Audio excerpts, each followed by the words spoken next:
can close this out.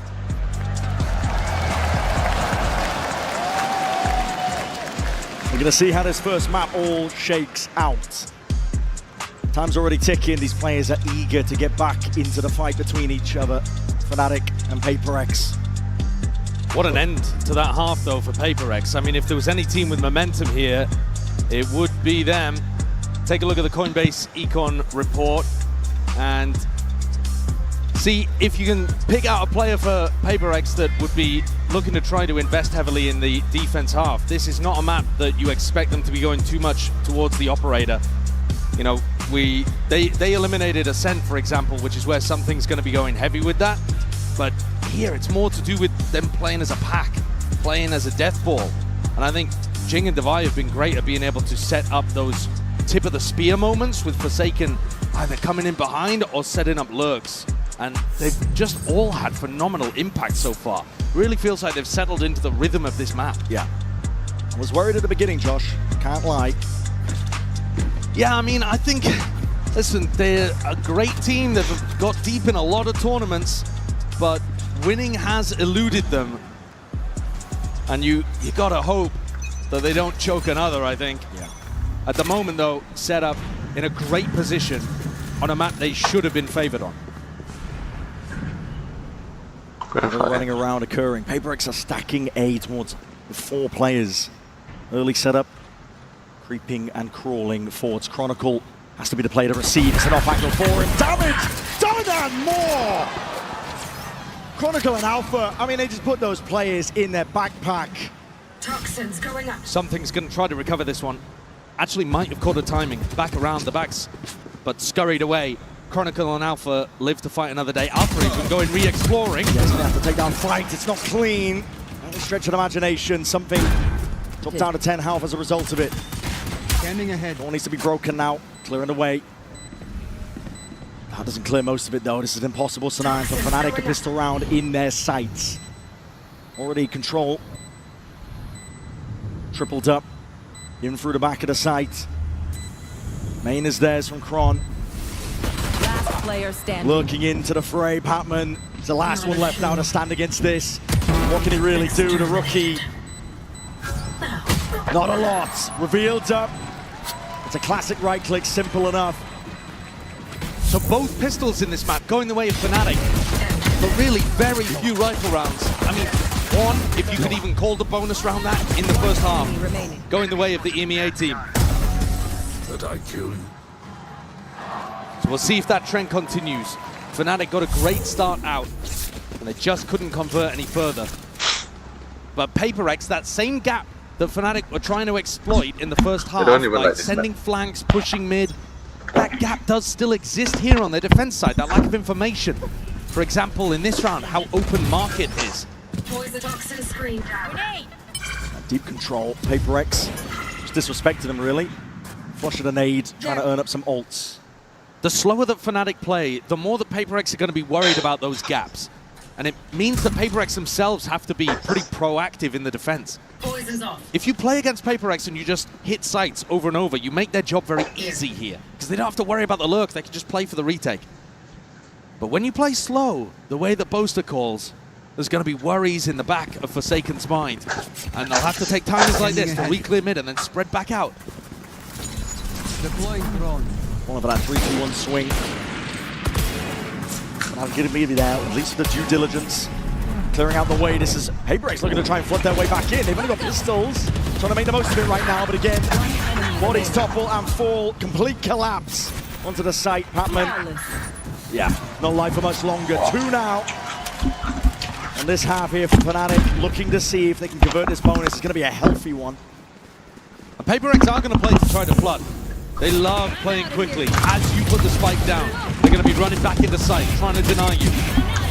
Very coordinated with their utility as well, but fast-paced. So far in this tournament, we are holding this A, bro. We are defending now again, one side. Yeah, they're not even going to have the chance to get into post plants very often and play these really calm, controlled post plant setups. It's going to be frantic. They're going to feel like defenders, just as Kron said. Fnatic are getting a glimpse into mid. Jump spots. Info gathered. looking to diligently clear these corners, waiting to see if any of the PRX players have tried to take a tricky aggro timing. It's a deeper wall from Patman. It's causing some concern, but cleared out now by Fnatic. A devised wall is really good at blocking these gaps. So he's popped it down over towards A right now, and nobody from Fnatic choosing to break it, which means in theory, the defenders can back out of A and go to cover a different gap. But they're waiting here, expecting Boaster to be a good enough caller to want to break this wall. Poking, prodding, trying to bring it down. It's going to be fading at a moment's notice, and while that was occurring, something was the only player holding top mid. He's gone. Kai takes him out. Forsaken responds. Parallel is going to be sweeping forwards as well, putting a bit of pause into the step of Fnatic. Slow as they go. Going to be taking crashes the one with a spike here, and he's going to be dropping it into Forsaken's lap. Full control here. This little round has gone a bit skewed with Fnatic. They need a miracle in and out around the spam. Been picked up, but King is straight there. Bullet to the body of Alpha. There's not much left that they can really do from this spot. PRX up to 9.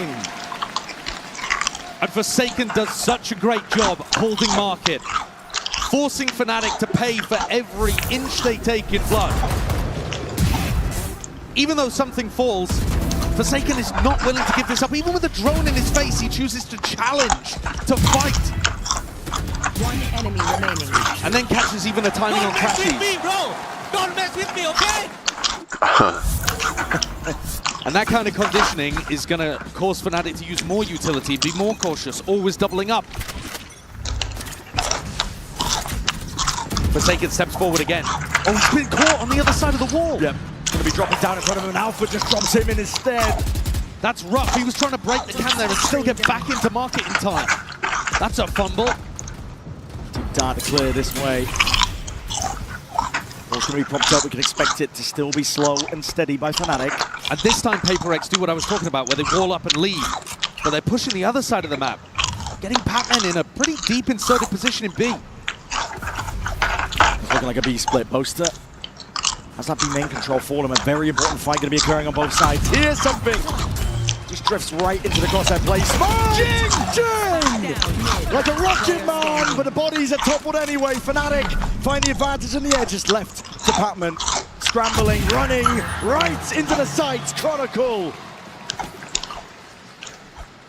You love to see plays like that from PRX, leaning on some of the classic odd timings of aggression. But Fnatic dealt with it. Maybe this is the kind of pace that they're more comfortable playing against. They were very ready for that peak from something. It's super similar to what Forsaken went for in the previous round, trying to timing the drone. And then as much as Jing got value from that peak, Fnatic come out on top.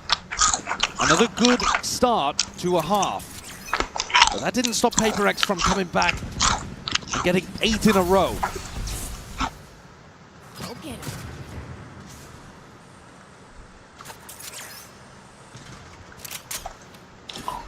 PRX are just clearing out A right now, allowing something to build up a little closer to the Hunter's Fury, which is a incredibly useful ultimate, especially when you want to play that flood defense style. Puts a lot of pressure on the planter. In this round, Boaster's calling for his team to explore over towards B. And Patman, he's been trying to challenge this. Once more, they do not want to give any space for free. Fnatic are going to have to fight to get into these post plants. All down, barely broken. Not quite there yet. That's going to be signs of life. So, okay, Jing, let's go forwards. It's an eco round. Rocket rebounds, no kill. Alpha taking Jing out of the fight. A lot of the biting around the PRX were hoping for. It's going to be dissipating now. Keep throwing us around and reclear some of that info, but it's called for Fnatic. We're going to go over towards B.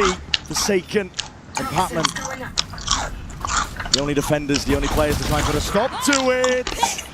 30 seconds left. It's going to be offloading that ultimate now. Overdrive in hand. Trying to put a stop to Patman, and there's only so much you can do. There's a neon AD in your Player face. standing. Inevitable at this point here. Trying to go for the trade out. Alpha's there in time. And Alpha, yeah, is the hero of the round. Takes a pretty large risk in stepping forwards to the showstopper, but catches a nice timing onto Jing. Catches him in the side, utilizes his ultimate, and they realize there is a huge gap in the defense, all the way up mid into Market and Boba. And they catch these players on the B side, separate them entirely from those defenders that would love to rotate and support. Here's the timeout once again, called by Coach Alex. This was what made all the difference before. Alex had some input, and they ran the next 8 rounds in a row on their attack side, PRX. What's the adjustment here? I think it is very tough to play against Fnatic's slow-paced style. When you don't have a Sentinel in your composition, you can't just sit back. You've got to meet that caution with some aggression of your own.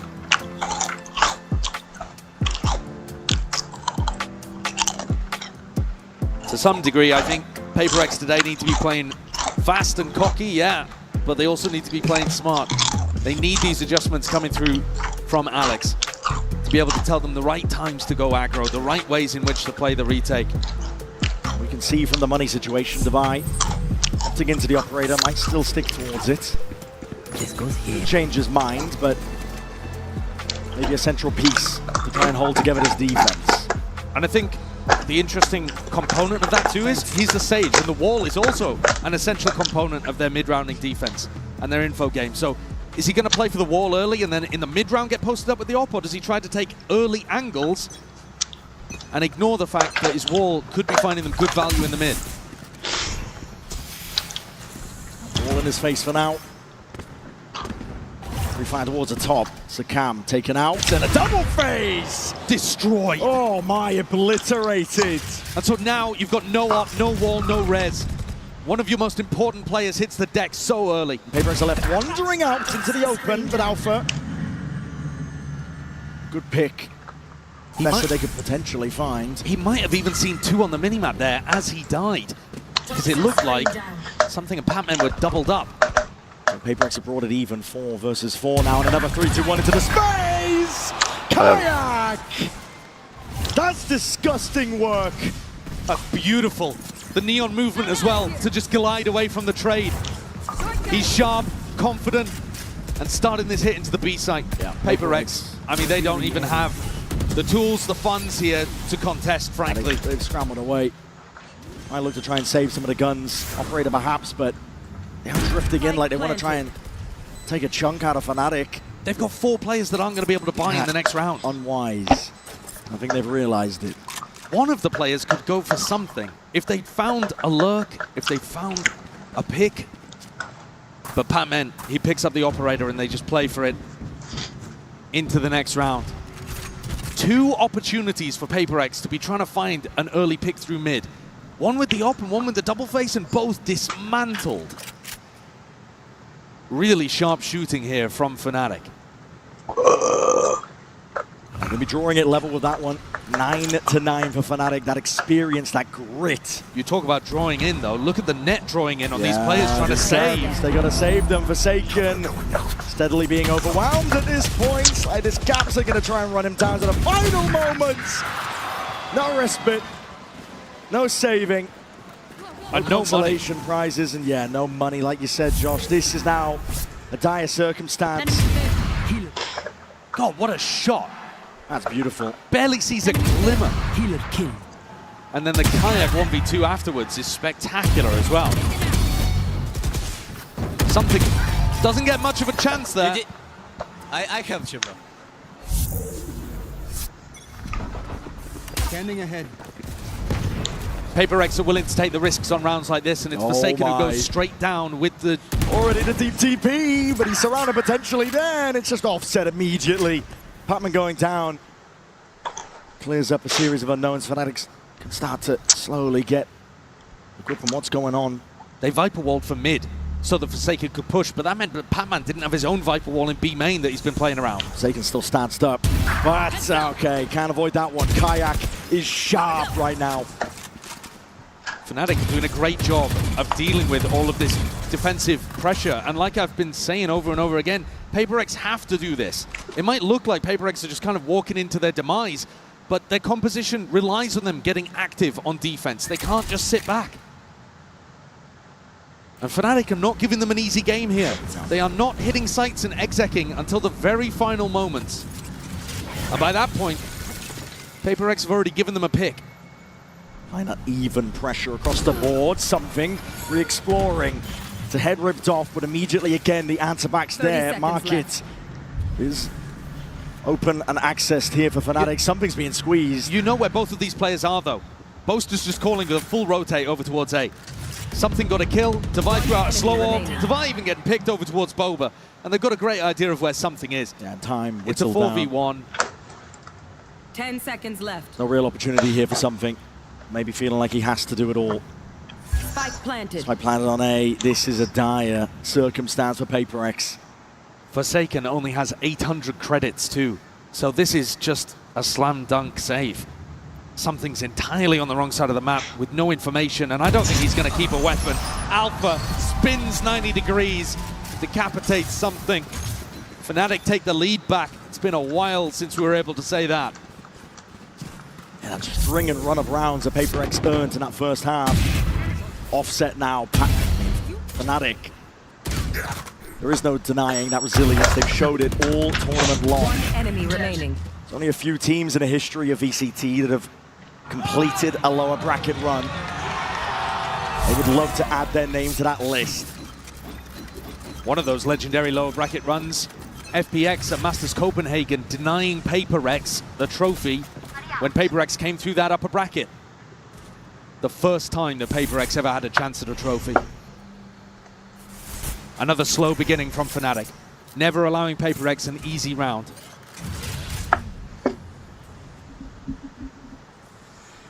Cautious tale that they're weaving across the map. A drone up over the top, trying to get a little bit of information, but doesn't see Alpha yet, tucked behind the pillar. And they might want to go for that same 3-2-1 mid re-clear. Even Divide coming to try to help it out. Come towards it, broken up towards the top. There's fights to be taken, but battle lines redrawn and lurking up onto the angle. Patman deletes Boaster. That's Start big. for PRX, and they put the wall up as well to reinforce towards Market. Watch the lie up towards it, but Alpha! My God, that's instinctual. Beautiful timing, but Divide's there with the res. Hunter's Fury though to try and punish, and this is getting hot and heavy. Brought all the way towards him. There's no tags on Crashies, no clearance. Forsaken ducked right underneath it. There's that orb's propped up. It's a full spam committal to the clip, but already the timing forwards at near sight just catches onto Kayak. Won't deny him that kill though. He's having to put Forsaken in his place and now taking control of the site. In the blink of an eye, there's only 15 seconds left. Slow orb, stun rattling the nade, ricocheting, Kayak being chipped down, and PRX. They do drag it level.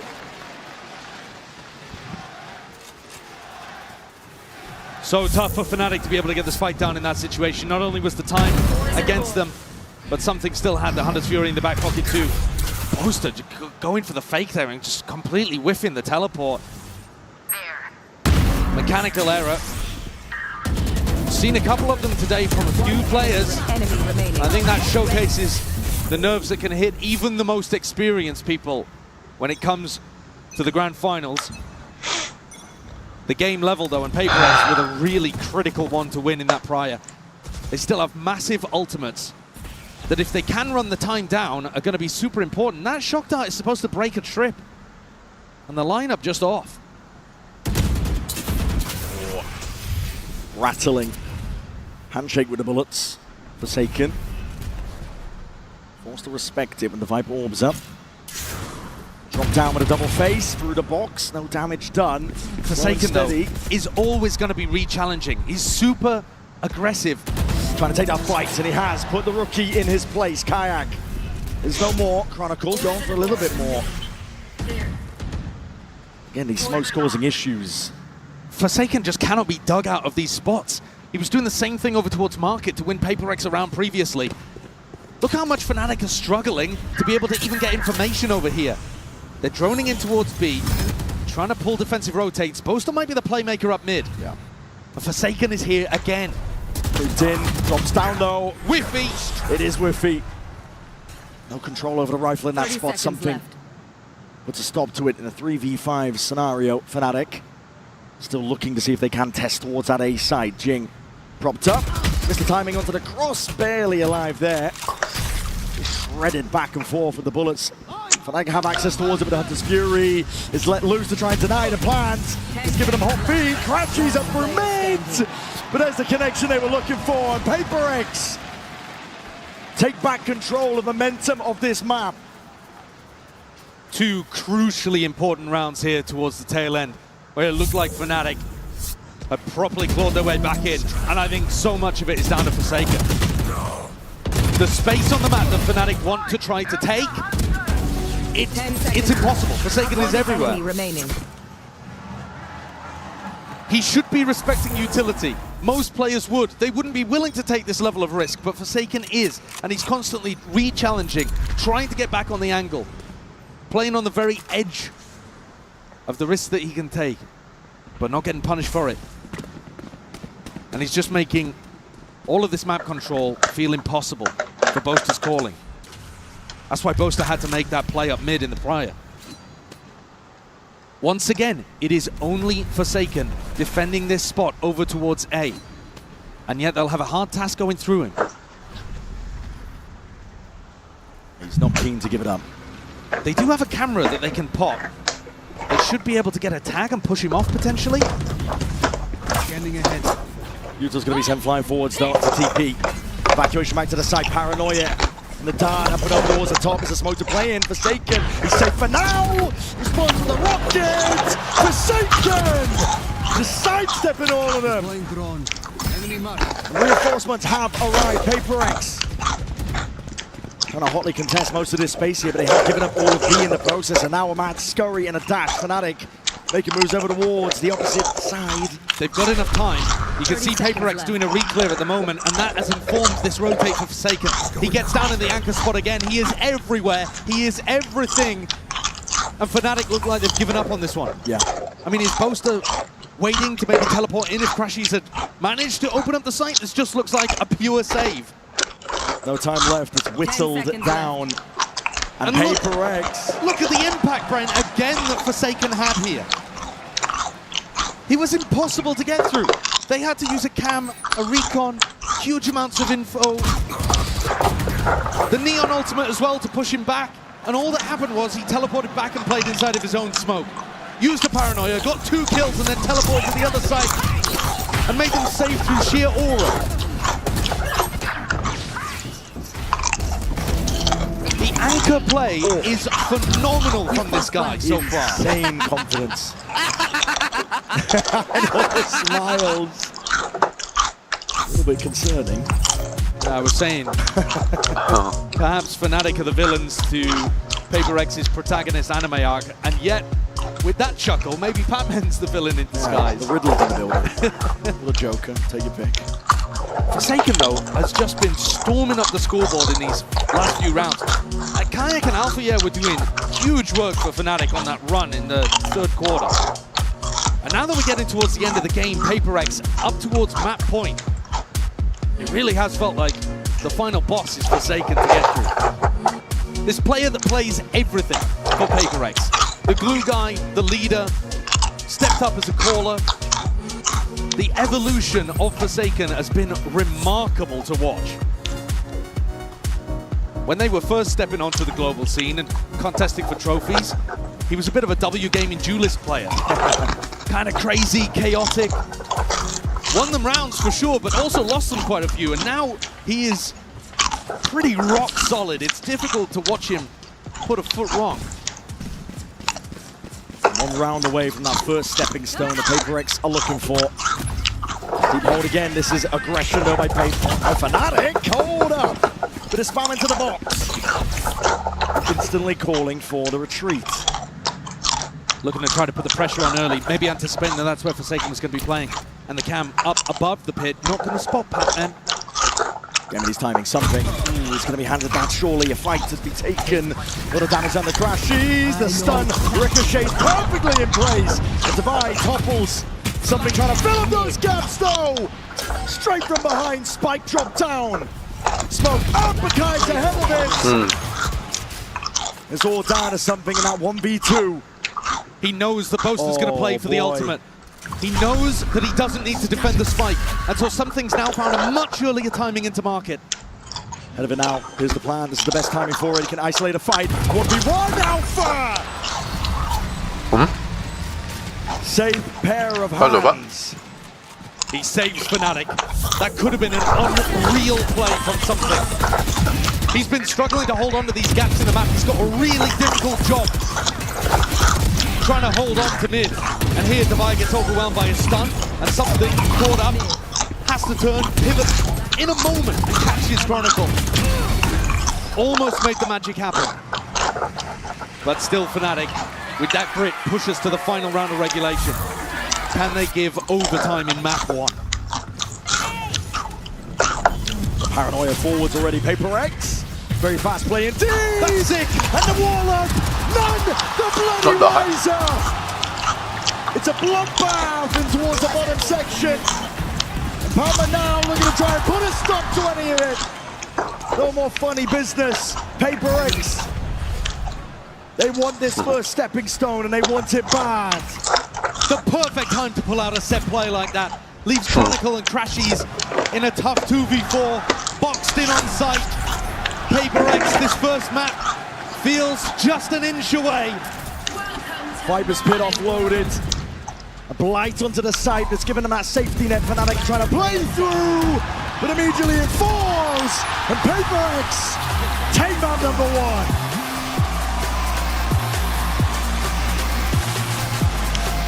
A gorgeous play, a perfect decision.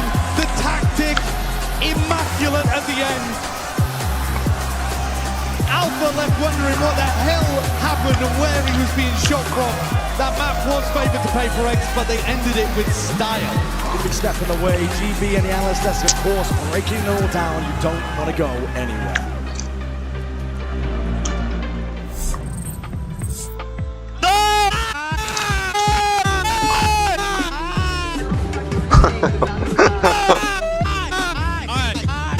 Nice!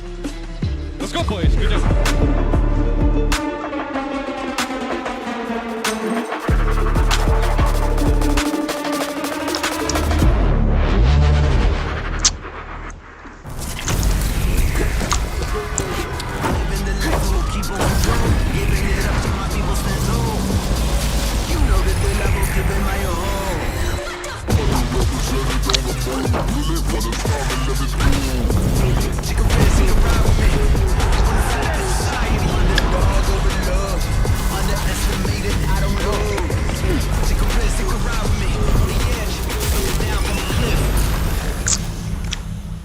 You might have heard I'm going through a little upgrade with my tats. So when Verizon announced that everyone gets a free phone on any plan, pain-free, count me in.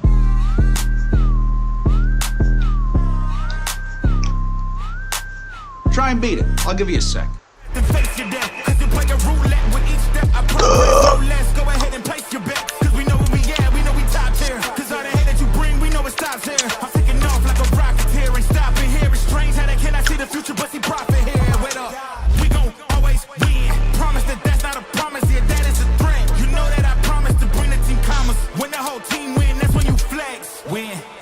And I'ma do it again. Watch me win, then watch me do it again. Hey, Let me show you how to fuck stuff. Oh man, I was just getting warmed up.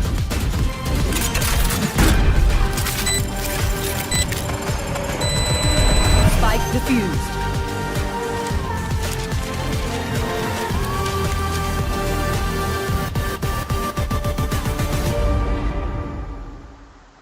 Esports is a $2 billion industry now, but it all started in dingy basements and cramped living rooms. From how the pros train to how the money flows, this G2 and MasterCard series breaks it all down. 12 episodes, packed with insight and lessons for anyone looking to understand the world of competitive gaming. Ready to learn the game behind the game? Stay tuned for what's next. You won't want to miss it.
Skippity toilet.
Skippity day.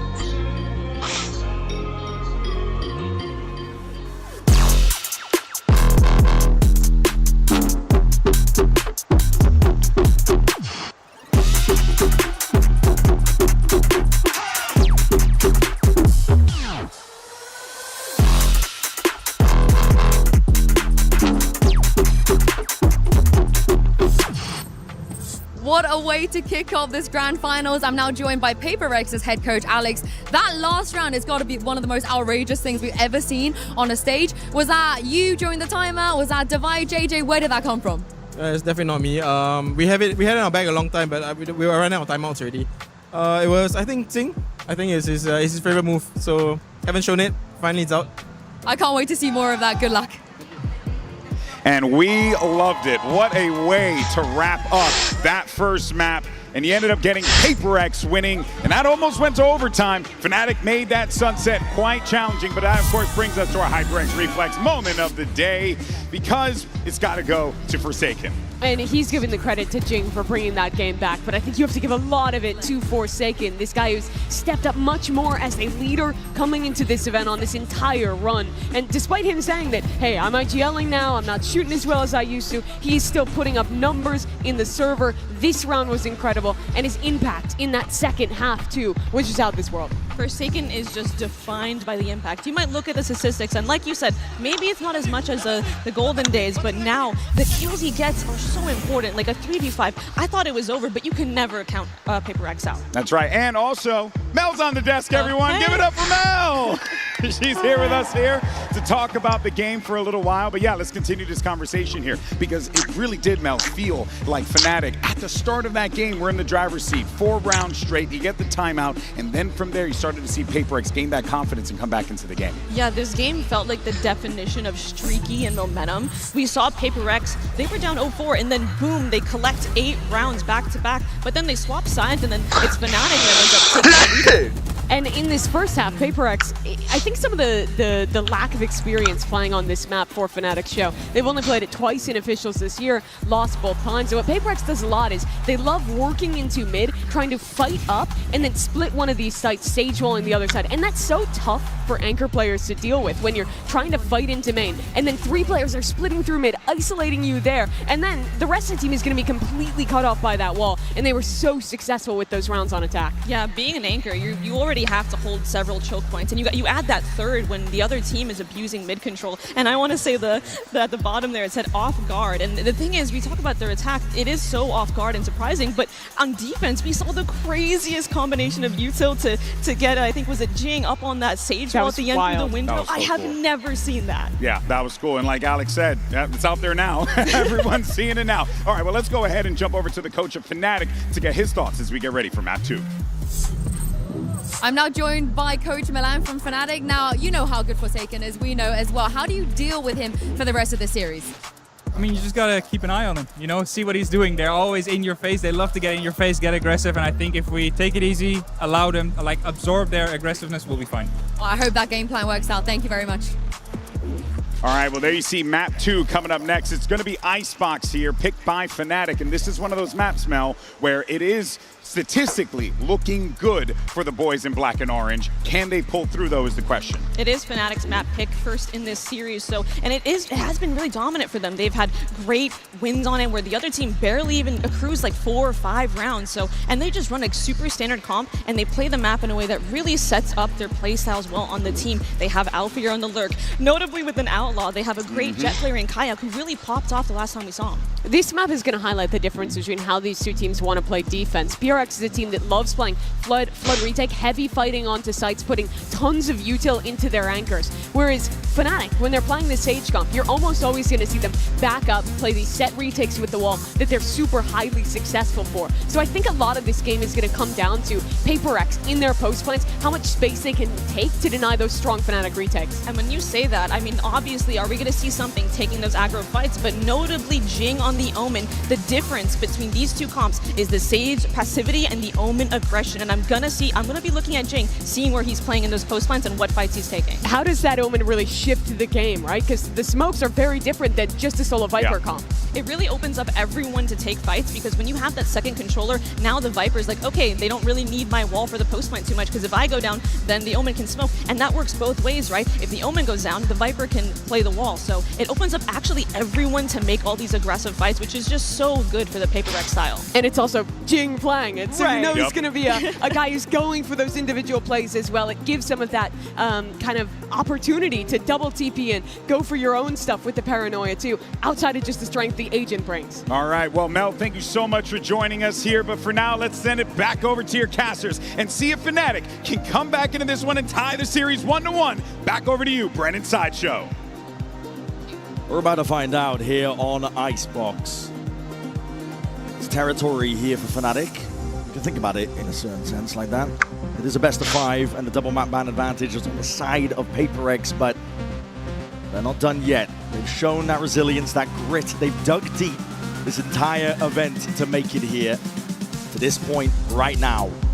They've always been one loss away from elimination. I think this, though, this map does feel like a bit of a must-win for Fnatic.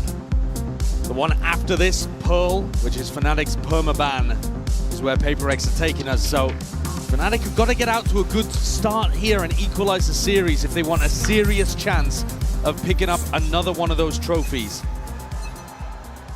In this half, be expecting PRX to be contesting space. Think about the way that they made it difficult for Fnatic to get room on their attack side. I mean, this, for example, a triple face, super committed from PRX. Hoping maybe just to find Alpha yet, taking a timing. He's normally going to be the solo player on A if the rest of the team is working B. But Fnatic are just trying to figure out which part of the map PRX are playing for. Where are they fighting? And this is a silent way of fighting. Yeah. Here. Slow siege. Tripled up. Here they Hoping come. that someone springs this trap, and they have. Alpha catches wind of it. And immediately this PRX triple face evaporates, dissolves, leaving only Forsaken and Jing. And even Jing actually leaving the A site entirely, ready for the reaction of Fnatic into B. Oh, that spike, and they're just seeing it as well. Crashies is trying to take that timing forwards. Devi shuts it down before it gets a little bit messy here. Side control still a little bit all over the place. And there's a timing. Timing here, Boaster! Can't get the shots lined up, can't get it in order. PRX are walking all over them right now. A nice pistol round, the first one for PRX in the series. They didn't need either of them on Sunset. It was a tight one, but they managed to get it over the line. This idea works perfectly against the way the Fnatic are going to be taking these slow-paced fights. You set up to punish people as they're contacting in. No more. The Fnatic coach is not too happy with how that one's gone. but know that things are still winnable even without a pistol. And Fnatic start out in a pretty similar way. Forsaken grabs the ult orb over towards A. There's a smoke up on Belt that stops you from being able to contest this angle early. And on B, Batman trying to hold a pretty aggressive position and punish you if you try to take B main for free. And a goal wandering. Oh boy, punished for it! Tavai is rolling heads off shoulders. Backup is right there by his side. Clean sweep. Can't be getting 3 from that position with only a Sheriff. That's ridiculous. Halfway up almost to getting his lockdown online. What a shot, the first one. Barely see anything of Boaster's head. And another demonstration that PRX are going to take fights. Plenty of players in that spot would see many people in mid and just back up. Allow the turret to be broken and worry about Kitchen instead. No, PRX are going to contest that space and force you to earn it. Something with an op online in round 3.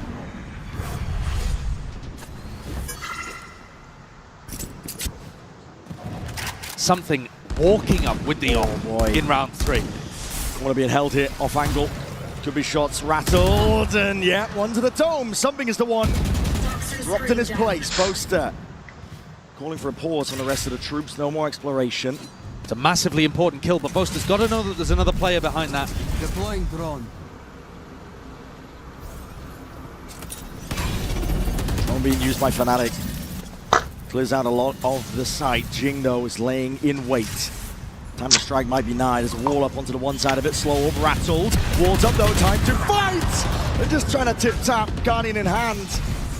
Can't settle the recall enough here. Wall's gonna be dropping down, open access to these fights to buy. He's still here, still kicking. The snakebite not connecting. Forsaken, trying to assist the best he can, but as Util used to clear him out in spades. Fnatic. No charges left. Slowly, it's a glacial pace. Patman trying to stop this one in his tracks though. Snakebite. 30 seconds left. Ricocheting, forces an uncomfortable planting spot. It's a 2v2 still. PRX, access towards it, drifting in. Kayak! Goddamn single digits. Him and Patman trying to take this one. Patman snaps to Kayak's dome. One left to start! Patman! Lights him up! What a beast in the clutch this newcomer to PRX is. He's won some mightily important 1vx's. And here dismisses the rookie on the other side of the stage before taking down a player with a ton of experience too. The Red Bull clutch to win the bonus in a spot where it looked like Fnatic actually were in control. But the more that they went forward to try to get the plant down, the more they opened up opportunities. Boaster, he opens, but couldn't close. Alex is happy about that one. The more Flood defend aggressive style really is working here for PRX. Fnatic are finding it difficult. Deep drone, it's broken early. Crashies was just looking to clear that space. They know that something has been taking liberties. I think it was a shock dart there as well that did a pretty large chunk of damage. Oh yeah, cancelled it. Alpha's going to try to work his way up to you, but it's difficult. Device got his full setup here. Paranoia, trying to refight this one. A crunching Fnatic. Slow take. Stopping his tracks once more. Forsaken. Pushing them back and away. PRX are not content with just scraps. They want to go even further. Forwards again. Damage. Kayak! I got the spike. Might have just brought this one back from the brink.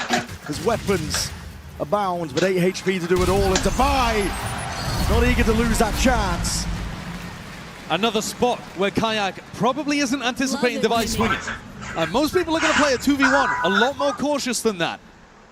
But PRX are finding the right timings today to put pressure on Fnatic in unexpected ways. These are the risks, the gambles that PRX have taken and honestly have in some previous tournaments been punished for. But this time, today, it is really working.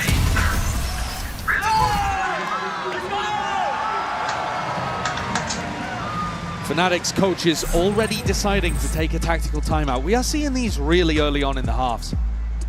I think Alex talked a little bit about it during the coach's interview, the fact that he was already out of them by the time it got to crunch time, you know, like 11-11.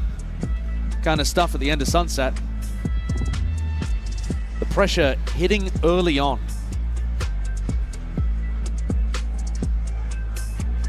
And having to stop that momentum that PRX have. Stop it in its tracks, but it's hard to do against a freight train going at Mach 10 speeds. That's what PRX are playing like. Lights out, determined to be the ones to lift that trophy. The only team to really put a halt on it was Gen G way earlier on. And honestly, since then, the train has just been accelerating all the way through that upper bracket. It's really difficult to stop a team that has momentum like this when they're feeling confident and are going for peaks at unexpected times. You've got to be ready for anything against PRX. And what's frustrating in this tournament, I would imagine, is that it's at quite different timings compared to usual. Here's an adjustment. Snake bite. Ooh. And a shot and a half there to delete Jing. Snaps up.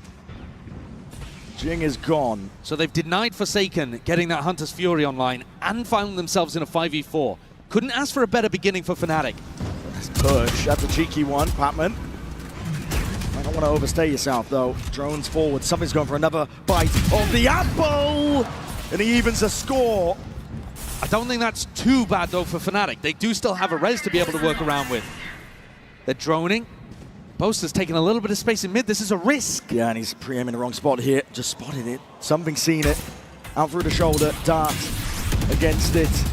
The spam expecting the Boaster would cross out, and he's got out scot-free. Alpha exploring on the other side. Device done. The spike in the hands of Chronicle. It's going to be a quick plant now. Yeah, that's huge.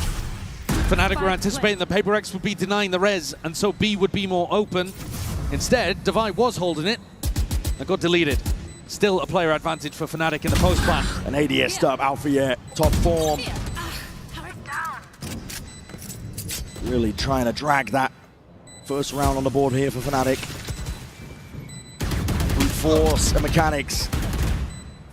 Exactly what they ordered. Forsaken's still going to be making a go at this one though. Alongside Patman, time though ticking. Spike is getting out of hands and push forwards. Pressed the advantage. Alpha yeah! Smelling blood in the water.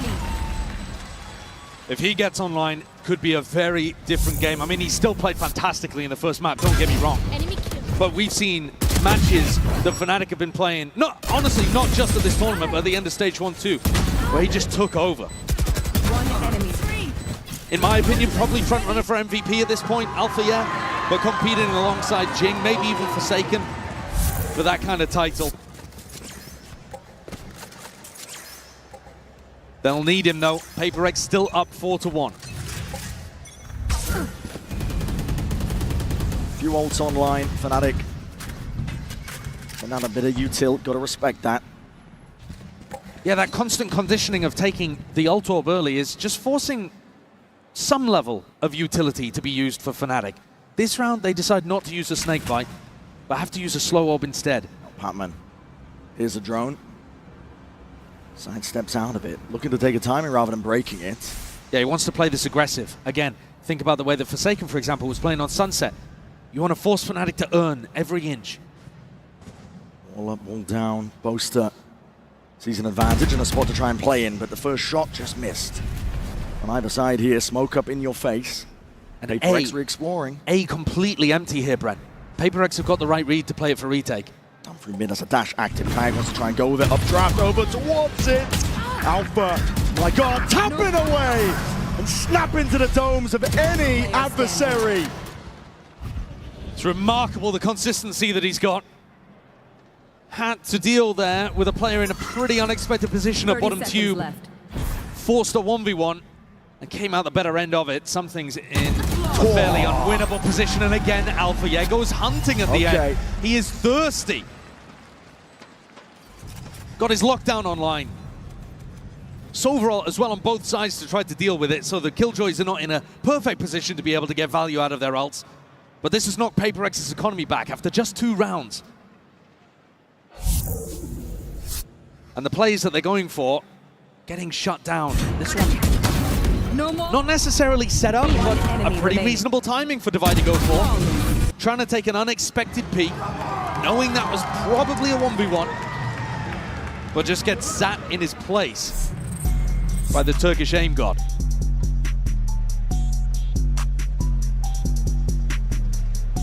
It's incredible when you think about some of the changes that these teams have made. I mean, let's take it from Fnatic's perspective.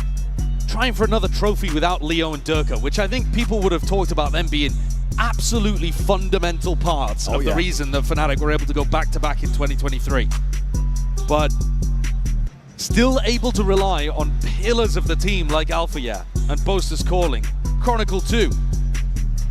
You know, this core has been able to plug in other pieces.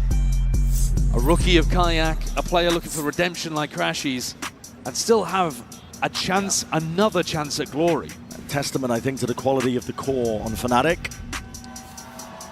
And PRX will be trailing when it comes to that economy, but not with the rounds. They take the timeout, discuss what has been going wrong.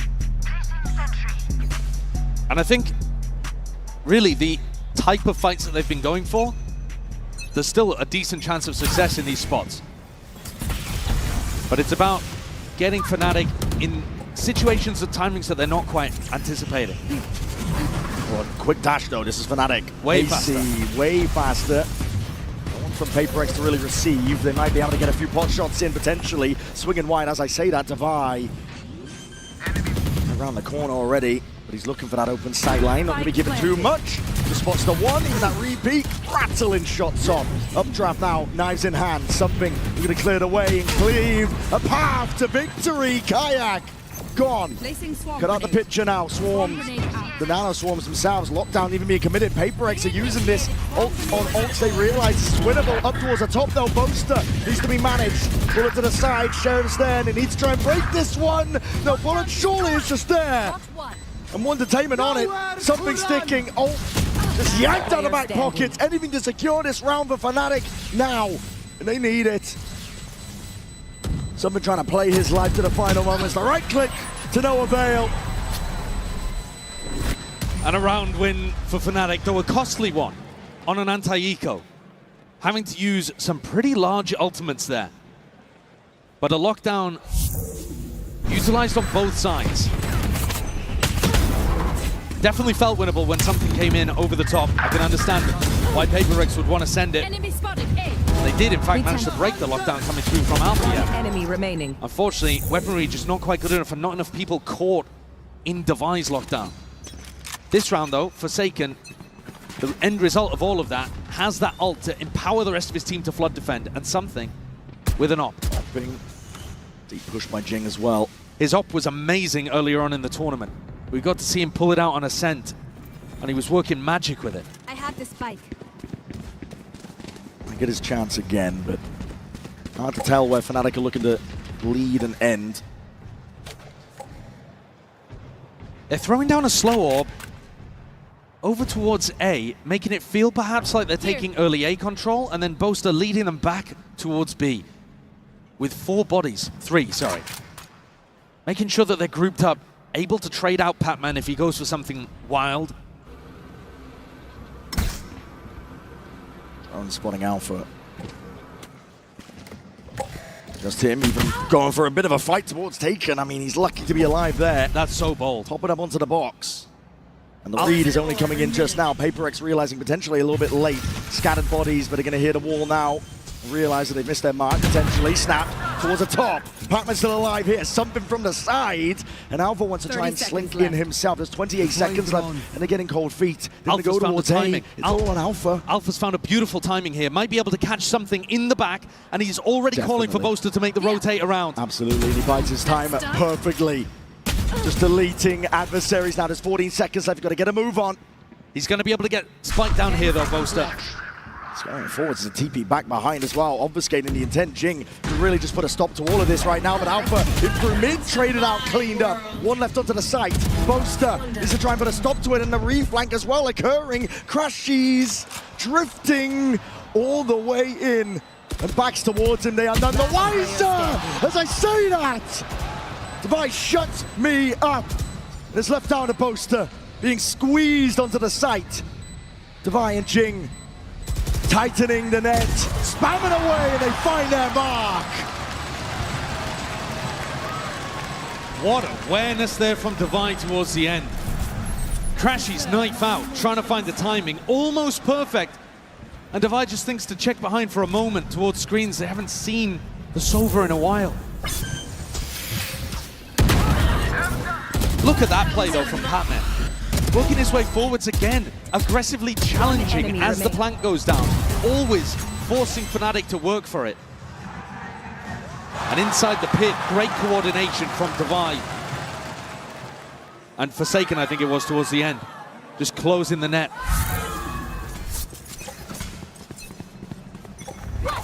Oh, back in the hands, something going aggro. Yeah, straight down mid, but there's knives to meet him. Kayak is there, holding for the peak, the barrel, just poking out. Seems to be aware of the chance. Has he spotted it? I don't know. With the angles being played, he's definitely holding for it. He suspects it. Something gonna overstep. An inch further forward, and Kayak for sure would see it. Ooh, there snap. gives away the hand. Yeah. Just from the jump spot there, and an attempt at a punish. Shot trapped. No committal. Alpha is right there. That's an insane adjustment from Alpha here as well. Divide tries to swing into cover and gets deleted. He's trying to plug up those gaps, but up through Kitchen they are none the wiser again. It's Kayak. Drifted in, walking in. Dash is active. Missed the timing. Caught it onto all of them. Kayak. The patience in that moment. Tears open the map. Fnatic, they realize they've got it at this point. Again, leaning hard on Alpha and Kayak to get it all done. That's incredibly impressive, though. A reminder once more that this is Kayak's first global event. This is his first Grand Finals. It hasn't been that long since he won Ascension and started playing in the big leagues. The money's not good. Something not long for this world at this point. Up put over towards the top. Kayak. Tasty little three-piece. That's some unbelievable composure for a rookie player, though. That's the kind of timing that you would only expect somebody with a huge amount of experience to be able to pull off. And Jing just has no clue about that. It is a little rough when you watch it back from his POV. But the trigger discipline. Panic from Patman. And they've let things slip a little bit here. PRX down onto another eco, and Fnatic with a great opportunity to tie it up. Alpha even going for an attack off.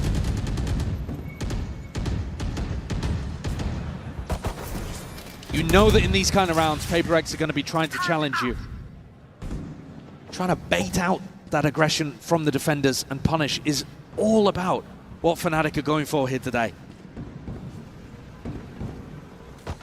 Jing really being the only player that can do some damage in this spot. Bulldog gripped in his hands. He's got bodies with him too. PRX trying to hold this one down. There was a potential for a timing on the other side of the map as well, but Patman denied it as Alfia reconnects with the rest of the squad. This is going to end A into 3 at least. Yeah. The stack is here. We'll see how this one goes. Darts being held as well for the signs of life. There's smokes on smokes. Propped up into the face, but all contact. Slow and steady is called for by Fnatic, and that's the time to strike. Well, the iron is hot, and they find their timing. Perched up, Kayak. Just dishing it all out now with the bullets. Jing tucked in.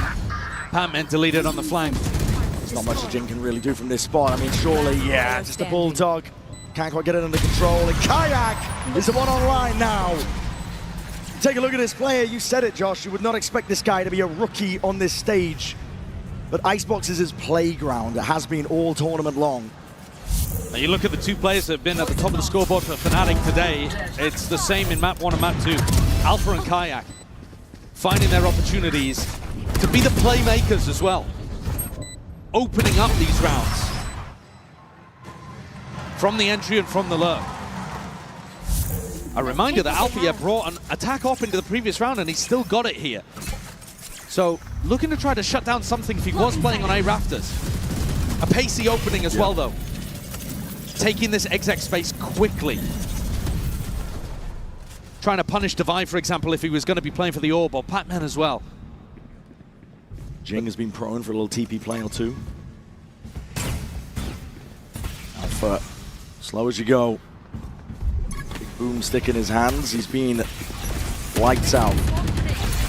All of though to try and slow this approach. PRX trying to stall this one out, but there's a drone through, and Kayak is already he's so popping aggro up towards the top, and he's spotted it. Players, but he's taking bullets in the process. Tucked to the corner. If he's going to be able to survive, there's a wall to try and at least block some of the bullets. Forsaken grabs himself two, crashes right back at it, but no coverage. In through the back of the side, Jing. No time for overheating, son. Keep that gun out. 17 bullets. Alpha just with an op. Alpha would have to just absolutely light them up, but it's a guessing game for him.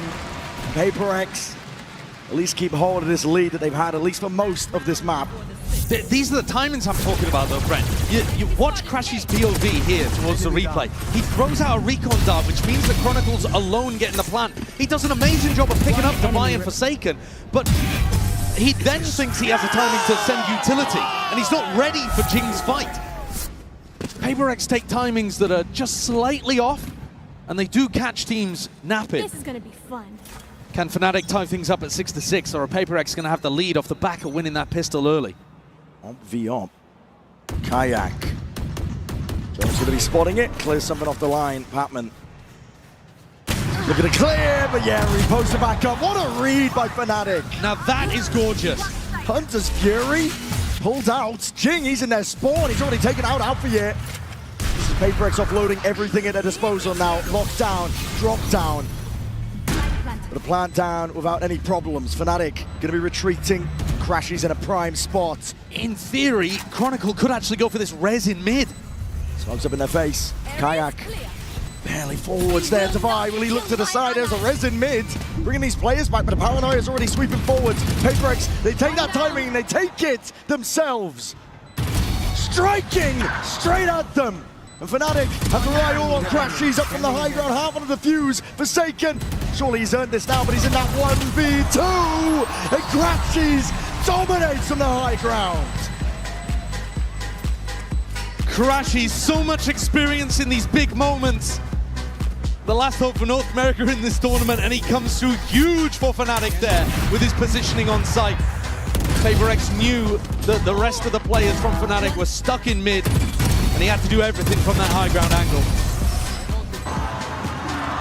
What a run back from Fnatic. They bring it to 6-6. One hell of a map.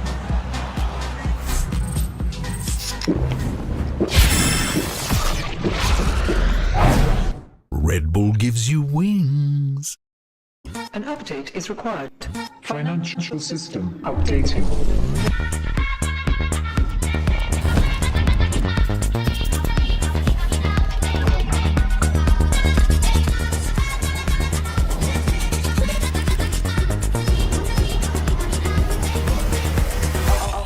System updated. We will dance together. The future of money is here. Feels good.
We're back into it as well. The Coinbase Econ report. You can see even across the board here. Yeah, I mean, and a huge amount of damage done by Alpha, yeah, which makes perfect sense because he's up towards 12 kills. Matched on the other side by Divide, but I think some of the impact that Alpha was having on the attack side, fairly unmatched. Now, I think the game is going to shift pretty significantly, though, here. This half, you heard the Death set it up. Fnatic love playing the retake. They are going to be playing for Chronicles Wall retake on the pistol. That's their normal strategy, at least. And that is the entire opposite way that Gen G, for example, play. A team that smacked PRX around on this map in this half. PRX were constantly fighting, always denying, never allowing PRX any space. That's the Pacific style. Fnatic don't really play like that, so we're going to get a really different game here. In theory, PRX should actually have a ton of room to be able to get onto these sites. PRX just walking for now. This has been their style in all of the pistols on their attack side so far. Very contacty. And the smokes, they hide the intent pretty well. Drifting up through window, a couple of random bullets as well. Fnatic are trying to reinforce this one, they're doubling it up. It's Boaster and Crashies against the bloody world, and they're ready to deliver. Crashies already with quick 2-1s, and now, pissed around ideas. All gone a bit skew whiff, really. Fnatic are in complete control. Jing's smoke gave the game away there. A brilliant read from Fnatic. They knew exactly what was happening. Felt a little too similar perhaps to what's been happening on Sunset as well. All of those contacty plays around the map. Relying on the fact that Fnatic like to play in deeper, more cautious positions. This time, Fnatic choose to draw a line in the sand at Kitchen. Guys, like that confident. Go like that confident. If they're coming to you, run to them, bro. Just chill these noobs, bro. It's a good point. It's interesting that Alpha says that, because that is his way of playing, but it's not the way that Fnatic themselves usually fight. Be interesting to see if his words of wisdom carry through. Boaster, though, backing off instead of stepping up. Yeah. Looking to try to play the numbers and play the retake. More of the classic Fnatic style. Following those sound cues, looking to potentially take some early fights. Kayak. Shot to the body, Marshall will do that. There's no armor on the board here. Trying to go for that plant down. And they're going to push this one back. Not quite, it's going down. Slowly being collapsed upon here. PRX don't really stand a chance. Just from the hip. Something classic. Does some damage, but that's about it. A pretty clean round. Boaster and Alpha, they didn't even invest, so they've got plenty of opportunity here to have a good buy heading into their bonus round. But Fnatic are going to be doing a lot of this, where they're trying to react to what PRX are doing around the map. Trying to stack bodies and get in position to go for that retake.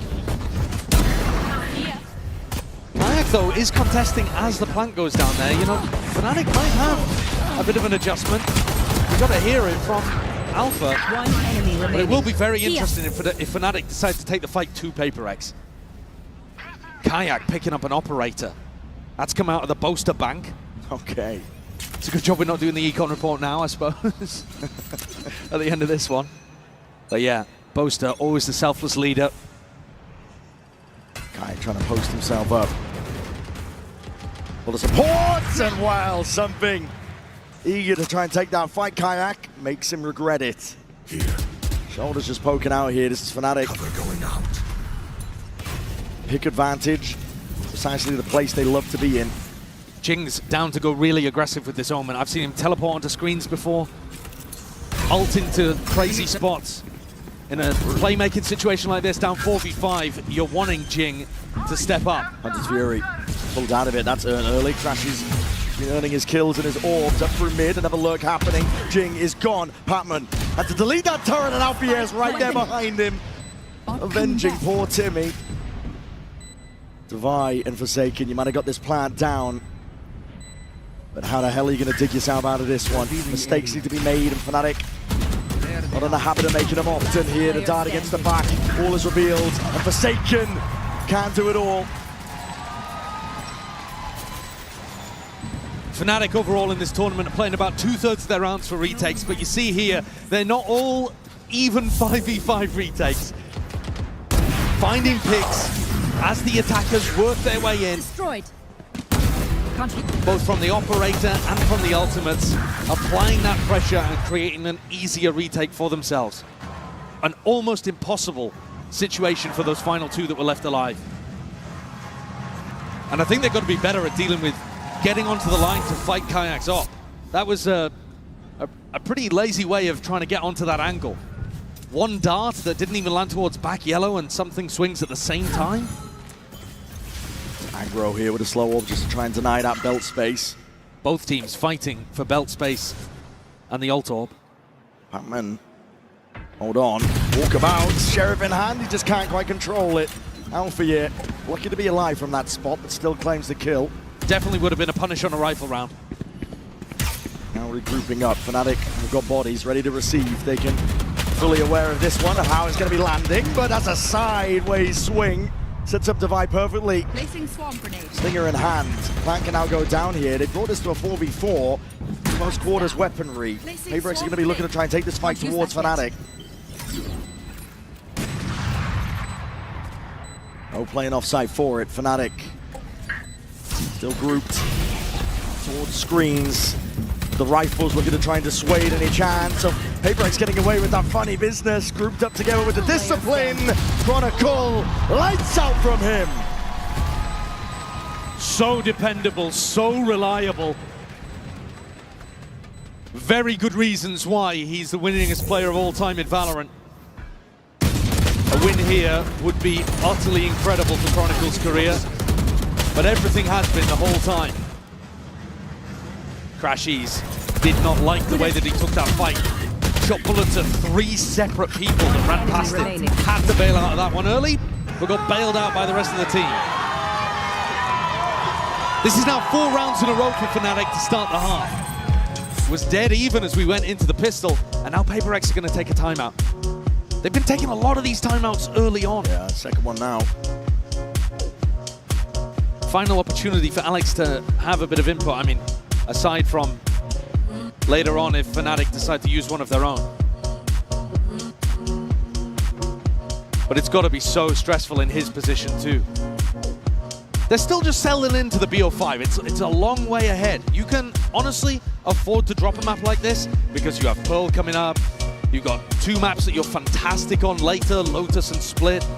But you don't want to squander any moments where you think you might be able to get it over the line. That's how opportunities slip. And Alex has seen it all. Yeah. Sometimes, you know, the rosters, they shift around. Individual players can come and go. But Alex has been there to witness every heartbreak and tried to fix them back onto the right path. It's going to be tough going for PRX here. No more intervention happening from Alex's behalf. They're going to try and run this one back to do it alone. PRX have been going for those mid lurks quite a lot. They put pressure on mid right at the start of the round, and they've had Pac-Man try to lurk. They haven't been very successful with it.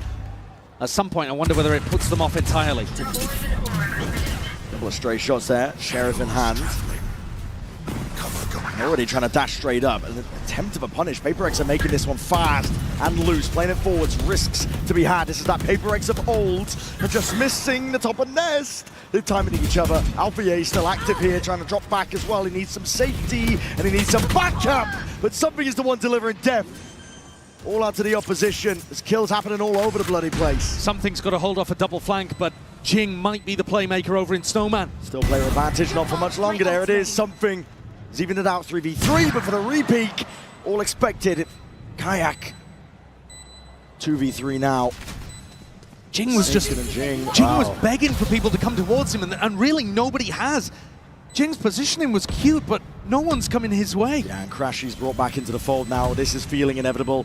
Updraft dash, Q play indeed, isolating the fight. Forsaken trying to make a go of it now. Trying to really do the damage. With a bullet to the back, it's all up to Jing, and it's brought it to that 1v1. Smokes v smokes, Poster. Sticking it denied the chance. They brought that one back from an impossibility. Really beautiful positioning and phenomenal impact from 2 incredible players. What was going on there? Okay. Absolutely bizarre. But this play from Forsaken, again, enormous impact, just what Mel was talking about on the desk. He might not be exactly at the top of the scoreboard, but every kill he gets is huge impact. And he set up a 1v1 for Jing to slam dunk. Stem the bleeding for now. Kayak on another pretty aggressive position. The drone designed to try to push him off, and he dips, not giving away the fact that he's got the op. Trying to re-peek it as well. That's a wide face, something. Lucky just evades the bullets. Does Kayak take Alfia's advice and refight? Or is he looking to play risk-averse and set up the retake with the rest of his team? No dash available, it would be risky, just trying to take that timing inside that smoke, but the updraft, quick scope, bullets raining down onto him. Something, though, has been dropped. Chopped down at the knees is what it seemed. Chronicle happy to deal out that damage here on site. Still with a recon. Kayak. Kayak's op is fantastic at preempting these spots that PRX want to fight. He's perfectly posted every single time. The dart, he's at 180. Patman has got to do a lot from this spot. Jing, again, heroics are called for. It's forward.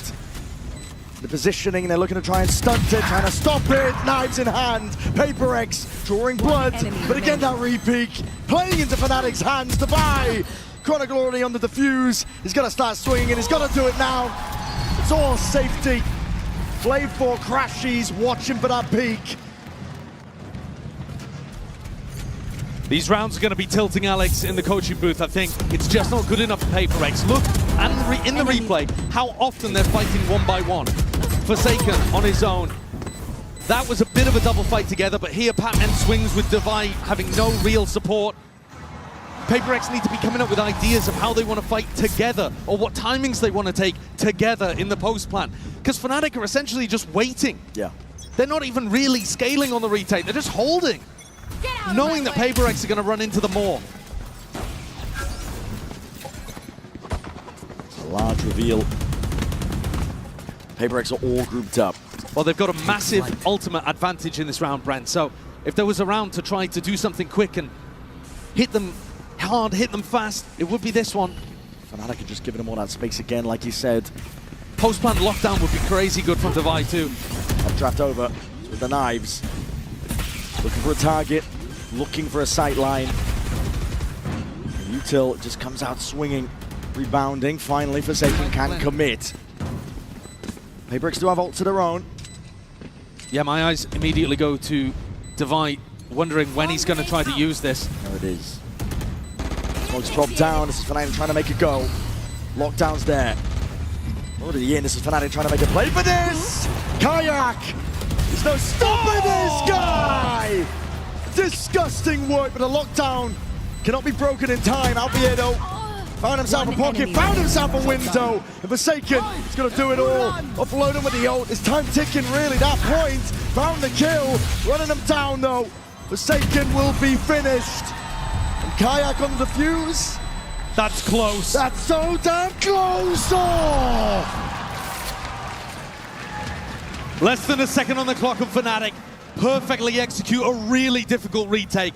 How on earth do they get that into a 5v3 whilst battling through Divide's lockdown? Not sure what's going through Something's head here on this peak. I don't think that's a good one, but this shot is bonkers. A ludicrous one for Kayak to be bringing out. Absolutely jet diffing Something. And like I said, it's got to be tilting because I don't think PRX are actually playing these rounds particularly well in the post. Earlier on Sunset, I think you could argue both teams were really bringing a good game, but now PRX letting Icebox slip, and this could be Fnatic equalizing. Kayak been unbelievable so far with his form. Icebox really is his playground, but he's forced to concede that space. Jing forward, sees it onto the shoulder poster. Gone, Alpha responds. It's traded out, but there's pressure in mid, and Device still lurking through, but finally spotted out. Players need to deal with him, but it's all chaos thrown into the mix. Forsaken and Divide. There with a 3-2-1 swing. Chronicle gone, and PRX still alive in this map for now. When all else fails, rely on the W gaming. That was a really large swing back towards Chaos. Controlled to some degree, sure. There was a double lurk set up, and Jing went for that same play, trying to get deep into Snowman on an unexpected timing. And this time finds a target to be able to work with. But it was Chaos. I mean, this play, Divide just running up tube into Alpha, yeah, he's just hoping he finds that timing and doesn't get punished. One round at a time. Fnatic choosing to go for a half bite here to make sure that their economy doesn't get completely broken. Kayak swinging, and look at it, just draw blood out of them. PRX. They are still there though, Divide. Can sense it, posturing occurring in a deep push and peek by Chronicle. It's already anticipated. Good awareness from Divine. Yeah. Expecting it all now. Crashes with a rifle. Boaster might be able to recover one if he completely repositioned, but at the moment, really isolated over in this snowman spot. Should be PRX being able to pick this one up. 4v2. Hello. Tip tap. Those bullets. Not the weapon of choice for Boaster, obviously. Not cleaned up though either, and that could spell problems. Jing pressing forwards, crashes now. He's got that rifle, needs to make it sing. He's already found himself two. Dart towards the back, needs to be dealt with, but double dunk PRX. Are the ones on top. Still though, even in that 4v2, PRX players taking risks. Sentry. Gonna be giving Alex a heart attack. But now Alex with another opportunity to talk to the team. And honestly, this might be a blessing for PRX. Because despite winning 2 in a row, they don't look super confident right now. No. But it's the Fnatic coaches that have decided to take attack timeout. I'd be a little bit cautious about doing this, to be honest, because I do think it offers an opportunity for Alex to right the ship that's looking pretty shaky in this half overall. Last 2 rounds notwithstanding. Ults are back online as well for Fnatic though, so Milan might be just trying to drum up a set ult round that can knock PRX out. A little bit similar to what we saw on Sunset towards the end, where you bring out a set play just to get across the line.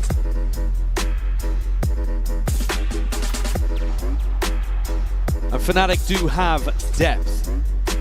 You know that they've got the experience. You know that they've got one of the greatest callers when things get scrappy in a mid-round. But this coaching staff has also proven themselves. It's been a great run since Milan got promoted to the head coach position. Fnatic, they just need the one. PRX, as you mentioned, it was a critical timeout taken by Fnatic. Good time to insert what's going wrong for them. PRX, Alex will happily take that space, but 3 rounds still stands between them, drawing it to OT.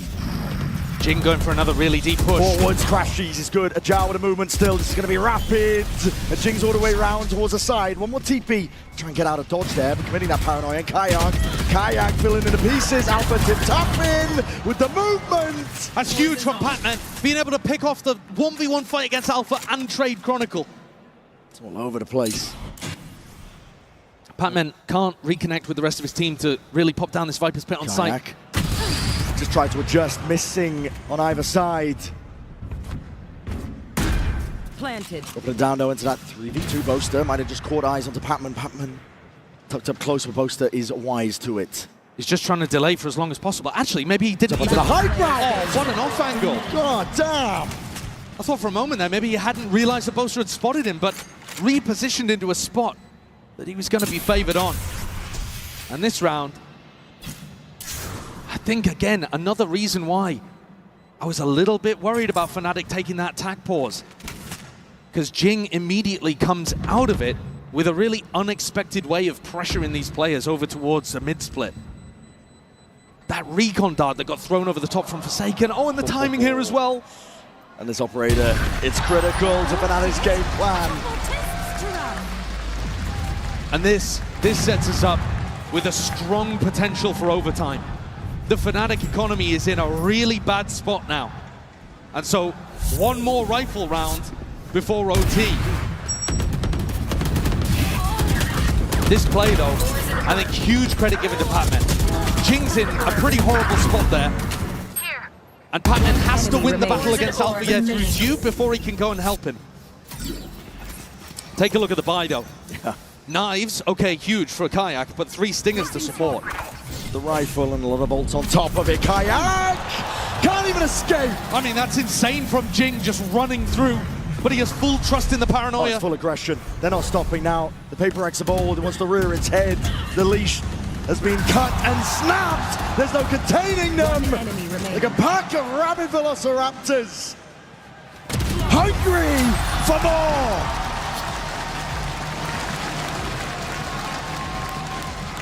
You get to see the full gamut of PRX here. We started out on Sunset with them playing that slower, more strategic style. And now you get the full W gaming. The last 4 rounds have been really heavily powered by Jing just doing crazy stuff on Omen. And this last round of regulation at least, Fnatic have got to try to make an adjustment to stop that in its tracks. And they are all in. Why wouldn't you be? Operator here. Smoke in your face to try and obfuscate. Is the Hunter's Fury that's coming out swinging. They thought it was another one of those fast hits. Crashies gets the ult baited out as PRX reset. Conditioning for you. Devi's one away from an ult of his own now. Slower tempo. Even the ult just thrown into it. Jing obfuscating the intent, but bodies are now trying to form up. That's supposed to draw bodies away from the A site and make it easier for PRX, but there's still a pit here. There's still a lockdown. Yeah, there's a lockdown for a lockdown here in this spot. Alpha's ready. Puts it up close to the screens. What's the next level to all of this? Hunter's Fury going to be committed. It's going to be breaking that portion of it, and this has to be respected now. Fnatic, they've offloaded everything to try and stay into this round, but the pit's going to be going down! It crashes out into the open. Boaster beefed it. That pit, you're supposed to get back inside, and he got detained. And PRX not slowing down. Still that res brings Crashy back into the fold. Back into the fray. Watch the lie up through mid. PRX eager though. Looking to see if they can topple Fnatic before they stand and get a grip onto this retake. Pressing forwards, shoulder to shoulder discipline. It's helped so far, but Fnatic need it now in spades. Jing, that extra element. Drifting into the side here, doubled up, and the rifles are ringing out.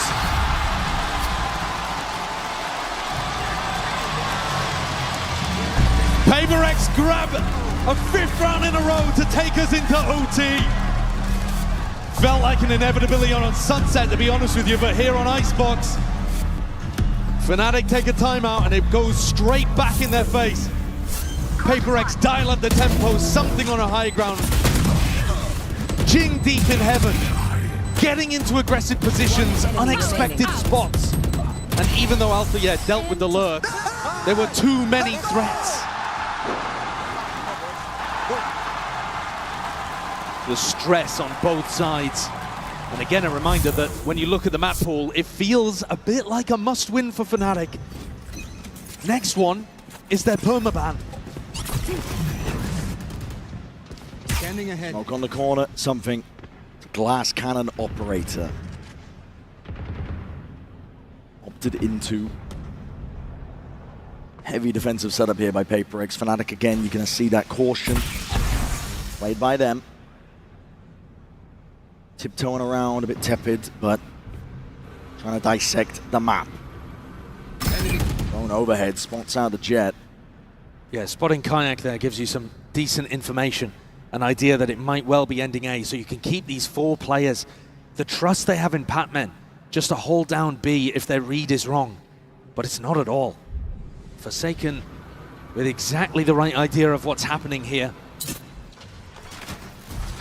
Boaster calling for a little bit more pressure over towards B, and PRX, they want info. They want to step up a little. As Boaster sniffed this out, he's calling for Fnatic to reposition. To the B split, perhaps.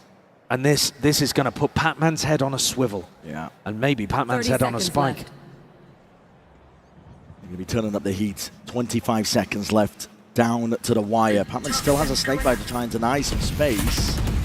Shot darts in your face. Walls up, same with the orbs. PRX starting to get a bit of a read on this one here, but again, Patman needs to try and deny, steps forward, blind as anything, he does not know what's going on. PRX trying to even it out, Kayak with a peek, but the plan needs to go down. With no issues further, Crashies commits. They're getting into the spot now. Fnatic putting a squeeze onto these PRX players. They're going to try and clear this guy out. Kayak, he's done, finished. Paranoia up top. Jing, the way! Nearsighted Chronicle may be, but this guy will not be denied. Something's still there though, swinging wide. The operator switched around, weaponry now with a rifle. Time starting to tick in a 1v1. Crashies, tepid, approach! and it works best for him. Again, Crashies comes up in the clutch. What a recovery in a 3v3 situation there. Boaster calling a brilliant slow round. It felt like Forsaken exactly knew what was happening, but the further the time ticked, the more that Boaster realized and sniffed out that stack on A.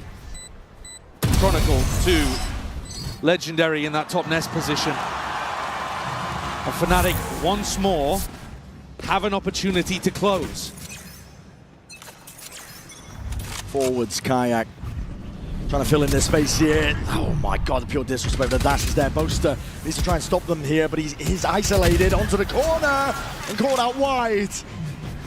Kayak's still there though. This guy is eager to just try and play into the mechanics. PRX not stopping. The feed is filled with red and blood being spilt out onto the site. Tricky task indeed for Fnatic. Walls up and everyone is falling slowly but surely. Chronicle, last one left. 5 bullets left in a swing from Divide. All the confidence in the world. PRX have figured out exactly what is working on these attack sites. It definitely feels like they're the team that's closer to being able to close this out, to be honest with you. Despite the fact that Fnatic had so many map points to be able to work with, this looks like PRX is to lose because their attacks, the fast, aggressive approach is just barreling through Fnatic.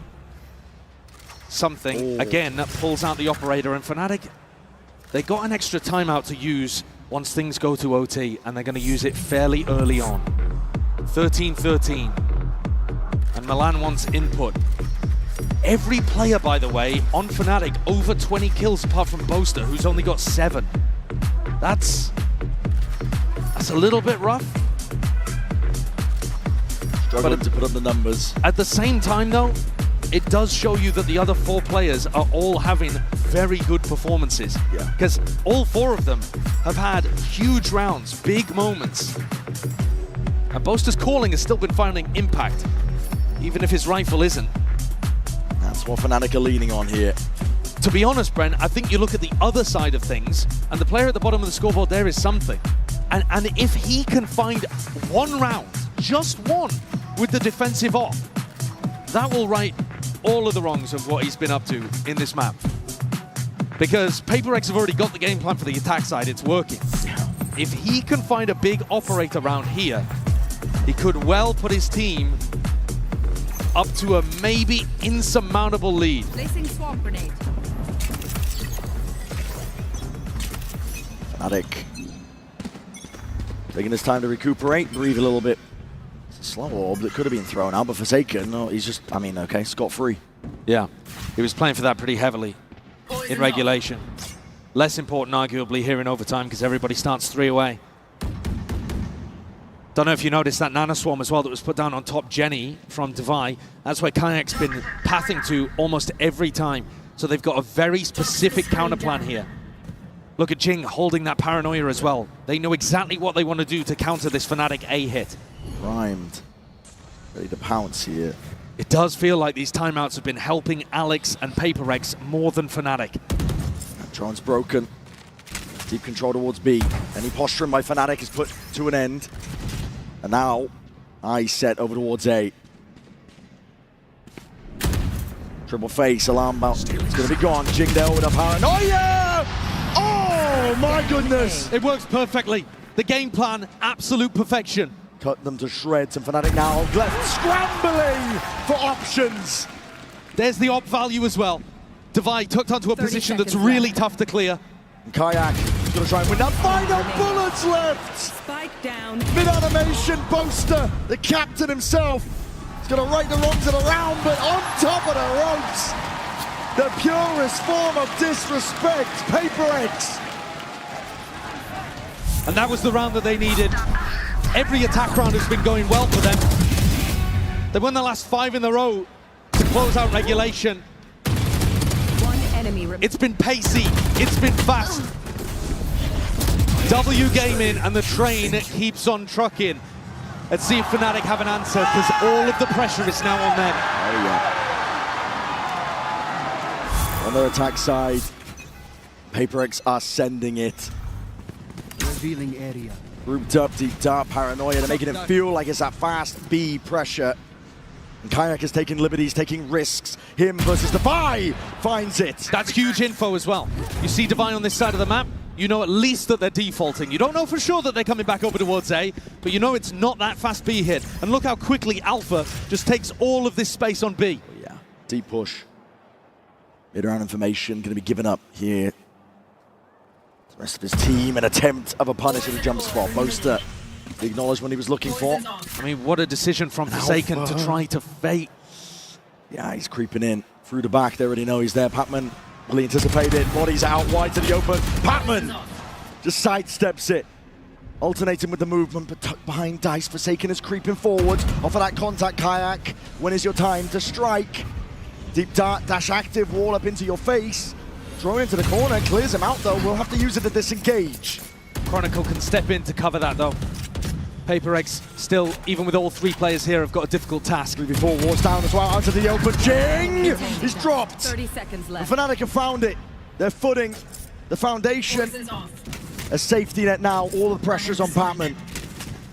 1v3, 20 seconds left. Taps it, looking for a kill, looking for a cheap fight. Again, he's not going to be given it. Snake bite, all the options reduced to ruins.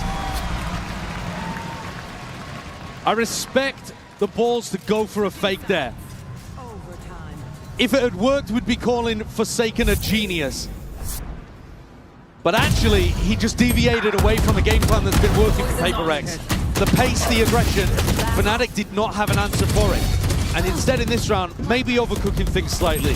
Went to fake that fast pressure and played into the kind of tempo that Boaster's super happy to call against. Immediately, Kayak realized it was a fake. Alpha got quick on the flank, and now we're back to even. 14-14. Up overhead with the util. Something still going for the operator. Every round on defense has been trying to make it work. Did find a little bit of value with it over towards B. They've got to be watching out for this paranoia again. It worked so well last time for Jing, but he's not really in a spot to use it now. Cheeky with the positioning. It looks to me like they're trying to fake that it's only Alpha here on A. You know, he's the player that's getting up, getting forwards. Lost man with the dart. It's going to be a drone. Fnatic faking like they're taking B control. Looking to see if they can pull bodies to make A little bit weaker. Soften it up for the take now. I mean, that's nice. Patman takes contact, which disguises where the operator is. So it could still be on A. They're drifting though. PRX are losing control. Gonna hard anchor it now, but they're seeing signs of life and hearing it on top of it. Nano swarms, deaded. All up in your face to delay. Do they play to flood? Do they play to defend and deny the spike? Devi is hard committed. He seems just a body. He's peeking over towards the top of this row. And we're seeing it now. Paranoia's forwards again. There's a wall into your face. Fnatic have access towards it. Insane! What is that by Jing? Fnatic! Vice grip now over towards the site. And it scraps on the floor that Patman has to pick up and make something from it. Damage done, bullets raining through, but right from the side, Chronicle never denied. Something here, operator in hand, but this is just dire. Oscillating the momentum of this map, happening round by round. Picks up the rifle, but you got one hell of a task, and no clearance again. Time's ticking. It's all against it. Crashies knows it. Big round from Chronicle, but also a wild play from Jing. We saw the value we got from the paranoia in the previous round. This time, tries to send it again. Throws that out, goes for the TP. But I mean, that is some nutcase behavior. You see, it did land onto Crashies, but just there's way too many people around there. Again, Holy respect. shit, bro. Holy shit, that's size, bro. Respect for going for the play, but keeping things simple might have had PRX already close out the map at this point. And a couple of rounds ago, it felt like they were completely in control. Now it does not. Now it's flipped, 180. Thing is though, PRX, again, could just go back to playing those fast attack sides. And we've yet to see Fnatic demonstrate they have an answer. Yeah. There's been no evidence that they actually can deal with that pace. But the more that you have to battle against their map points, the more you start to overthink things. And this map, if it ends up being important later on, will be a difficult mental barrier to overcome for PRX if they lose control here. They did such a good job getting to overtime, denying 5 map points. Fnatic have clawed it back. One more round is all they need to seal up Icebox, draw us level here in a best-of-5 grand finals. Fnatic's job is to deny, keep that trophy out of reach. He's taking a peek here early. It's an operator in his hands. Wall up and over, you don't anticipate this one. It's a classic play, or do you? Heads up play, you're trying to use those walls against PRX. They were born in it, molded by that play. Beautiful anticipation from Forsaken. Now, the wall does still block Patman off. And Alpha, he's pushed up. Alpha, you are so hard committed here, but he just spots it onto the drone as well. And my God, man! Does he deliver? Taken out eventually. But he's brought it into a 3v3. Here in the footsteps, the rumble, Patman, there's a timing to be taken, and he just grasps it immediately, jumps on a chance. And this isolates Crashies. Crashies would have to be a hero for Fnatic to get this across the line. Towards the back of the box. Walking forwards here, there's a wall into their faces. There's a game on those timings. Again, Crashies, surely not long for the world. And there it is, Patman from behind. PRX not done yet. Planted. A round where Fnatic tried to pull out a cutesy play, and it leaves the caller in a 1v3. He's destroyed at the end. 15-15. Neither team can get a proper advantage over the other and get a grip on this. They're bringing out tactics they probably haven't tried in quite some time. Both teams have got depth. One enemy remaining. But things get scrappy the deeper you get. You are insane, bro. You are insane, bro. All compliments. Thanks. Back up on their feet here, 15-15. Well, PRX fighting aggro. Aggro as anything, Kayak though. One shot to the dome, Jing is gone. Wants a little bit more with that dash active. It's going to be used on either side. Something just needs to try and escape. He's got the safety net of Forsaken watching over the shoulder. And Fnatic back up, anticipating some level of aggression elsewhere around the map. Alpha almost got an opportunity to pick off Patman in mid with that attack up. And Patman is not going to go for it again. PRX are anticipating a re-hit here, and that does look like the idea here. Just cautious for now, though. And Fnatic always with these opportunities to pivot back to Boaster. Boaster's done a very good job in this map of just applying options, giving himself options to work with. His is the more passive role, just making sure nobody pushes out of B, and once again, Patman is asked to do so much. On a knife's edge here, on top of the wall, it's a dart. Trying to take this timing pass. He's going to try and push forwards. Take the fight to it. There's an orb in the face of these players. Wall up now on top of it. Creeping forwards already. He caught this timing before. Wall up though. Surely it's going to be watched for. Spam happening, occurring. Hopping up on towards the top! Alpha! How the hell do you land that one? Spike planted. Best scenario you could really hope for if you're Fnatic in this spot here. Again, Alpha, shoulder, peeking out. Taken out. Deep dart against the back. Prime's ready and finally let loose with the slow orbs. You can see that 3-2-1 with a swing. Timing to be taken. Something's on the flank. Already ripping his way all the way past. Needs to be taken out. Something. He's found it. Dash back already. But the time is ticking away. 2 bullets. And 2 bullets. 2 players. Not enough to get it all done. Fnatic again with a really solid round to put themselves up once more. So many opportunities to close this.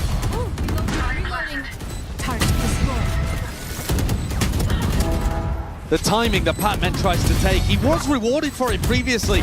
This time though, not focusing on the planter, seeing if he could catch a player that was looking to defend and failed. Forsaken pulls out the Odin to try to deny the orb, the wall perhaps? Second guessing it. Yeah, decides not to go for it in the end. Down again. Jing TP's forwards. This is it.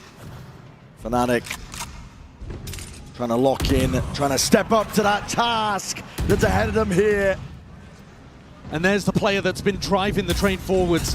The engine power was coming from Jing in all of these fast attack rounds. Now something has to step up an entry. Dash already popped. Yeah, Kayak still here. Put over towards the top there, just spotting it out, and the damage done something. One bullet to the chest is all it takes for Fnatic. They can feel it. Energy here on their sides. 3v5, it's all contact called for here by PRX. They're hoping there's an overextension. Never in a million years though. Fnatic are always going to be disciplined. Snakebite up and over. Dodged and juked down towards the back to buy. He's to land these shots. There's no freebies handed to him. Fnatic just bite it out. They're always expecting PRX to be the ones making the play. The time is going to be ticking here for Fnatic, though. They've got to go at some point. Double face up towards the top. Patman reveals his hand with a snakebite drop down on top of it, and this is it. Fnatic never denied it. Hard going all the way through, but they have made it even. So many opportunities to close this one out, and finally Fnatic managed to grab one of them. 17-15. Both of these maps have been a grind. And in a final like this, so much is about endurance and how you pace yourself. Up next, Fnatic's permaban. This mother need respect. Come on! The Alpha is raging. No! Alpha is hungry. Normally we say respect everyone, fear no one, but they don't give respect to them, okay? Just swing them, just smash their heads, okay? Turkish wolf is hungry.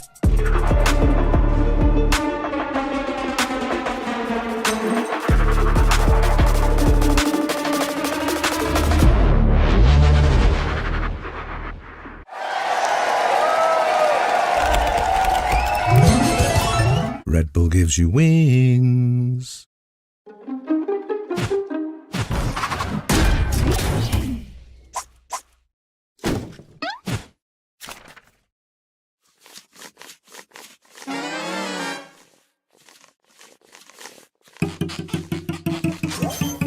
Spike defused.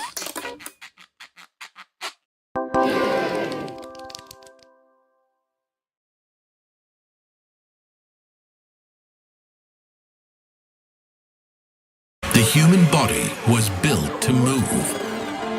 Not trapped at a desk in one singular posture for 12 hours a day.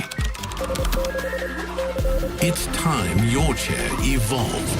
This is Secret Lab Titan Evo. Ergonomically engineered for you. Gamers, hybrid workers, artists. Backing your every move.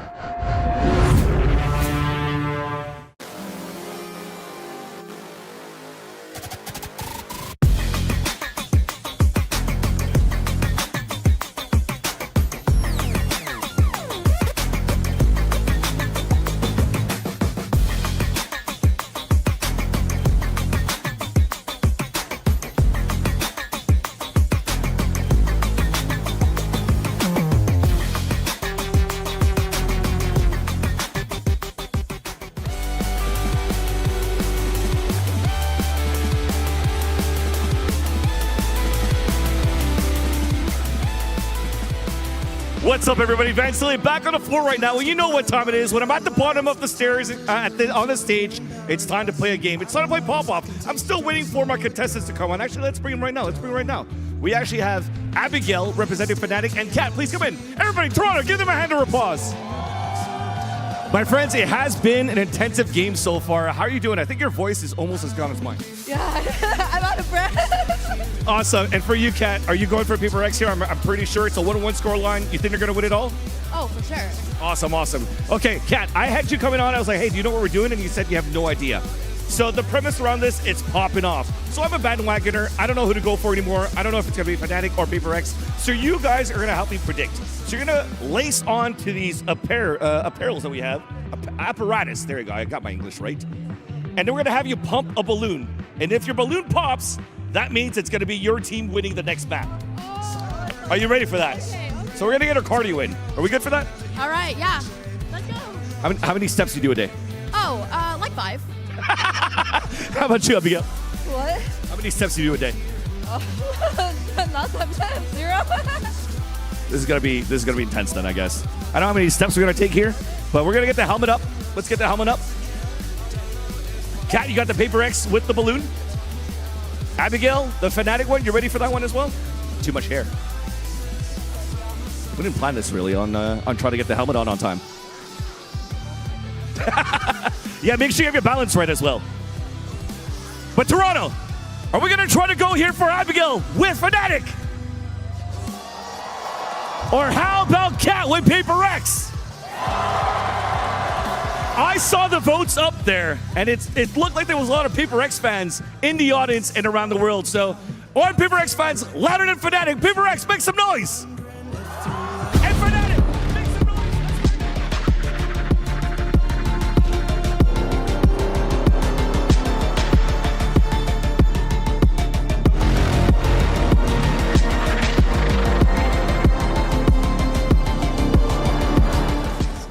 Welcome back, everyone. And Fnatic won. Fnatic won. In case you're wondering, Fnatic won the balloon thing, majigum, whatever that is. Official name, by the way. That is the actual Yeah. name of it. Indeed, it is. But we are all knotted up 1-1 in this series here. It's now time for our Verizon high-speed moment. This one going to go to Alfier because we ended up seeing, actually, this Fnatic team really get awoken in this one. They needed this in order to get back into this meeting. They absolutely did. This was their must-win map in this series, and they had a bit of a rough start. Went down 0-4, lost the bonus round, but then as he has stepped up it many times throughout this tournament, it was Alfier, I should say, who brought Fnatic back into this one. He has been playing so well individually throughout this entire run. Just looks so confident on that stage, Bea. Sometimes you have to be confident, you have to disrespect your opponent, and Alpha needs this kind of rounds. He knows that he's the player that can put the rest of his team in his shoulders and have this kind of moments to bring them back into the game, because those 4 rounds had been so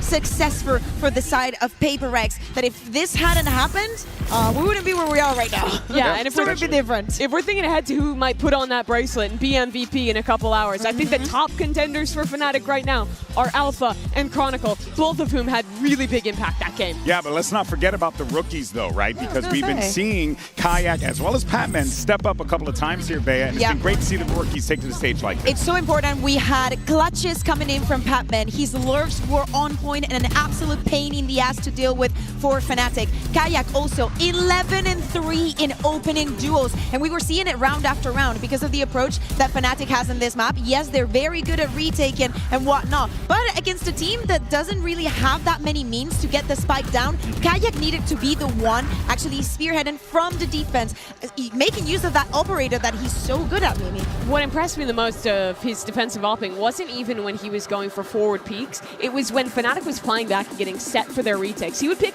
really good angles to punish Paper X trying to fight deep into side. Because the way you counter Sage retake teams is you fight into backside. And constantly, Kayak was able to deny those angles, keep the players from Paper X pushed back, and make those retakes that Fnatic just kept winning so easy to pull off. Yeah, but of course, we started to see things get a little wonky as the series, or rather as the map continued forward here. But what we did get was a strong Fnatic second half there, right, guys? And we were seeing Fnatic come back into this one, but don't get me wrong, though. This could have gone either way, especially with the way OT played out. Yeah, exactly. I think that starting with this strong second part of the map, when they go onto the defense, they needed to stand up very, very strong. A 6-6 half is a very good result when you start on the attack. So for Fnatic to understand how to play this map against Paper X, having those initiations was very, very important, Mimi. Early on for them, too, they had such a good read on that pistol round to punish the Paper X players who were pushing in through mid. Fnatic's the team was really good at slowing things down, taking that step back, punishing aggression, and then playing those advantageous later rounds, which is super successful early on. But as we got deeper into that second half, the chaos started to seep in. How are you doing? Paper X, I mean, nearly brought it back. Were you good? How was your heart? How are you handling it? My heart was okay, but it's like sometimes you see a gap in a map and you see Paper X taking advantage of that, and you're like, please, I know you know, Fnatic. Hey, but you know what, though? Now we know that we're going to be heading over to map 3, Pearl. And definitively, we're going to Lotus for sure to settle this one. But let's talk about how this series layout has played out, because, Bea, it does feel Like everything has gone as predicted. You know, we were calling PRX for map 1, Fnatic for map 2, but now we're going to Pearl, which Fnatic do not like. Yeah, do not like. They've played it one time this year, but oh my god. Is this a spoiler?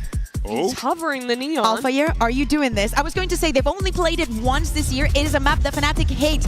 Previous to that, 2022 in VCT is not something that we see a lot from PRX though. This is the first map that they played in this competition and a 13-1 win for them against Heretics. So it's very smart for them to be picking this map as their third one. And Alpha, are you going to do He used to play the Neon on this map. We haven't seen it a lot, but with this double duelist approach from Fnatic, I'm liking it. And this is basically the comp that we saw T1 be very successful with when they were playing and when they went on to win Masters Bangkok. On defense, especially, those two duelists can work so well together to play into these flood retakes. It's two players that we know have been playing amazingly just as shooters this tournament. I would love to see this comp get locked for Fnatic. Well, they're still hovering over it. They haven't made any changes as far as like using the selecting time. other They're options. using They're the using time. that time effectively to communicate, right? Because, you know, Boaster wants to make sure that he's just giving the orders to the troops, right? And it's very important to make sure that you lock this thing down. If that was the must-win map on Icebox for Fnatic, I think my god! This is the map that PRX needs to win. You cannot pick into your opponent's permaban and lose to them there. That sets up a very scary end to this series then for the boys from APAC. In the words of Admiral Akbar, is it a trap? Are we in for a trap? What is going on here? It might be, you know, you're going into the unknown. PRX knows this map very well. Going back into this double duelist that favors them so much. Now we get in the double duelist versus double duelist, something that we will get to see in Split if we get to that final map. But I want to know how this changes the perception that PRX had. And also, 100% important, Davai having such a good series and playing on device. All right, folks, let's get ready for map 3. Send it back over to your casters. Here's Brent and Sideshow. So we're stepping into the unknown here as we go into Pearl. PRX, you can imagine, okay, you've got some form of an advantage where you can make Fnatic play this map, but you're also going up against a composition which you've seen before, granted, but not the way that Fnatic might play it. It's a lot of unknowns, and it's shaky territory still at 1-1 here in our grand finals. Now, the other time that we saw PRX play on this map as well, it was a 13-1 dismissal of Team Heretics, but that was also them beginning on their attack side, which means we barely saw the defense whatsoever. So even though we know that their attack is phenomenally good, at least in the one example we saw at this tournament, we actually don't know anything about their defense. PRX might suck at defending on this map. We don't know yet. It has been a very good map for them domestically though, and so if you look back there, you shouldn't be too worried about things. And I would echo what the desk is saying. You've got to win on your opponent's permaban pick. But we have seen at tournaments in global finals before that sometimes that is easier said than done. These teams, when they have a permaban, are able to come out with a weird comp, like for example Alpha on Neon, and they're able to throw caution to the wind and play with a level of recklessness that you wouldn't expect sometimes. If Fnatic had any map that they just decided to send it on, it would be here on Pearl. And it puts all the pressure right back on PRX after they just lost in OT. Seeing Fnatic on that attack side here as we step into Pearl. Big group up early on. We can see it up here on the casting desk, but potential for some early fights occurring out towards B.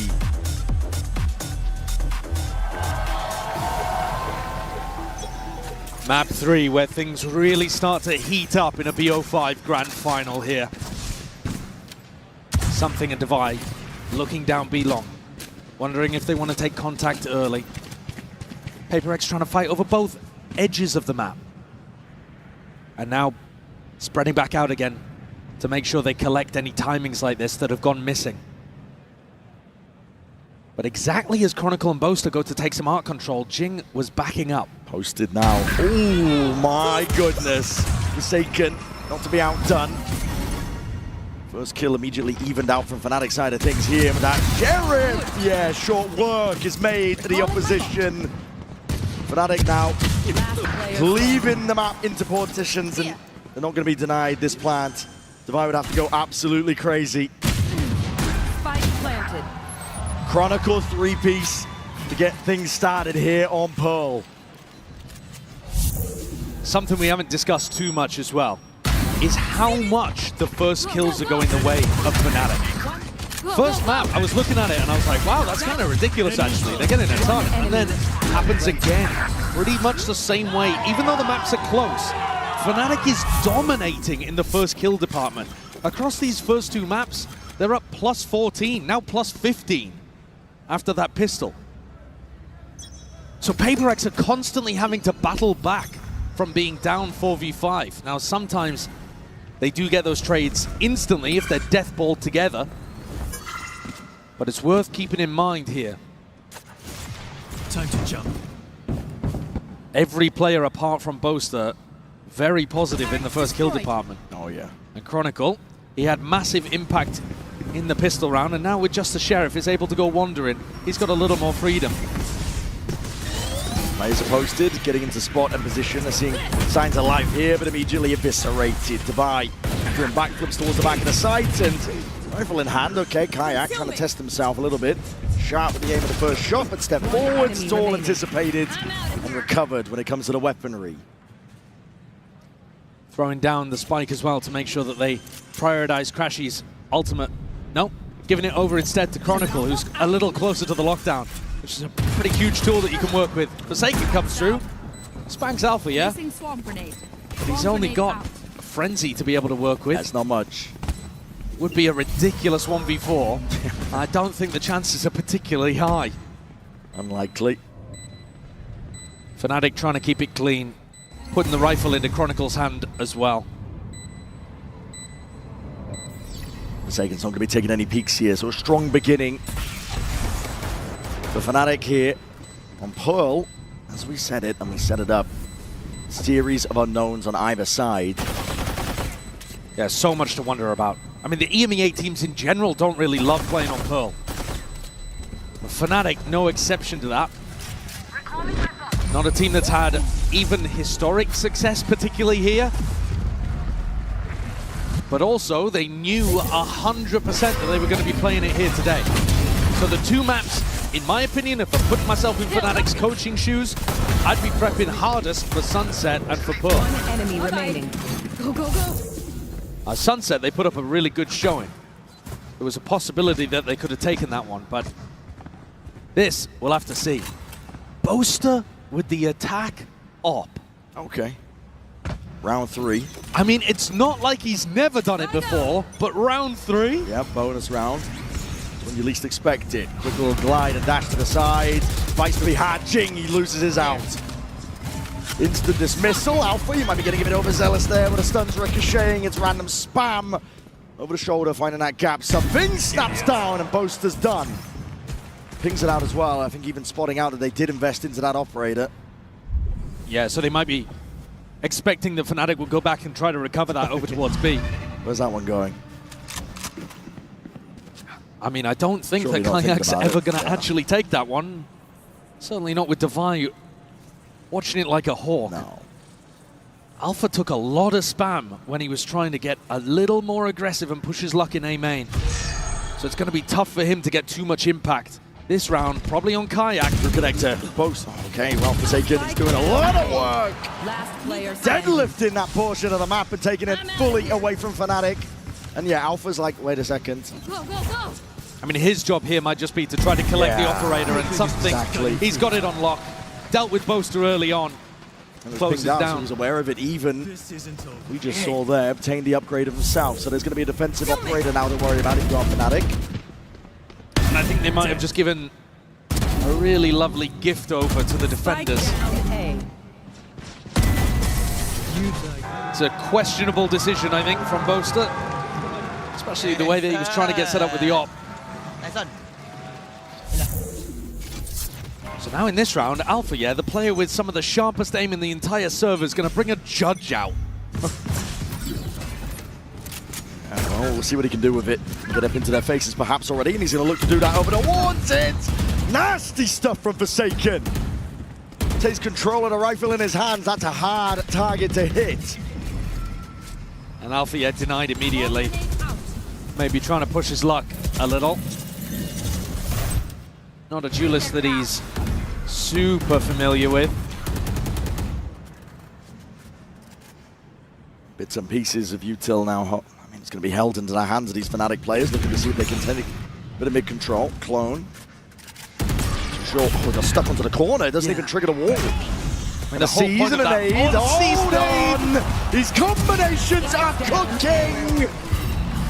That's a foul concoction if you are Fnatic. You're going to need those heroics! But it's all watched. Crashies in a 1v5. That's a beautiful round put together from PRX. It really is.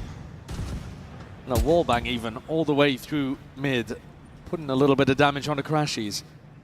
30 seconds The left. combo of the Seize nade into the pull and into the swing just destroys Fnatic, but they'd already been set up. A couple of weird moments here. I mean, Kayak's teleport all the way down into Flowers was a bit of an unusual one. And then his clone getting stuck, failing to trigger out the wall. You can definitely see, I think, that Fnatic are less comfortable. Yep. The details are not perfect here. Throw going amiss. That's ridiculous. Okay. The slide is really late, though. He's jumping through and trying to slide. And that's a silly way of ending. A load of surprises. Another little evil chuckle there from Batman. Yeah. And now Fnatic's economy, not in a good spot. They forced up in the previous one, like I said, with that judge. And something is just sitting pretty on the other side of the map with Boaster's operator. Still in his hands, still watching that deep B line. Makes the guessing game a little bit easier and a lot of stall util. Yeah. I mean, if it ends up landing kills here, all the way up. Fnatic are going to be feeling really bad about the fact that such a valuable asset has gone into the hands of PRX. It's like Mini in weapon form. Something's really trying to min-max these timings, I think. The gate crash, backs himself out here. Going to be hearing that drone, just trying to avoid it. Ducking, juking, but now, okay, recall start. Discipline is going to be there from Fnatic. Do you expect something to be here? That's the question. It's a great flash. Took to the side here, just stepping up, and wow, okay. Better shot. That's overkill. Head's going to be rolling straight off the shoulders there. Alpha does have his ult to be able to work with, but maybe Alpha's job here is just going to be to try to run a fake and pull eyes towards B. You see Chronicle inserted over towards A, as the rest of the team tries to go back over towards and connect with this guy. Chronicle's got to get some damage done too. Anything to crack this one open. Contact plays for now. Been peeked out, Divide. Just there's the Thorns. Down below it, he's going to be swinging wide. That flash was a good connection. Forsaken, already ready to supplement. Deep Dart dealt with. Almost lining themselves up for it. It is precise from PRX. Surgical almost, and it leaves it into Alpier's hands. Too much for him to do. Very comfortable there, anchoring from Divide. Super comfortable in that kind of spot. Showing you exactly how to play around it. The flash, the Thorns. Good hit. And he's got a perfect idea of where the player's going to be positioned. Chronicle core. Shame. One enemy. But now the rifles are back for Fnatic. A couple of rounds of lower recon, and now Alpha gets a Vandal. Something still with an operator, so always that's going to be a difficult one to work around. But Alpha's got to be the player that you've got eyes on to try to crack this open. 3 players, though, from PRX on the other side. Over the top there with a dart. Yeah, that recon just to see if he could push away an opper that was going to be playing Pillar. This is going to be a fight, though, from PRX. Crunches far back here. There's going to be that flash play. It's going on either side. Fnatic. Drawing bloods. Jing, he's hard committed onto the corner. Do you want to stay here? Oh my goodness! He wants to step up to the challenge. Satchels barely there to evacuate. He's going to be taking a high ground. All perched now. Called for a wrap and rotation as the entirety of Art is given up. Fnatic have access now to this A site. Full control, and only something here. Fnatic should be on the line before the Yoru player. Doubled up into the back of the site here, but again, oh my goodness, it's the minor of margins. Just spotting another player, but is he expecting from behind? How, I should say Chronicle. I mean, the movement's amazing there from something. Doesn't want to overstep himself. Chronicle still holding control towards the back of it. The turret was placed down. Alpha's time to shine. He's going to be the playmaker here into this spot. The clone going to be taking a bullet to the brain forward, but Fnatic putting that crunch on them. They drag it here 3-3. And finally recover Boaster's operator. Remember, bullets hurt. 3-3, big round from Fnatic. I've got a question about what the hell went wrong with that PRX fight over towards B long before even this began. I think there was a team flash that came out. They might have shot the clone, I don't know. Yeah, maybe that's what it was. But everybody really heavily blinded up there from PRX. Yeah. Just as they went to try to trigger the play.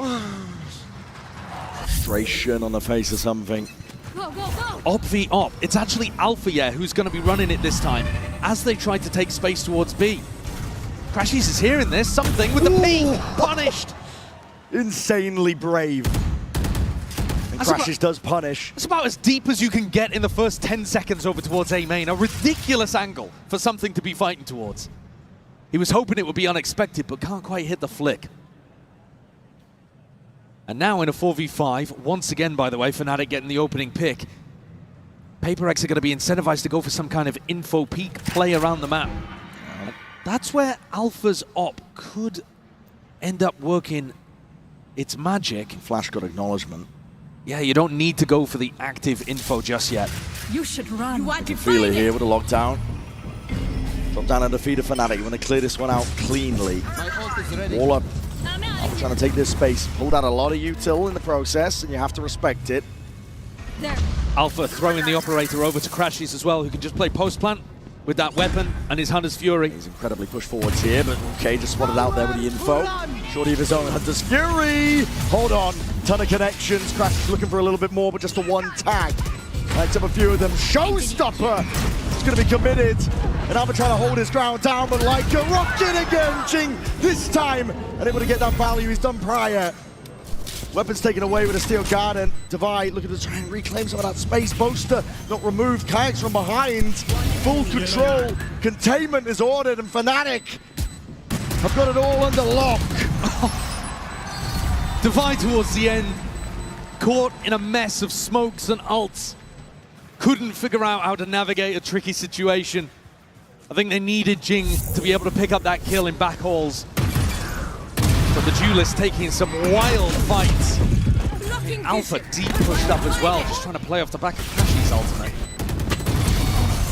Fnatic, honestly, look like they've got some nice game plans on their attack side. Three of them.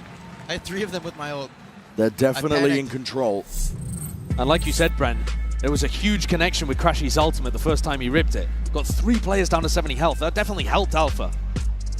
But yeah, let's return back to the game plan from Fnatic then. It's that same slow-paced style on their attack side that they've been playing all tournament, and PRX are getting baited into going for these fights. And that's then allowing Fnatic to go for pretty simple execs and get the plant down. And the one thing that Fnatic's been amazing at all tournament long, really entirety of this team, has been post plants. They've been winning 82% of their post plants in this tournament. If you're PRX, you cannot allow them to get that spike down. But that also does mean fighting, and Fnatic are ready and waiting for it.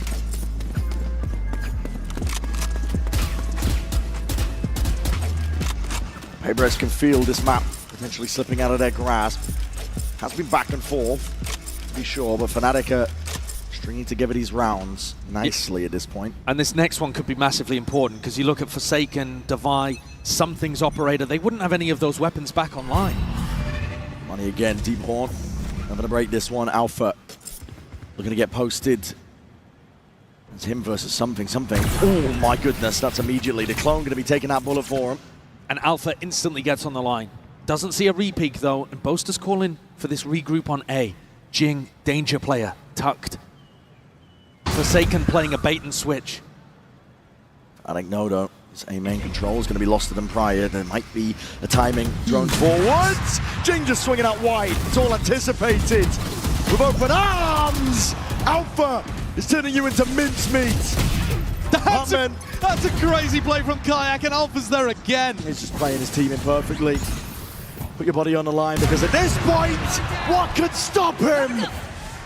4 kills, ace online. The crowd wants it. They're cheering. Get Alpha plucked out of the sky. 4 HP between him and a sick clip. But I don't think Devi's going to be able to keep this up. Alpha has done way too much. And Chronicle cleans up the dregs. That round demonstrates not only the incredible awareness they have of PRX, knowing that Jing is going to be playing that position, or at least a serious threat of it. Alpha's attack up gets value, but then the killer instinct afterwards to dismantle the play and push forwards into an Astra that's way too far out of position. Alpha continues to get further and further ahead, I think, in the MVP race. 12 and 6. Shutting it all down for PRX. I'm going to bring this one back here. It's aggression, a staple of this team. Now through mid. Boaster up on it. Boaster, I think, just calling to try to keep some of these anti-ecos pretty simple. You know that teams are going to try to fight over towards mid, so they've got Chronicle watching that. You just have Crashies feeding you info on the other side, and then you try to end B. That's a lot of damage through onto Chronicle, though. The bodies, Forsaken creeps ever closer. TP into spawn. I think that might have been heard. Forsaken. Crosshair placement. Trying to land those shots. Good awareness from Kayak. Spam straight through the wall. Sent flying towards them. Hello. There's a lot of damage on the Chronicle. Could have been a kill. Nana Swarm's committed. Anything to clear these players out up through the top section of B. This is Manic. This is Chaos. PRX trying to take the fight straight to them. They don't care about the battle lines that are drawn out normally. Man, he could be a difference maker. Why are they not thinking there could be anyone on A? Full knives out, and they've opened up a bit of a mistake here. As you mentioned, Patman upgrade. Acquired with a rifle. A Boaster is stuck. They're split up. Boaster has the spike, 25 seconds, creeping around behind Patman. Nightfall committed, Crashies push forward as a result of it. No one really ready for this one, but it's brought it into that 2v2. Fnatic trying to get a move on Crashies now. Roles reversed, he's the one putting the pressure in, the squeeze onto Patman. And he's earned his team a lifeline. 10 seconds left. Great read as well. Devi, though, somehow manages to time that recon, but Crashies is aware. Tagged up just by the drone, Fnatic. Put them into a post plant and they will thrive. Yeah, Boaster just got escorted the entire way through. Turned into the VIP, and Crashies, the bouncer, kept everyone off him. There's a pull for the first time. Going to be used now. Devi, one hell of a clutch is required. And none of the space to do it. Shock darts flying, Crashies just playing his life perfectly. Impeccable work. Impeccable work indeed, Fnatic. That is a sick round from Crashies. He's asked to do way too much in that situation. Alpha gets caught on the B re-clear, and Crashies has to push forward, dodge a fade ult, get a kill, come back, defend Boaster as he gets the spike plant down. This fight against Patman, Boaster could have tried to run through, but Boaster wanted to make sure he didn't drop the spike. You know how did you get 2 kills? Because I chilled. I kissed your hand. Something's brought the op out again. Fnatic have been really good at navigating these kind of positions. Alpha takes a ton of damage early, though. It's a bit of spam through the wall.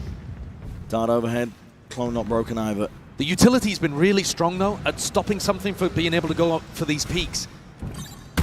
Patman, that's brave. He's doing that solo. A lot of the defense for PRX is solo, actually. Yeah.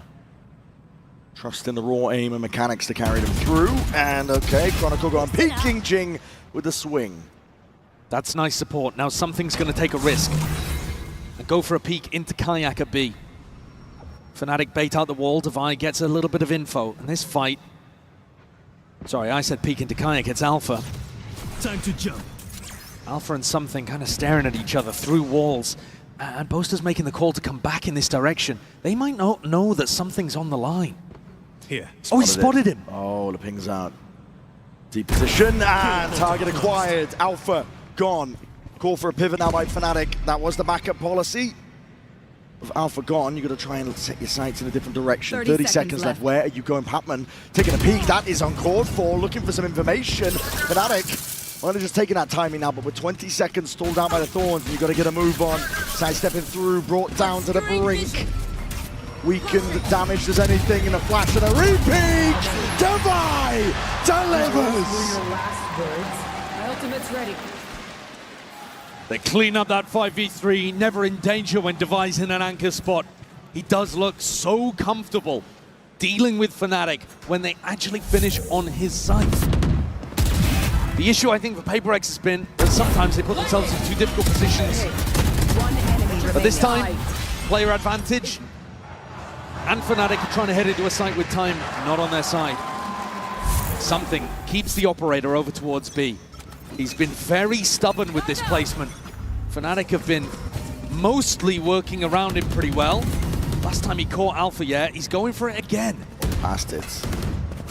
More players, though, waiting to cross. Fnatic to clone, taking the bullet. Alpha with the peek, and that's swift dismissal. Okay, get out of there. He's lucky to survive that one. He really is. 31 HP, one more Vandal bullet. And PaperX is going to try to put him on the line again. again. For this one. They're trying to take the pressure to them. That's a steel guard in the pocket to play in. Alpha still has his gun. Fake TPs. All that pressure is just dissuaded, diffused. Fnatic don't really want to commit because they know that the stack is here, but they don't have another option. They don't have a lurker to go back to with info in mid or A. Oh, a bit of spray down with the rifles. There's a gap in that smoke. Time to play with it, but already that Cosmic Divide is going to be fading. It's not going their way. It's traded out. Showstopper. It's here for Jing. When the time runs short here, you could be in dire straits. Forsaken. He wants to go for a peek of his own. Flash through in his face. TP into the back of Halls. Kayak. Anything to deal with him? My God, man! Forsaken! Just takes that timing to rip them 30 seconds. to shreds. Patman! He finishes what Forsaken began. Forsaken constantly the player in these unexpected positions. And again, just making Fnatic earn every moment. Constantly putting questions and challenges towards Fnatic. Down B. And often finding gaps 30 that he can seconds. exploit. A lovely risk. Exactly at the right time. And PaperX bring things up with an opportunity to get it level at the half.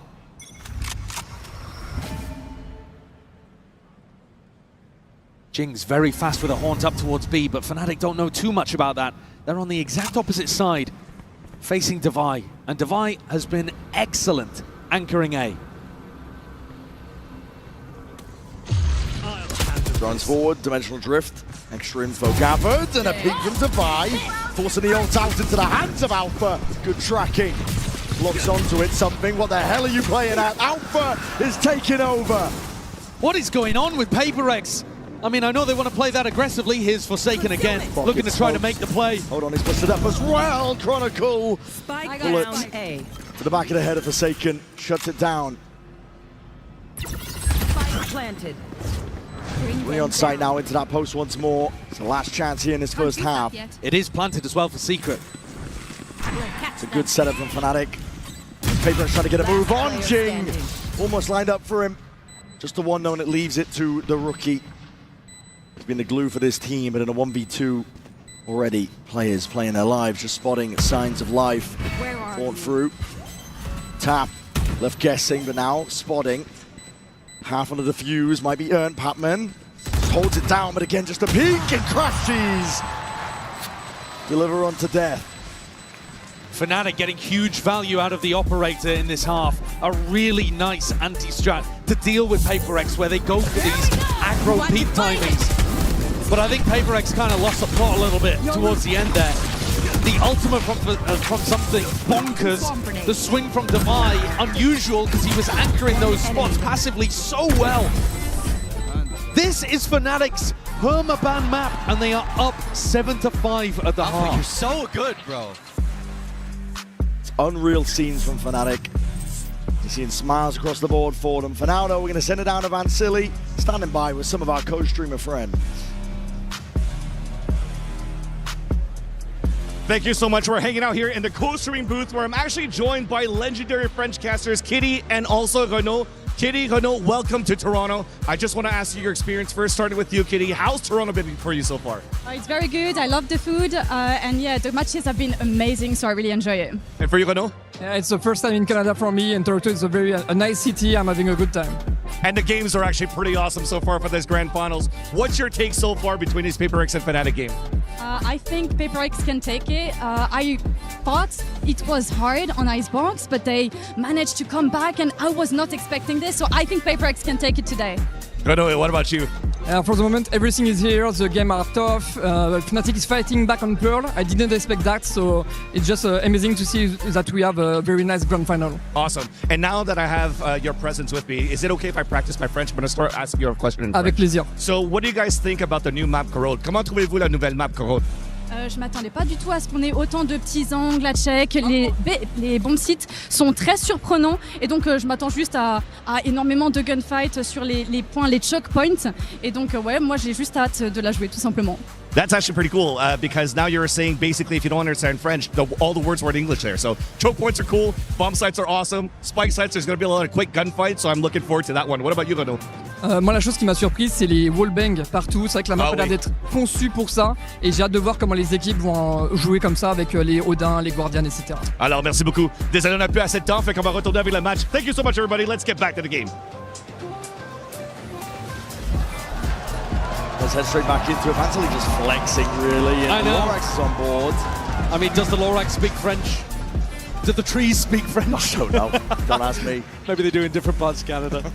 All right, let's take a look at the Coinbase Econ report. I mean, one of the players here that's up towards the top, Alpha, yeah, who had an op in his hand at various points, was getting kills with a shorty, was getting kills with his ultimate, with a Vandal. He's doing everything everywhere. And you heard it as they went into the halftime. Crashies saying, you are so good. It must be wonderful for Crashies to be on this side of it rather than the other side of it, as he was in the past playing for Optic and NRG. Frequent. I mean, Crashies, a staple in best of fives. He's used to them. He is. He's had the second most Grand Finals appearances out of any player in Valorant. Only behind Chronicle, tied with Boaster. Yeah, which you wouldn't expect. Oh, it's crazy, isn't it? Well, they got so many with the Optic NRG core, and then back here again. Incredible stuff from him. They go into really get this ball rolling here. 7-5, Boaster, timing taken. Hello, right click's not delivering him what he wanted. PRX are the ones who survive, but Alpha, instant response. He does claim the life divide. Going for a swing and a peek, and that is called for. That is beautiful by Fnatic. Oh, that's unreal. It's poetry in motion. The synergy there on the wide swing, and Alpha readjusting targets. Holy. Forsaken's been good, but he's not been able to recover situations like this, surely. Spike down, hold on, there's damage done to Alpha at least, but from behind, Kayak just trying to remove those wing cons, and there's damage done to Forsaken. He's going to be able to have access to the spike. There is a possibility. He'd have to get funky with a smoke, though, and somehow pick off a cheap kill on Alpha. Not available. Dead Sit consumed is going to bloom, blossom, partition up the site. Bit of spam from Fnatic. Hoping to catch a freebie. Second star down. Concealment. Consumed again, just trying to cut up the sight lines onto this one. Chronogodo peeks it, and Alpha takes it. As if Alpha needed more. They feed the beast. Spike's dead. Go, go, go. That showcases synergy as well from a duo that have not been having like too much experience in these kind of roles, you know. You got Alpha as a hard entry here, and then playing Crashies in. Crashies still somewhat new to the team, and Alpha doesn't play a lot of the hard entry like this, but that's masterful Your stuff. comms are insane, your aim is insane, you're insane. And Crashies is loving his time with this team. Yeah. He's talked so much about how good the vibes are and surrounded by incredible talent. They're in full control of this map. Which is mad to say. It truly is. Done. Forwards again, forcing the issue. Boaster from behind. Quick work there with a stinger. Getting funky with it. Yeah. Horn forwards will not help you Much at all. The fight is immediately gone, and this is just complete control, isn't it? Yeah. Fnatic gliding, sliding forward, trying to set up Chronicle for the goods, and Boaster right there to claim it. Really aggro, following in behind Alpha's timings. Boaster there, disrespecting the smoke as well. Look at him, running inside of it with a nano, knowing that he's going to catch the timing on the PaperX players. And when this is your permaban, like Fnatic, there's no way of PaperX knowing what's coming for them. You can afford to do silly things, one-and-done things, because it only has to work once. Oh, yeah. You only have to win one time on Pearl. Fnatic don't have to be an amazing Pearl team, they just have to win once. Right here. That puts all the pressure onto PaperX. Not that it's not there already, but 4-round lead for Fnatic. And I don't think PaperX can afford to lose this one. I mean the round and the map. That's a tuck to the side, that's something as a deep TP. Claims the life of Kayak. Moving forwards though, drifting to the side. Boaster looking to see if he can stay alive. Alpha! Deep dash forwards, and now you're seeing signs potentially the things are going a little bit skew with, not quite as practiced. I mean, having said that though, Brent, they're still in a 2v3 here, Fnatic. There's still a lot of danger. Especially when rifles. It's Chronicle, Crashies, both really good in a clutch. PaperX should be able to close this out, but they also need to close this out. Both Fnatic players in the same position, waiting for the dart timing. Thorns, deaded. Dart back Hall's. Hall's going to be used as a response for it, and there it is. Good flash timing too from Divide. Completely catches Chronicle. And 3 rifles saved. Bunch of armor as well. That's going to keep PaperX in this one. Very aggressive on the peak from something. And Jing ready for that re-clear. Alfie has gone for it quite a few times now on defense. All 3 rounds we've seen him slide in, trying to play somebody else in around mid. And this time Jing wise to it. And look, the eco's a little wonky here for Fnatic again. Alpha with a judge. I do like this play. Seen PaperX go for this before. Recall smokes, horn, flash.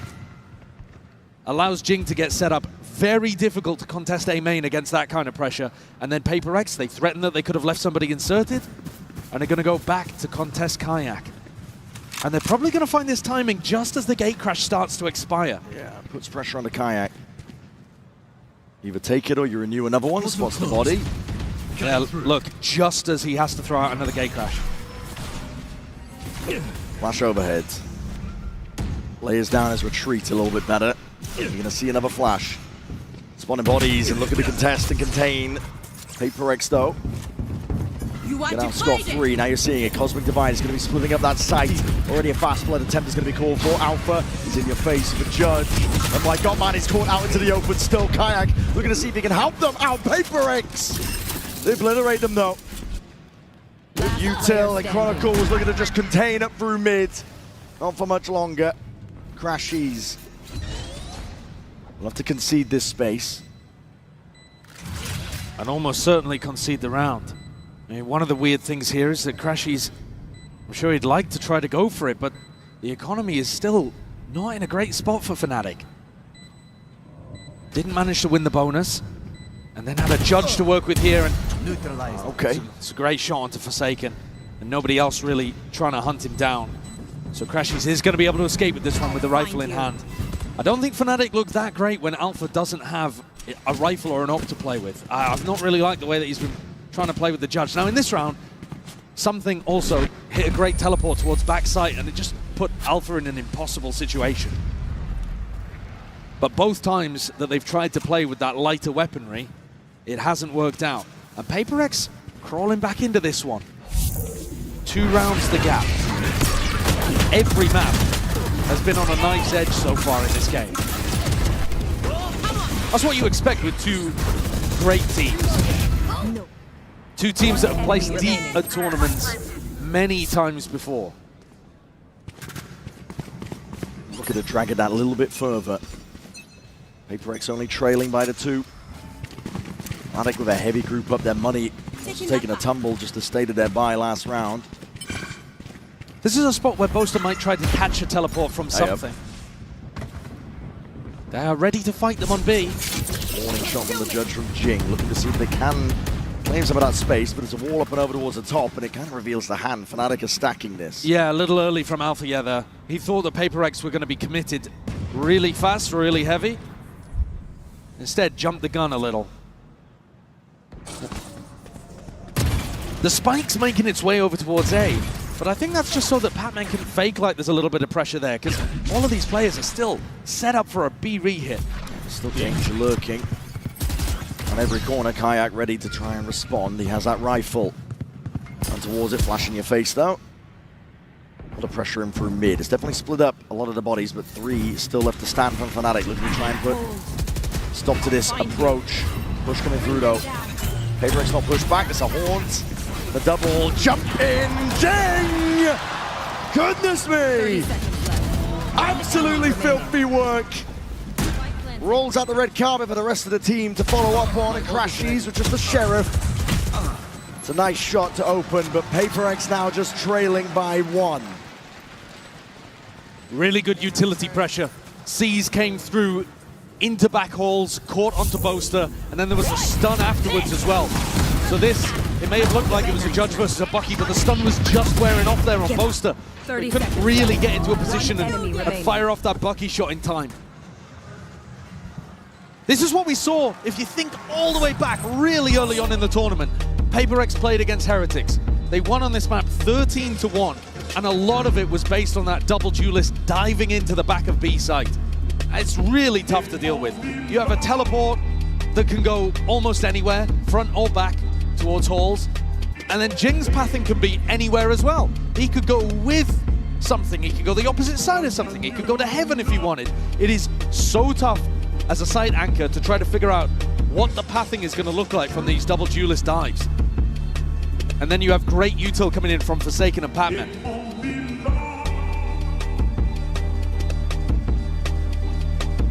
Fnatic are losing their control on this map. It definitely looked like they were set up pretty after winning the second pistol. But now, you might be seeing the difference between a team that's got some real depth in the strategy and depth in terms of scrim experience, match experience, and a team just kind of trying to wing it. Yeah. Tale of two halves. PRX really feeling like they are in control of this one, even though they are trailing by the 1. Fnatic scramble together a bit of a buy here with the money. Operator in the hands of Alpha. Far back position though. This dimensional drift is going to be increasing the pace. PRX will take it towards them. Fnatic just exit straight out of there. Something. You want to go for this one? Surely not! Oh my goodness! These ults have been criminal. And a Nightfall on top. Look at the late claim towards the back of the side. Patman is alone, by the way, and he's going for that peak swing anticipated. Hunter's Fury, back pocket of crashes. The plant is down, he's done damage. A major opportunity for Fnatic to get back in. Jing though. Judge. Oh, shut down before he could even see a glimmer of a Fnatic player. It's a complete denial of space. Fnatic now methodical, surgical, picking apart the players and picking apart the site. Divide. Been playing well, but not this well. Cosmic Divide in your face, you have to give it up. Fnatic now. What a response on the backside of that timeout. It is a big round for Fnatic to be able to get, but I think you can't watch that and not have questions about the way that something plays this. He comes dry out of his ult, no utility used, and just tries to catch Boaster while he's throwing down utility. I mean, that's got Alex furious. The information that he gathered was good as well. If he'd been able to bail, they probably still have full control of the A site. Can't be making mistakes like that. Kayak. The operator flash in your face though. Let's get away from that spot. Even go over the repeat, it's a flash! Adjustment, tries to snap to it. No bodies there, but no kill claim. Jing now with that showstopper, he's looking to try and open this one up. Pacey indeed. Monster needs to get a hold of this one here, but here it is, different direction, and Jing, no dice, can't claim it. Kayak from under. Something's been dropped. Divide just trying to take a lot of this space. Boaster, no more bullets to really make a stand against it, but that stun rattles and it connects. Shorty, both bullets gone. PRX are the ones in control.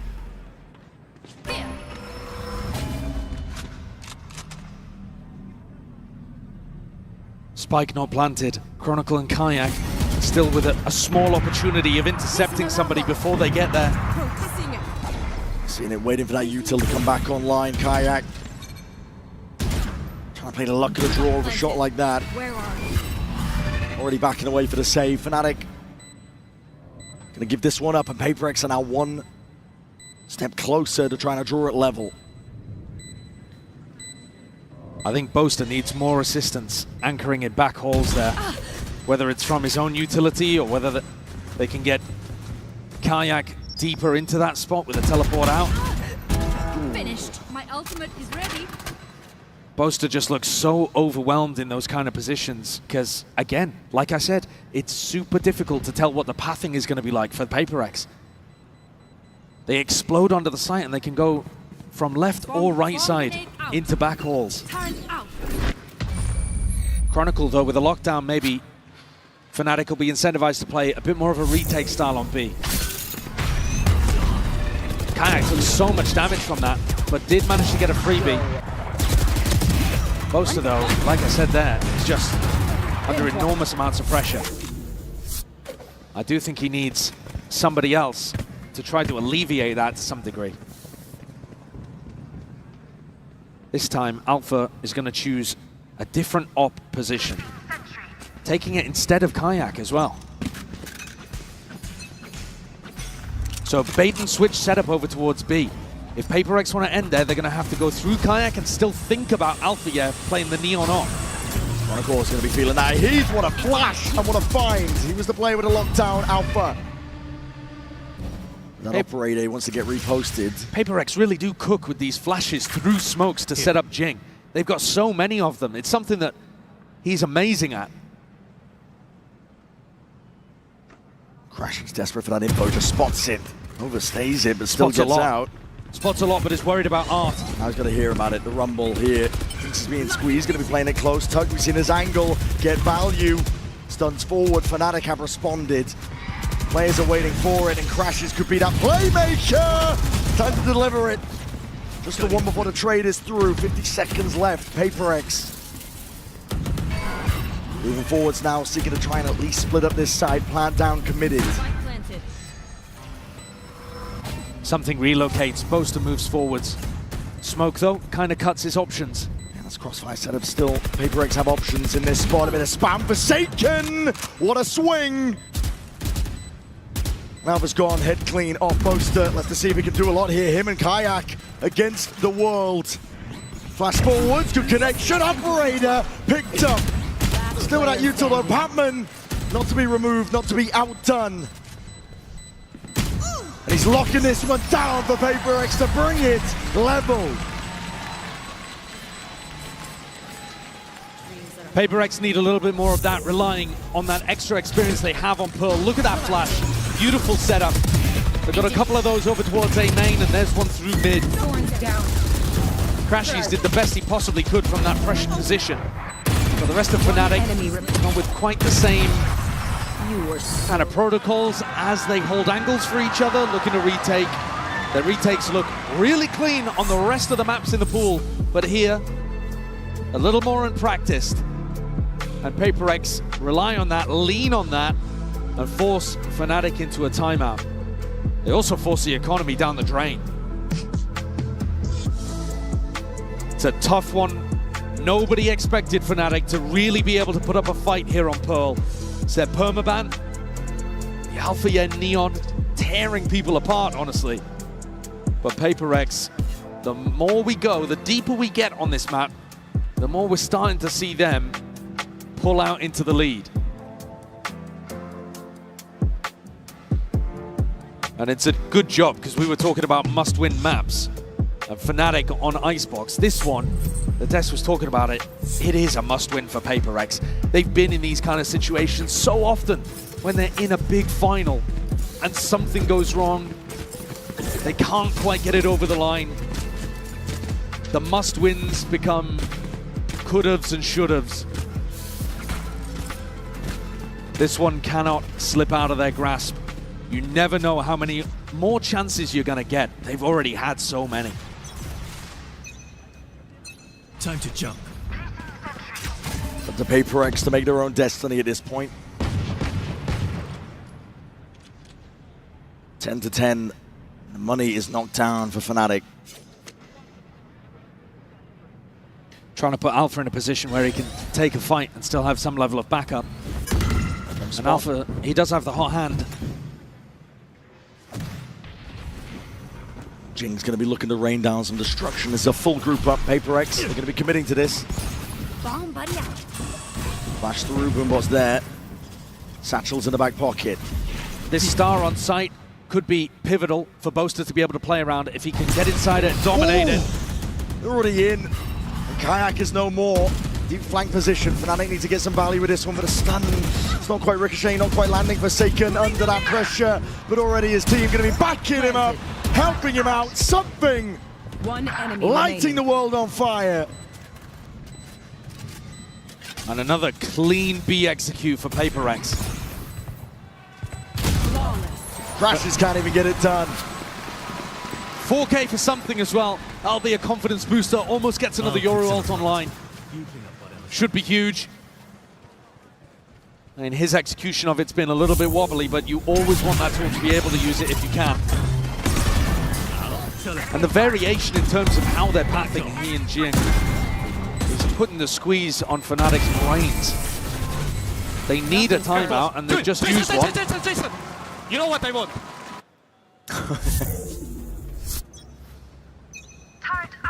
Forsaken. Yeah, getting flustered in a moment, I think. Forgot to buy armor. Yeah, no armor whatsoever. It's PRX up to 11, though. It's up to Fnatic to see if they can answer back. Stop the tide. Kayak. Here. Left guessing. He's thinking about it. He's pinging it out so that Althea can watch it. Try to put a little bit of spam. Recon confirms. Oh, and there's a damage. That's really nice from Fnatic. Very good awareness, great comms from Kayak. And it's been the B execs really that have been the problem for Fnatic. This hold on A looks pretty good. Forwards again. Sees just about dodge. Jing's in your face though, and what the hell do you do about that? With the judge in hand, here with the footsteps. My God, man! From that kind of range, he's getting away with murder. PRX are all over this one now. That nade rebounding is a pick your poison situation. Crashes. He's barely there. Tucked down. Slim pickings with the help, but Fnatic are grouped up. Down overhead. Spam avoided. Goes both ways though, and Divide! Lighting them all up. Back at the site, Kayak would love to save this gun, but that is a luxury he will not get. Jing provides more of that magic that PRX are looking for. His entries early in the tournament were unstoppable, and here's an example why. The movement is so tough to hit. Look at him bunny hopping in through here, holding his momentum in midair as well. And then goes for the push on the Chronicle, anticipating that Chronicle was going to be backing up. There's a prime example of how you use the judge on the attack side. And things were tense earlier on for PRX, but now it's all smiles. Yeah. Who's next? Round's flipped here, Dimensional Drift spots out Alpha, and he feels the need to try and step up and take that challenge. Ult's expended. You are divided. Potential silver lining, but PRX can feel it, they can taste it. Chronicle levels it out. And in through the back of the site, Jing already has that space. Batman slinking around on the side here, full plan, committed. PRX have it. In through the back of the site with a flash and a swing and nade. They're trying to delay. But a lockdown used and a Dimensional Drift with it. Fnatic are in as best a position as they've ever been. Crashes is on that cleanup. Everybody trying to exit out of the vicinity. Could even get a little bit more. Patman, damage done. The rifle rings out anyway. Something straight back in, and a nightfall as well. This is space given up, granted, and kills collected. Fnatic are against the brink. One enemy remaining. And Forsaken the one to deliver it. The death blow potentially here on this map. And Forsaken drops his adversary. No pull required. Forsaken gets him over the line at 13-10. Way tougher than they might have thought it was to get past Fnatic on their permaban. But PRX take a 2-1 lead in the series, and everything from here has got to be perfect if Fnatic want to deny the trophy again.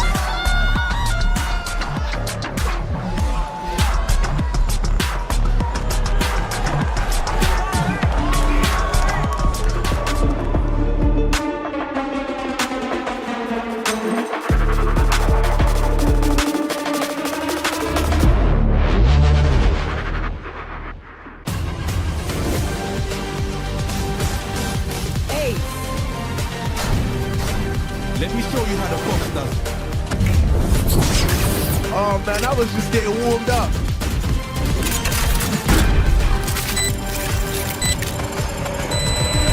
Spike defused.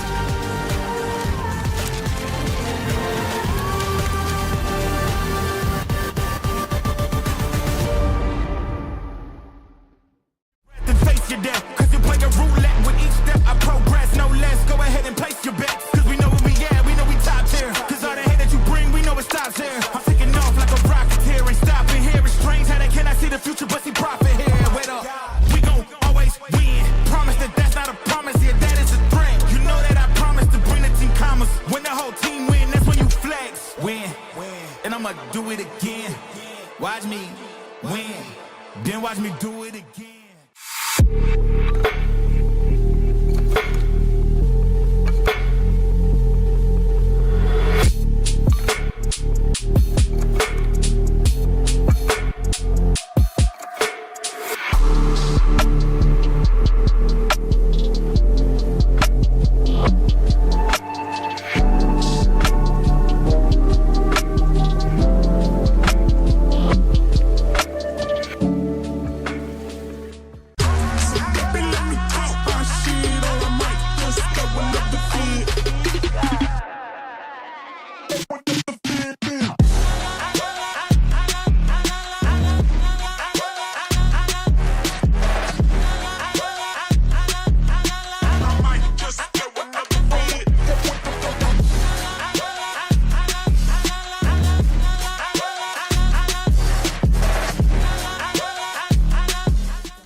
I know Forsaken, something, Jink, Davai. They all struggled a lot with securing trophies before. They had a lot of moments where they could do it, but sadly something was going wrong. And for them right now is like the most important thing again, like to secure it now. Now is the time again. Maybe it will not happen anymore. Maybe they will have multiple chances after, as I said before. But you need to believe me, it will be a very great match. And with such unexpected team as theirs, and also as for us as like the kind of rookie team in some way, it will be a very interesting match with maybe unexpected outcome. Oh dear, well. Why you not so much? No, oh dear. Guys, don't feed Alpha, please don't feed Alpha. Out of all the players, don't let him have a round like, oh God, please! Somebody stop him! No! The only thing I will say to PRX, as I would say to any other team in their sport, good luck and have fun. I don't like to bait or banter before the matches, but after, if you will win, I'll obviously maybe turn your PRX logo or maybe smash your plushie if you have it, just for fun. But yeah, I mean, just have fun in the game, guys.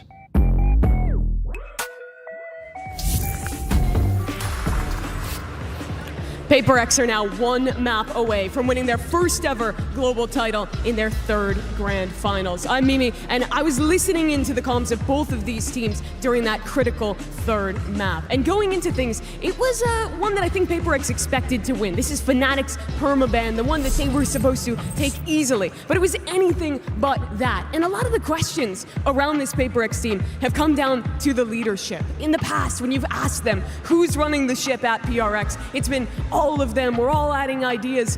But this year, after the slump in Bangkok, after the troubling start to Pacific Stage 1, Forsaken has really stepped up as the leader of this squad, and I can vouch that he's doing that behind the scenes as well in that last map. He has really clear ideas of what he wants to do in the pre-round, but gives a lot of room for his players to still call out micro, change things up, and really rely on that knowledge, that playmaking that all of them had. But that was a close map. PRX very well could have lost it, and it took a second half rally for them to end up winning. And I want to credit a lot of that to something. A player who in the past, I think it's been a little bit more known as a quiet player, he's a duelist, he's really just focused on the individualism, but he was so much more than that for PRX in this game. He was the guy who was bringing in the energy, was adding ideas onto Forsaken and keeping them in it. You think back to the PRX of before that lost the final in Los Angeles, lost the final in Copenhagen, and they didn't have that resiliency to stay in these long series that they had to play in those tournaments. But I think that showed that here. Came back in a big way on this map with their key players stepping up and now are one map away from that trophy. We'll talk more about that and get you ready for map 4 as we head back up to the analyst desk with GB and a very special guest. Thank you so much for that, Mimi. Great breakdown. We're now joined by Shopify Rebellion's Alexis here on the desk. Guys, Toronto, give it up for Shopify's Alexis, please. Gracias, gracias. Thank you, thank you.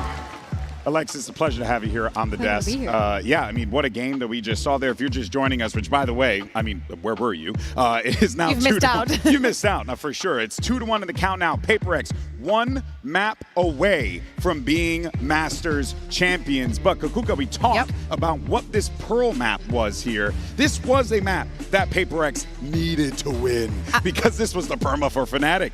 Absolutely. It's good to see that, you know, they had a plan. Alpha going on the Neon. We could see there in the attack the ideas that they had, but you just cannot go up against what PRX has ready for the attack.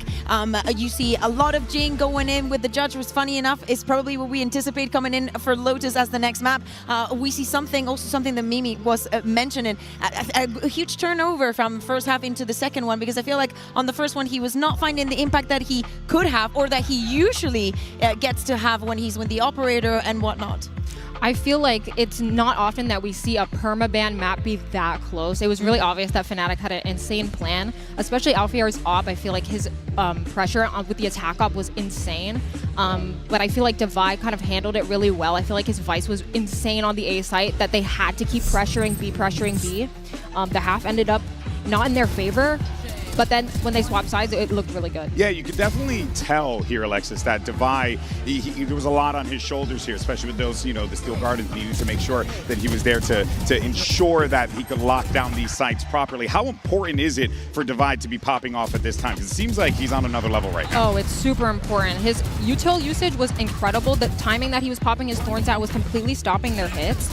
I feel like Fnatic was pressured into hitting the B site, and it felt like they didn't want to do that.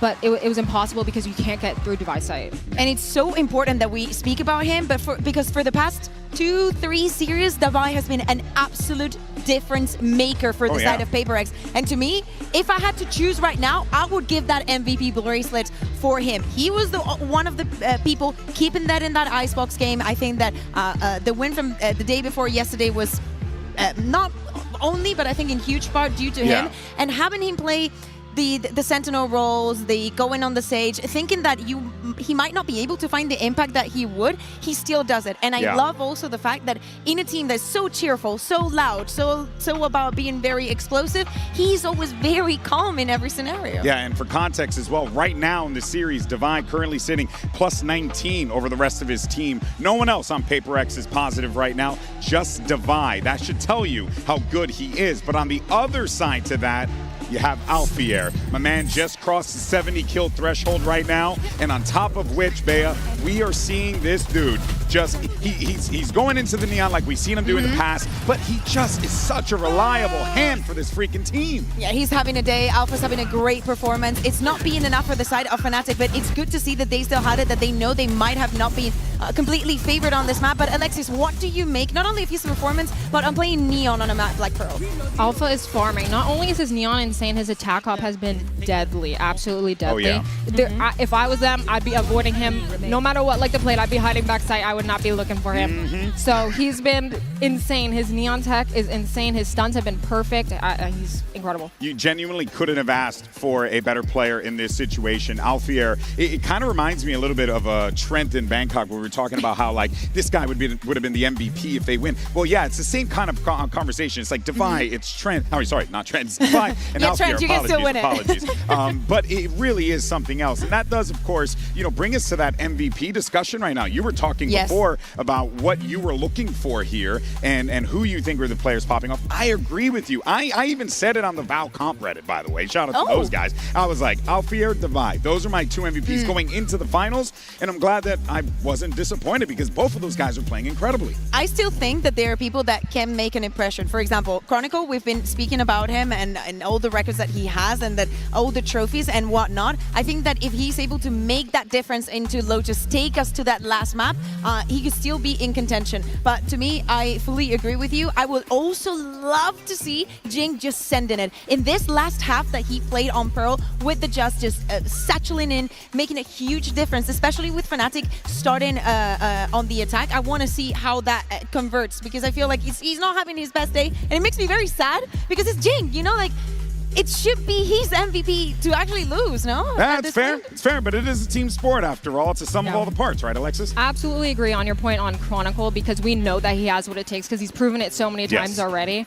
Also with Jing, I agree. I feel like Lotus is a really good map to show his ability, and he can really shine on this map for sure. All right, well, we're waiting for our agent select here in a moment as we get ready, but let's not forget what is at stake right now. Because PaperX are one map away from doing the unthinkable, a thing that we thought we would never get a chance to see. PaperX lifting a trophy at a global event. That being said, Fnatic, they have all the tools to be able to force this one. We're now diving into the agent select. Kukuka, let's see what we end up getting. Yeah, PaperX is not going to think a lot about it. Just picking out the same compositions. We do not expect changes this further into the competition. But as to what you were saying, PaperX so close to winning their first ever best of 5 win in a global stage, and for it to be their first trophy. Third time might be the charm, and 3 maps is all they need to close this best of 5. But of course, we cannot forget, it is Fnatic on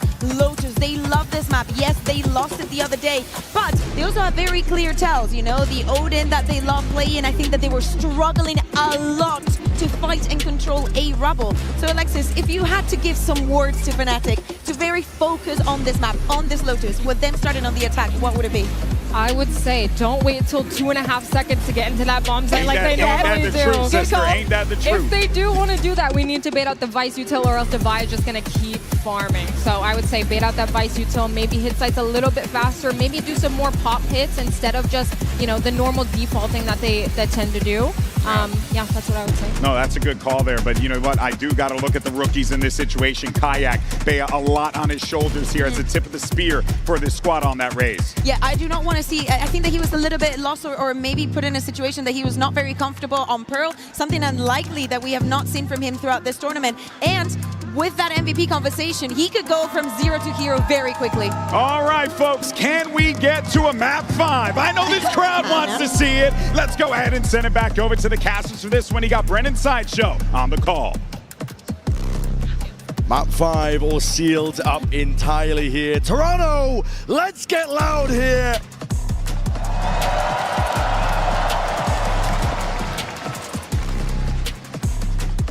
PRX, you don't expect to see them in situations like this. I mean, especially after they couldn't quite capitalize at Champs. We thought that was going to be the last time that we were going to see Jing out on the stage, and now the dev's talking about him maybe being able to win another MVP, or win a MVP, win a trophy.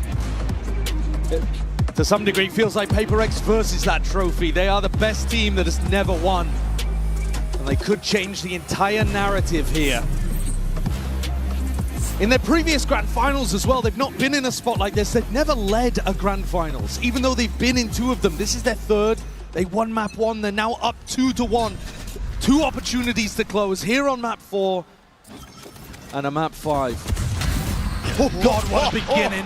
Okay. Straight through, what a prediction, and Chronicle's head is gone. PRX as well, taking a lot of C-mount control, able to open this door at any time, put the squeeze on these front B players, but they don't have anybody in sight giving them info. No turret to play off either. Creeping and crawling forwards. Boaster's going to get caught by this, surely. Yeah. It's just there's no way of knowing that there are 3-4 players ready to collect. Ready to collect, and look at that. To Prowler in your face, and they're sighted. The blind is a last-ditch effort. Fnatic. Question is, what's the reaction? Making moves of their own. Head off the shoulder. Something is no more. The plank goes down, and Kayak's thinking about cutting these guys off for going for the rotate, but Kayak is walking into a stack. Kayak didn't expect a second player, and that's the right clicks. Forsaken takes him out of the picture. 3 left to stand here for PRX, and Fnatic are trying to do it all right now. Just Alpha and Crashies. A timing pass with the boombot, and potentially granted, given up to Crashies. Still watchful though. Forsaken, his eye not leaving it. Rattling off the shots, pulled out into the open. PRX. The closer they get to being able to get this map over the line, the more you're going to see the players stood up, stand in, popping off. The anticipation for Dreams Fulfilled will be such a fire to keep the engine roaring. One enemy remaining. For Fnatic, they've got a difficult situation here, because you've also got to prove that you can do it, that you can... Let's go! Exacerbate the doubts in PRX's mind. Alpha's going to force up. He knows that he's the player to try to take Fnatic in different directions. And he's got 3 players with light armor or regen armor that he could go towards. Forsaken included in that list. Made his way over towards it, but they revealed the hand anyway. Shots fired and rattled. Kayak with the orb. 2 flashes to navigate as well. 1 over towards Mound, and Forsaken, of course, with his paranoia. Just walking up. All of this really just to try to bait PRX into challenging the Outlaw. The Outlaw should be pretty unexpected. It's not something we've seen Fnatic do a ton. They did fire the shots off earlier, so it may... PRX at least making a mental note, potentially. Smoke fades. Thorns used as a response to it. Fnatic getting a move on around the rest of this map. There's a timing inside the smoke. Forsaken, who's going to be catching the contact of these players out for it? And the rest of Fnatic were just exploring, looking for that Vice Wall. Vice Wall actually over towards B. And Alpha's going looking for it again. Something. Rooted to the spot here. Doesn't want to give up this space out towards A. Rubble. The Haunt at his back. Takes a timing against it. Paranoia sweeps. And they're doing a good job again of 30 disrespecting seconds left. utility. Something determined to keep Oh, this he's gotta be positioning. He's definitely going to be careful from that spot. Still crashes through the jump spot. In through B, out and about. Alpha claims a life for Jing. Something from the side, and he needs to try and put a stop to this now. Losing control of a lot of sections here. The spike is going walkabout. Can he even get it into the side in time? Chronicle! This is ridiculous. Something, he's left in a 1v3 to try to get it done. And the plant, it's got the time. Surrounded, calling for pause. Calm in the midst of it, doesn't anticipate it. Crashes, sidelines him. And savors the shot. Just watching as his prey walks into the crossfire. And PRX, just as they were hyped up after the pistol, hopes dashed early. Fnatic, what a response. Some of that to do with the Outlaw purchase, but a lot of these kills just coming off the back of being able to tuck people with pistols into unexpected spots. My classic is classicing right now. My Finding the right spots for it. Chronicle is happy about that. Yeah, popping off. Hashtag buy the bundle. Pick it up and see if you can do what Chronicle's doing. PRX fighting over towards Rubble at the start of this round. And PRX, they've lost a little bit of control over towards Mound. But there is always this flash to be able to potentially refight. You know that PRX are going to try to get pushed up and take risks. Bucky in hand. Beetle's going to be hurt. What a read. That is beautiful. Forsaken forced and pushed off. Postured away. And he's still going to be sticking around though. Why not? I mean, these kind of spots were what was really catching Fnatic when they played against Wolves. Recently lost on this map. Let's get right back into it. Alpha doesn't want to contest with it. Shots are fired. Forsaken. It's a bullet to the dome. Caught. And Crashies, his utility cleared out Patman, who was playing at front B. Now, Chronicle could absolutely lose his life here. There's a crossfire set up. Adjusts it though. There's a swing from Device. Going to be calling this one out though. Bodies spotted, and Fnatic want nothing to do with it. Evacuation over towards A. It's a really nice timing that Alfie has taken. Got already on the himself line. in. Beautiful kill as well, but 30 more seconds importantly, left. offering that opportunity for Boaster to call the spike to go back towards A. I know Alexis was worried about these late hits, but Fnatic are going to be doing so many of them. This time at least 20 seconds to play with. Enemy remaining. And Alpha walking all over the PRX response. Divide. He's got the rifle. I'd rather have the Marshal in this spot though, especially with no armor. Yeah. I mean, only with no armor. Sure. But Alpha, if he can find this kill, Alpha's going to be really close to a lockdown as well. So these are the kind of kills that Fnatic are going to be searching for. Kayak already with a showstopper. Divide, he's not just thinking about keeping the gun, he's also thinking about not feeding away ult orbs. Stopping that from getting generated. Disgusting work. Yeah, Pure but also, disrespect. I mean, Alpha's popping off about it. I think he would have preferred to get the kill, though, in terms of the ults. No matter. A great beginning from Fnatic. The counterpunch strong. Now, getting towards the end of this series. Map 4, Map 5. These are where you get both teams in very strong parts of their map pool. Lotus, pretty excellent for both squads, though Fnatic did lose just recently to Wolves. And one of the ways that happened was by punishing these kind of classic things that Fnatic loves to do, like the A reclear behind the Viper wall. Just sidestepping most of the util. Odin spam down the one line. Forsaken trying to hold this one back, and we'll respect the horn. Kayak. One Satchel used because of it. And I think the more disrespectful PRX plays, the better their chances. Something B. here, very disrespectful. And he hears it. There's a scuttling around into the sand. Something has to back away. A lot of bullets to be found, and Kayak, his head rolling. Jing! Next up, Crashies, at least there with a trade, but the showstopper's now going to be removed from this round. Yeah, and you've also lost Alpha as well, who could have potentially played towards a lockdown. So both massive ults gone. PRX rewarded for their aggression and their willingness to put people in one and dones or re-peak angles.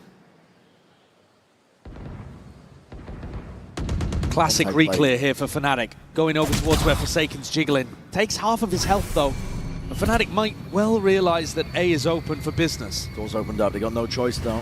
Gotta land here, gotta end it here. PRX already getting into position to try and flood their way back in. There's 30 seconds left. 30 seconds left. Taking a peek. Ghost is gone. Up through heaven, who lost control of this one. And Forsaken with that near sight. The paranoia, Odin in hand. Putting the pressure and applying it onto Crashies from every single avenue. They already know where he is. Almost lining up for him. Crashies could have got it done. The rookie on the other side called upon to shut that down. Man, Crashies nearly had a lineup there. And that round would have been a huge recovery because Fnatic just lost players super early on. These first 2 kills. 30 seconds left. Massive ones. And a very confident swing out into Mount from Divide. That does, however, mean that this is going to be huge in terms of the ults. Oh my god! Yeah, that's a bit of the panic. And Crashies thought there was a chance. Here, though, Fnatic waiting to see if PRX are going to be fighting heavy towards Rubble. Figuring out where they should be sending these ultimates. And PRX have swapped up the defense. Vice, fully set up on A. Playing with fire there, something escapes of his life. Only a Bulldog and light armor, and he's immediately back out onto Mound. He's just pushing it. Yeah, the disrespect is huge in terms of information. Might be pushing his luck. Alpha, weapon at hand, is optimal for this fight, but no pushing around here. Something, though, getting antsy. And Alpha choosing not to take a super heavy engagement, though might think that he has Mound info. Jing drops down as a paranoia. They want to try and play for some kills, potentially picking off a bit. Odin. Spam is supplementary in nature. It's very early, but as the clock starts to tick down a little further, remember that they still have to get through a Vixel and Here the it is. Showstopper. The wall's going to be propped up already, and that's that Showstopper. Kayak! He can't get it done. My God, man, PRX. They slam that door shut in their face, and Boaster. Left to do it all from that spot. Completely separated from the rest of his team. Alpha and Crashies. A mad scramble, a pivot into B, and something waiting. Doubled up with the face now and leaves it all down to Crashies. It's on his shoulders. Gonna try and plant this one down. They claim towards it. That's a kill collected. B main cleared up, but doubled up from PRX if they play this together. Crashies under that pressure. PRX will not let it slip. They navigate another spot where Crashies felt like he had a chance at a clutch. Something deserves a lot of credit in that round. The confidence to get back onto the angle over towards Mound allowed Forsaken to make the call to stack over towards A. It's a great read, but it's one he's not able to do without his Yoru player being supremely confident early on. It's good, but be more confident, okay? He's talking about being more confident in the swing towards the end. The actual positioning in the round was confident. I liked it. And it's knocked Fnatic down onto a half buy. They haven't actually had too much of a chance to use these ults either. No. The only one invested early was Kayaks. And responded with Jings. Split up early here, doubled up onto Mound. PRX. Stomping their foot down to hit that though. Here's that confidence again. They're trying to take it here with the Outlaw in hand. Jing is going to try and stop them. Rifle in hand. He's an absolute menace! And Alpha slinging his way through, but already revealed, and Jing is hunting, he wants it, denied by Divide. Divide shuts it down. Jing, though, he just gives a little wry smile.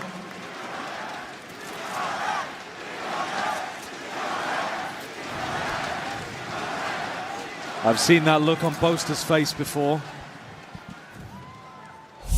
Fnatic take a tag timeout.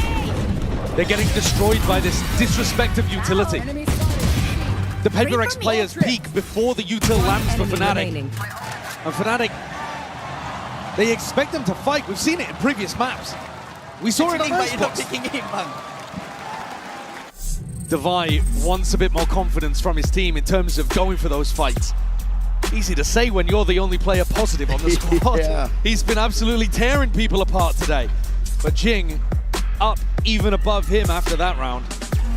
PRX with a pretty dominant beginning. I mean, look at the body language here from these Fnatic players too. Yeah. Just taking a breather, but also a little lost. It's a far cry away, I think, from some of the body language we witnessed from Fnatic earlier. The pressure the moment perhaps not playing a part, but Fnatic are feeling it. Force them to take this time out here. Fist bumps across the board. They need answers and they need it now. I think if you ask somebody who was just tuning in for the first time which of these teams was known to fail in big moments and which team had won back-to-back at big squads, you know, maybe people would be thinking the other way around. PRX are looking good here today. They're looking confident.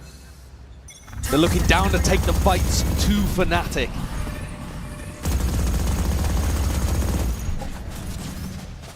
Bit of presence shown by Fnatic. That's out towards A and then making a move on now. Now we're in your face, Patman. Be using some util, sees it, and nades! Wraps it round the corner, my god, Kayak barely escapes. Really nice movement though to get himself out, and Jing tucks in. So if Fnatic continue to try to be clear over towards B, Jing's ready to support. It's hyper proactive, but they've given up the space already. Ultimate for information. Something's going looking. Can't spot anyone just yet, looking to try to work off this paranoia. Two more players forsaken, he's opened the door and he's trying to step forwards! Denied them their chance! Bullets are raining down. It's a hellish scenario for Fnatic to try and get their way through. Kayak across the wall. And both players going to be stepping forwards. Alpha alongside it. Hey, Divine might not realize that there's two players in here. Ults could come through on either side. It's a lockdown drop down by Alpha. Divine can save his for retake.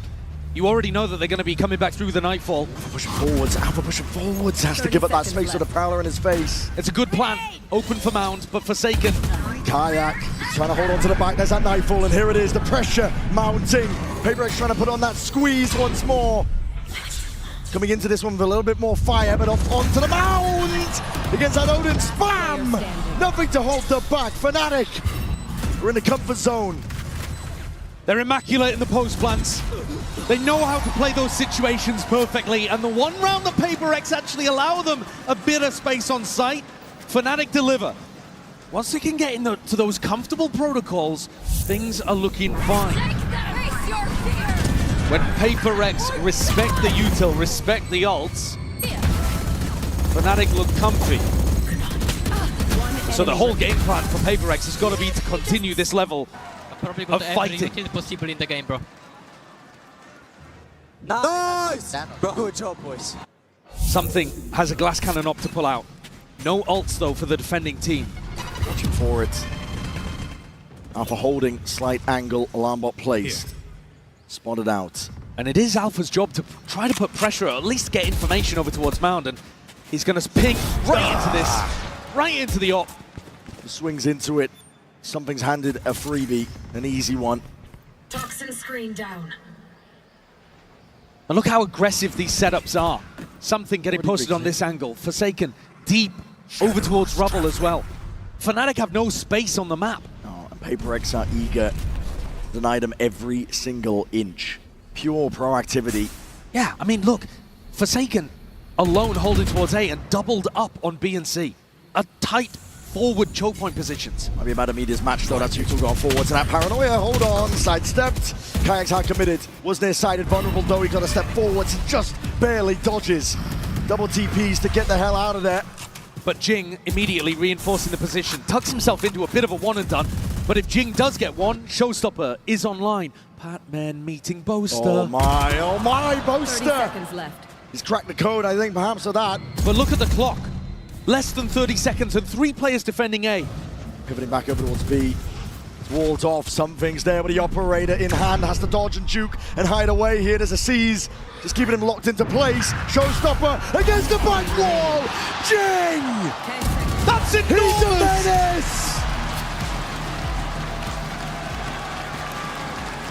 A calm killer for PRX. That Showstopper, he was positioning himself to try to get value from it over towards A.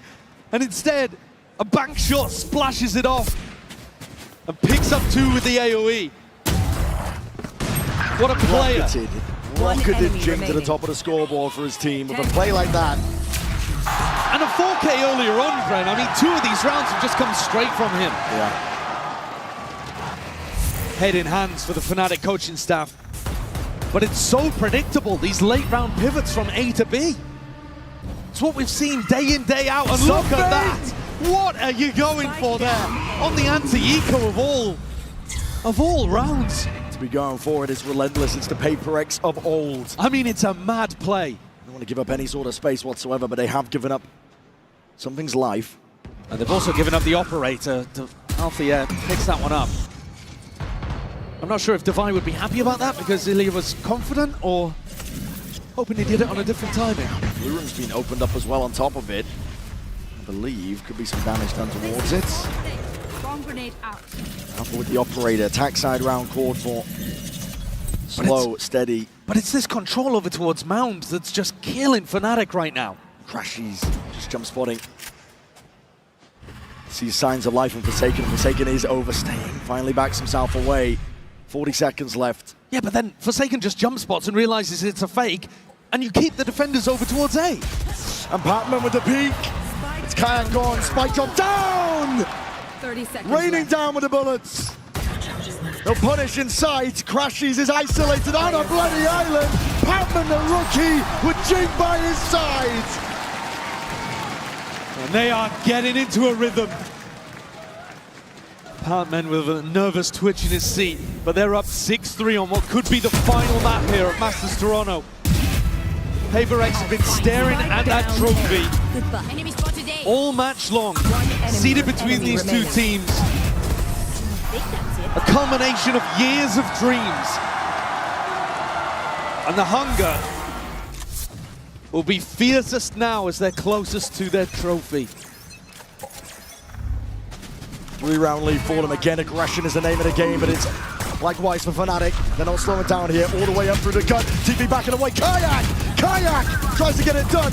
Rifles in hands with a spammer on the corner, and Boaster's already up there. A change of pace for Fnatic. Really getting aggressive, putting people in aggressive positions. Devi gets punished. Misses the peak indeed. Jing's right there though, and that has stopped the plan, but he's revealed his hand, revealed his position. Plant down, pit down. Bit of covering fire. Necessary now, but it's being slowed down. The decay is kicking in. Very tough situation for Jing and something to get back in with. They need a kill to just come randomly through the smoke. Hot shots and RNG. What's played for here? Stepping out wide. Alpha wasn't even set up for that one there. Falling in midair, but still managed to just get control of it, get the kill. Looking for Jing is left in it. 1v3, not doable.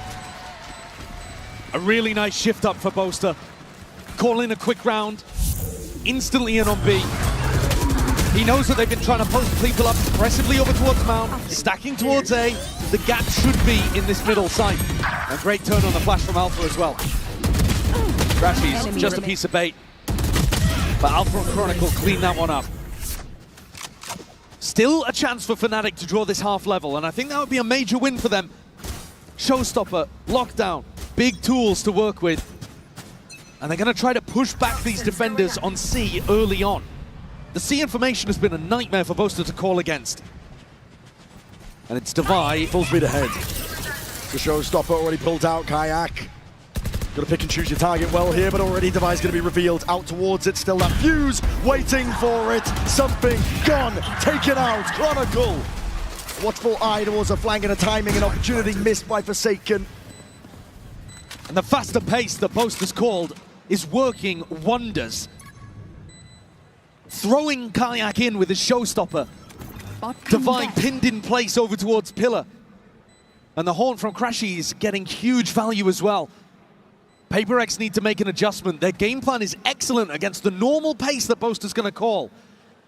But a mid-round, mid-map adaptation like this is why Boaster is currently the greatest of all time. Where are you? Can he do enough to get them back into this game? Patman can feel it. Net's closing round him. Timing just missed there. These guns. They're last-ditch crucial. effort. They are critical at that, Josh. We're heading into round 12. They've got to force. He's got to survive. Oh, and he does. God.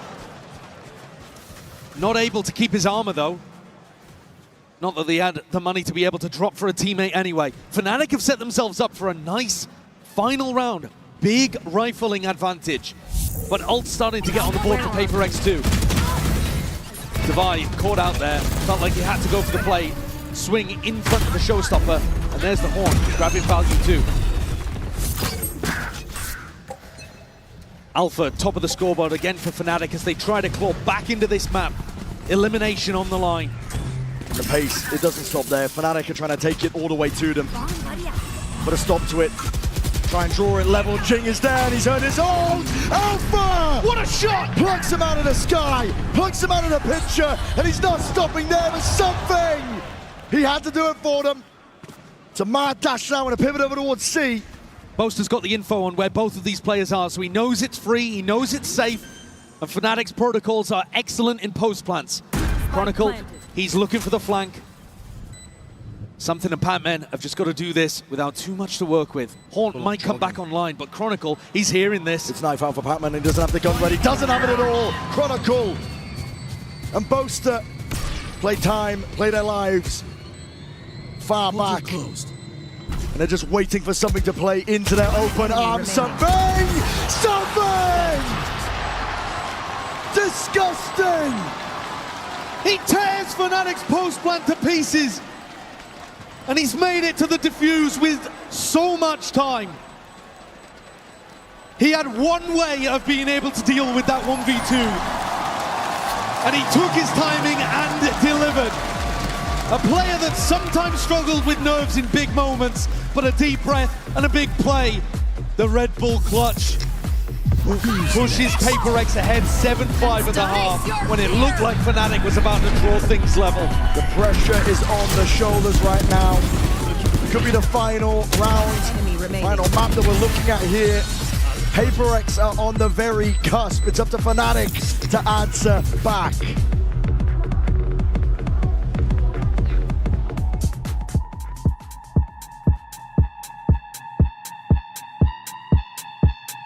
All right, Toronto, the game couldn't get any closer right now, but Fnatic are still behind by one map. So if you want this to go into a map 5, Fnatic fans, let me hear you say stupefy on 3. Are we ready? 1, 2, 3. And for PRX fans, if you want this to finish right now, let me hear you choo-choo on 3. 1, 2, 3. Oh my God, that is a loud train. One more time though, we gotta stop the train, Fnatic fans. 3, 2, 1, stupefy! And one more for PRX, and we're gonna stop it right here at Masters Toronto. Choo-choo on 3, 1, 2, 3. Oh, this is looking pretty tough. Good luck here for Fnatic. Let's bring it back to the game.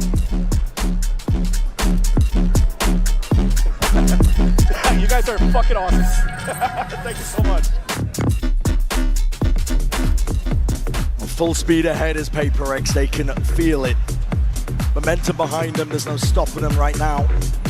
Fnatic have been in spots like this before. But this is new territory for PRX. Even though they've been to 2 grand finals and seen the trophy lifted above the heads of their opponents, they've not even ever been up a map in one of those situations. This is different. Take a look at the Coinbase Econ report here. Boaster having a struggle in this series. So much of his brain power devoted over to trying to figure out the pace of the game, the calls of the game, that he hasn't really been able to get going in terms of his rifling. The rest of the squad, though, doing the most they can. Alpha still up, dominating the scoreboard. But the group effort from PRX and the individuals who find the plays when they need them.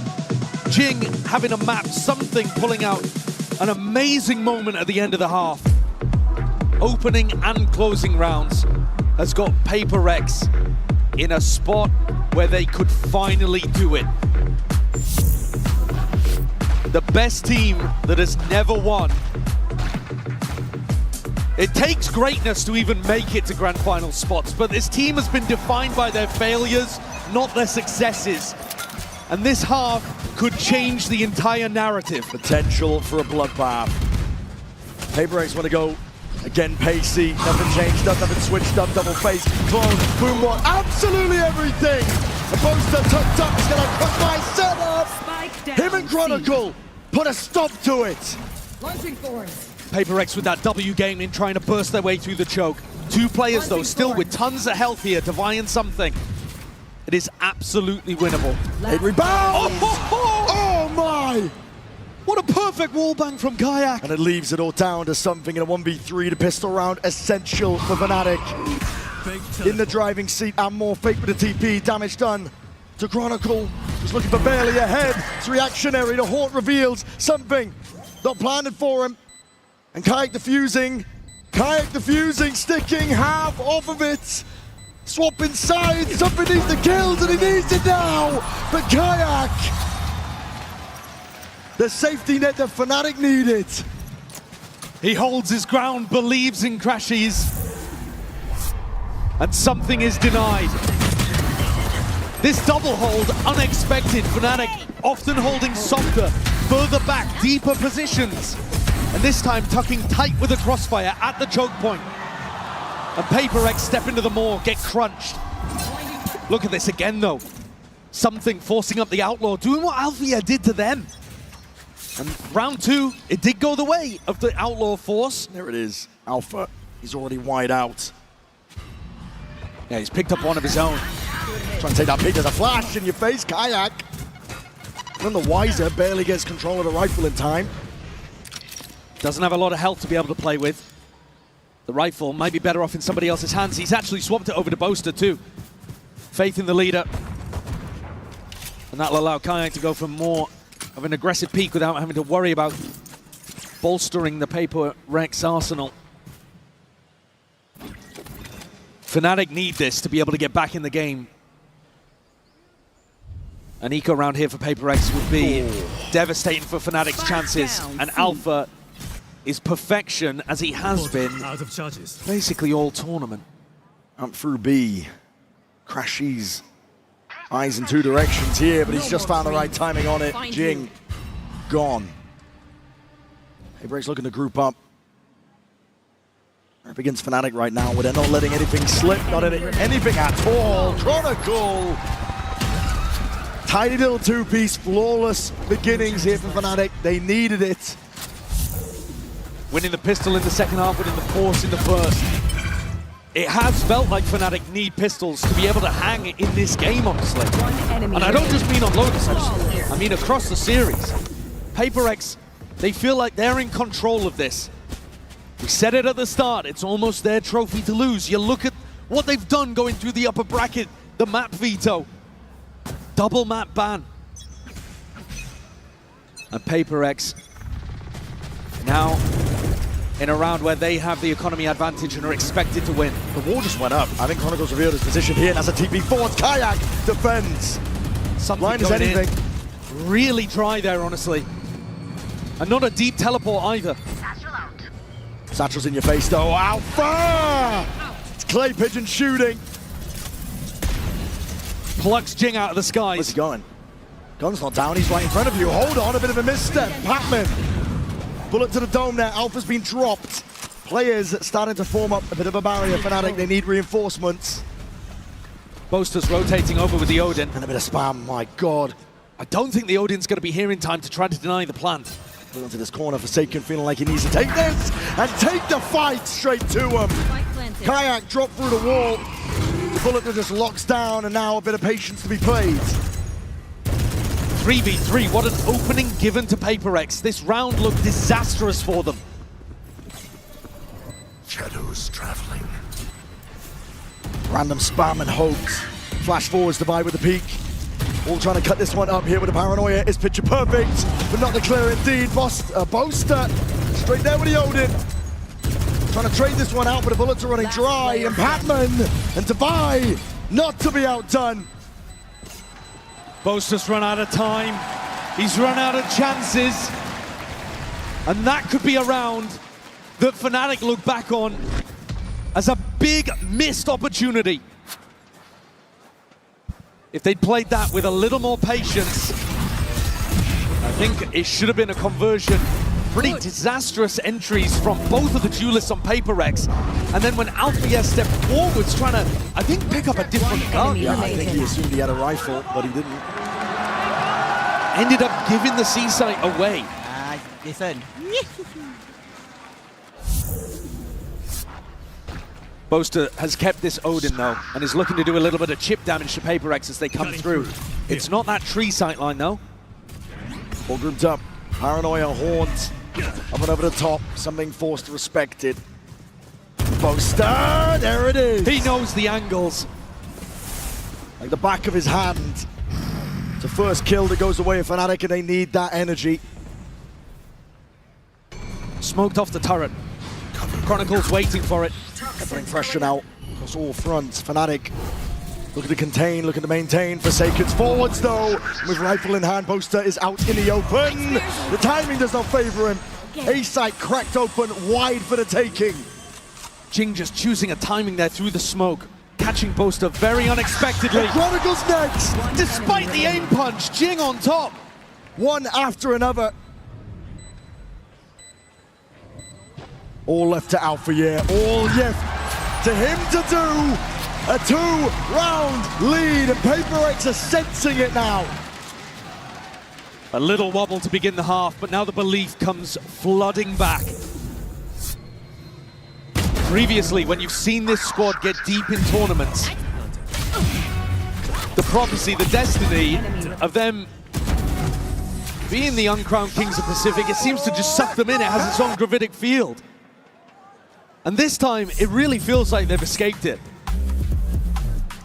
PRX have everything set up to try to close this one out. 4 rounds away from a title that's eluded them for years. They've had to watch at the sidelines repeatedly. They were one of the first Pacific teams to have a chance at lifting a trophy for the region. But Gen.G and T1 stolen the honors. PRX forced to look on the sidelines, unable to get it across the blind when it was their chance. And they had 2 opportunities. And we thought for sure Chance was going to be their final one. Jing off to military service. The team probably crumbling. And it didn't happen. They came back in, rejuvenated. Jing able to play once again. And he's got a chance at both a trophy and an MVP bracelet here. What's mad as well is that they're doing this after having some of their worst domestic results. They barely squeaked into Pacific playoffs this time. They were not dominating their region. They were the 3rd seed. But the train does not care about any of that. It makes no stops. PRX are looking to send it flying over the finish line for Fnatic. They need a lifeline. All the pressure now. Boaster is in hot water. Sliding past though, he's got that bucket in hand and he's going to try and take that timing! Forced to reveal it, lining them out. Alfia does deliver, but something is right there. Crashy's open onto the sideline again. Something is just plucking these players out of the picture. And PRX finds the 10th round.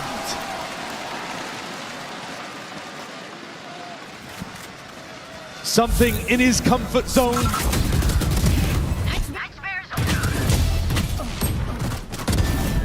Delivering on these important kills, shutting down the ecos. 3 rounds left. Boaster's been in spots like that before, dejected, and still found ways of being able to turn it around. You cannot count Fnatic out until they are done and the trophy is in your hands. But they've got a rally here and now, and that is not the best beginning for it. Alpha's gone, Kayak. Watching too many angles at once! What is that? Something punished for those over towards Pearl. And here he comes up with the goods. Kayak tries to respond. It's all on the rookie's shoulders, trying to shut them down. And nades! Rebounds, a bit of bullet tag. He's left down at 30 health. PRX though, forwards. Ever relentless. It's an onslaught towards the A site. There's gaps in his timing. Oh boy. Papman has found it. Stepping forwards, Crashies looking to see if he can make the difference, turn it around, jumping around. It's whimsical in nature. And PRX, maybe showing signs of the old mistakes. Clearing through, Crashies will be happy to capitalize. The 5 HP is not much to work with, and Chronicle left to pick it all up. Left to pick it all up into the 1v1. Him versus Divide. Pits online. Divide. Absolutely divine. The opening kill from Divide is beautiful. A great anti against Alphayer, who loves to jump spot over towards C. And then he closes at the end. Rock solid. Reliable. One enemy remains. And stops the go in his tracks. Chronicle on for his fourth. But a long way away at this point. PRX within touching distance. 2 rounds away. It's being thrown together. It's a pushback that's cobbled together.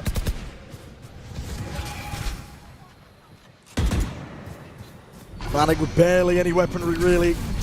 Door opened up, flash through. Something's just looking for a reaction. Boaster calling the bluff, though, realizes that no space has actually been taken in Tree. This is the kind of util disrespect we keep seeing from PRX.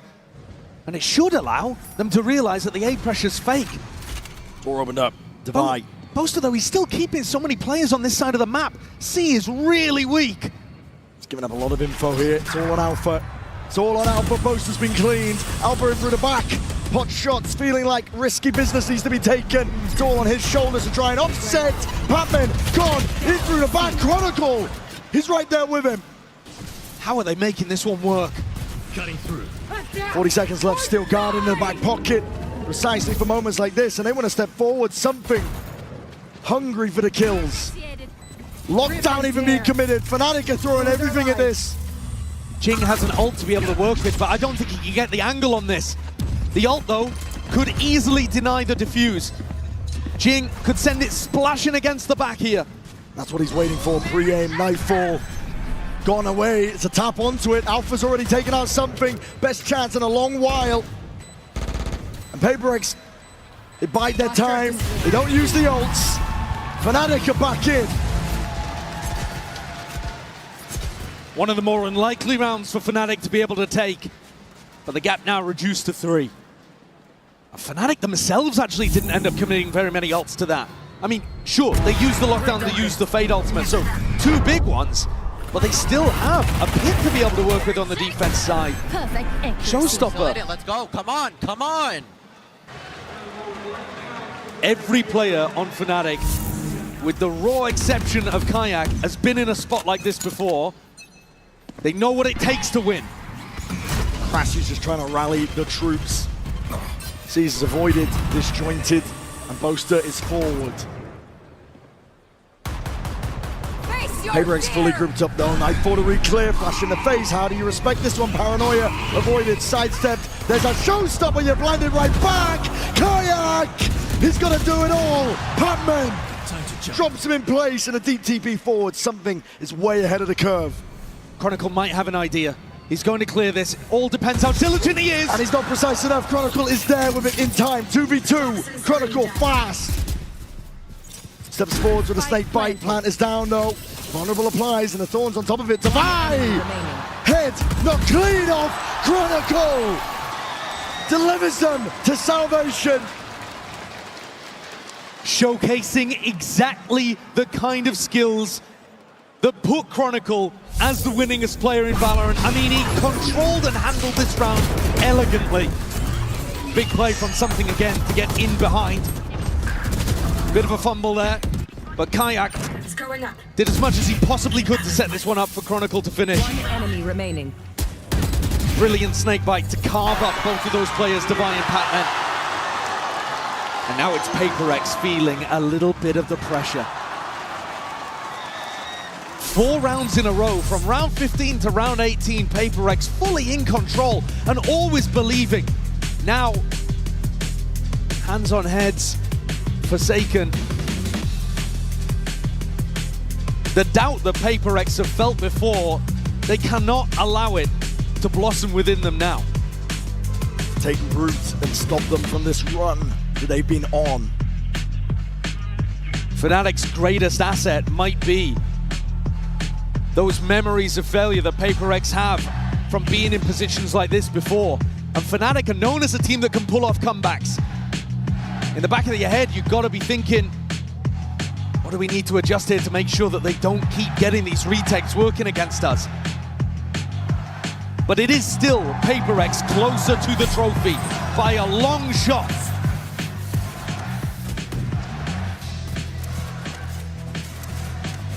The economy, though, on a knife's edge. But PRX, they live their lives on the knife's edge. Between aggression and discipline, between greatness and failure.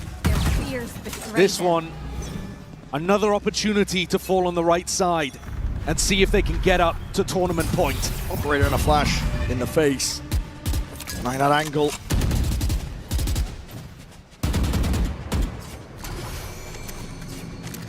Most is cutting it up close. Pretty passive setup here from Fnatic. They don't have anybody trying to fight aggressive over towards Mound or Rubble.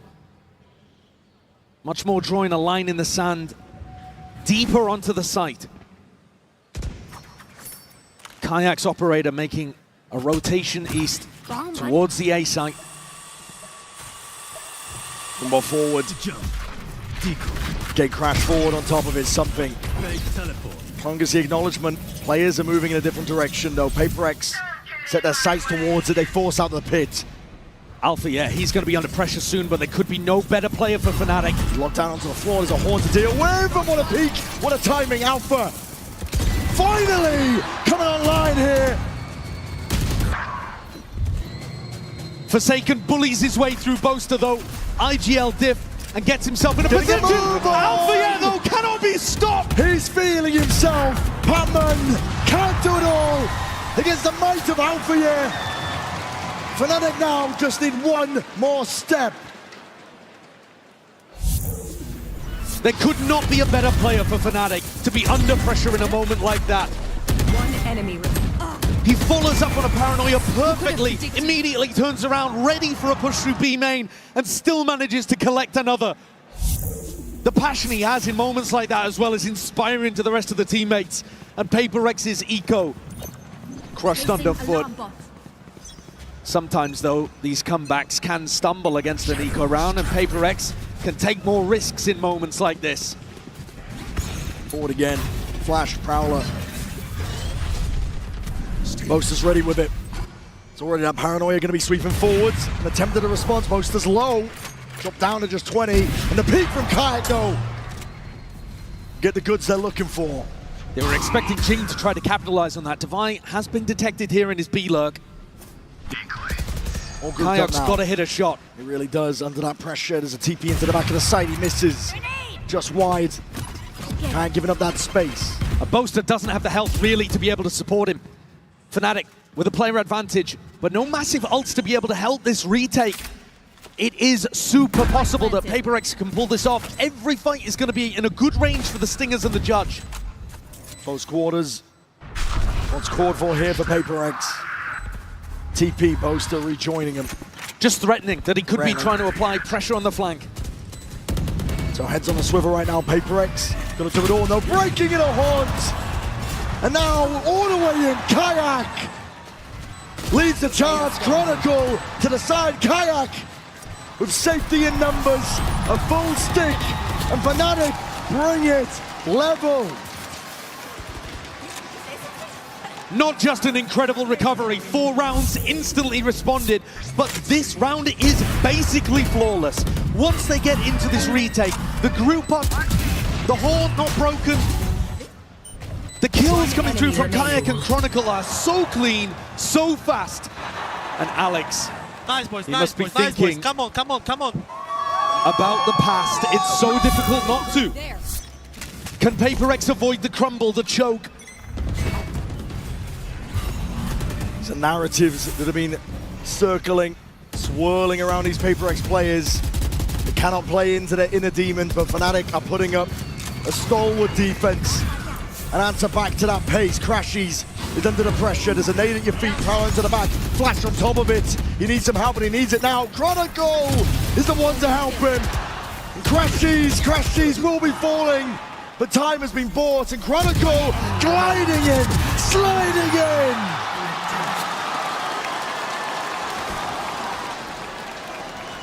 Indomitable performance there from Chronicle.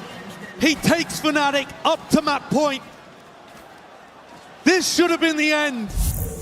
PRX had all the chances here to close things out on Lotus. A map they're undefeated on right now. Enemy remaining. But time after time, Fnatic's little 1-2 gameplays are allowing them to slip further and further into the lead. Now, just a narrow margin. And Alpha sending kisses across the stage to his longtime teammate. PRX take a timeout. Alex hits the emergency meeting button and tries to figure out what can be adjusted with only 1 round left in regulation. It was PRX that managed to run things back on Icebox, denying a bunch of map points, but they're gonna need another one here. Fnatic are so completely in control. They're baiting PRX into overextending. And kills coming out from Alpha and Chronicle in particular just look like they could never go any other way. Oh. The air has been sucked out of the room for PRX. It's bargain bin buys, Spectre, Bulldog. That's what they're working with. At least they have the ults though. Something's ult combined with Patman's, deafening everybody from Fnatic and then getting something out there. There could not be a better time for something to come out with a huge Yoru ult. He's been hot and cold with them, let's say. Operator Alpha. Who's next? Look in your face, TP forwards, and that's what that dimensional drift spots it out, something. Guiding the rest of his team in. Here. Not far behind him, a bit of spamming to the back of the box. This is it. Play for OT, play for map 5. All on the line for them. Something with the exit all the way out. Alpha's all the way in. And Chronicle just drops them in their tracks. Alpha cleans up Boaster.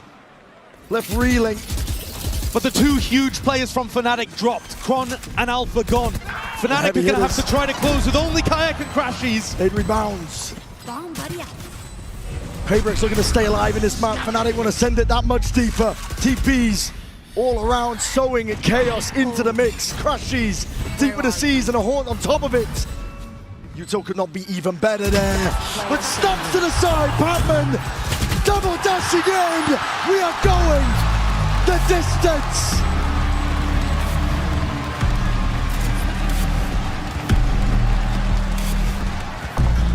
PRX forced to dig so deep. And it's the leader Forsaken who leads by example to get 4 on the board and push them through to OT. You can kill me. Patman as well though, hitting a great flick on the Crashies. And Crashies knows he should have been good for that. 5 in a row, but 5 is where it stops for Fnatic. 12-12. So even. A true game of greats against greats. Testing each other to the very limits. Alpha yet on point for almost a 30 bomb. And with the way that he's been playing, almost destined to get it in overtime. He's going to step forwards though, into a stack. Does the damage. To dig through the wall. And now full speed ahead. Fnatic baited out, TP's in. Boaster going to be rejoining Kayak, trying to take control of this. Smart to the corner, but you're out in the open. And Forsaken hit the Divide, collecting all sorts of kills and attempt to even it out. Kayak still has that control. PRX all the way in. PRX are the ones in control.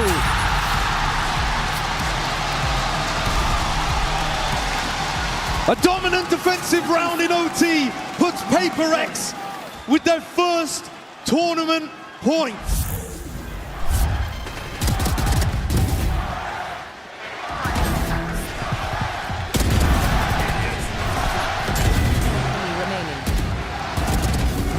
And just like that, PRX 1 step away.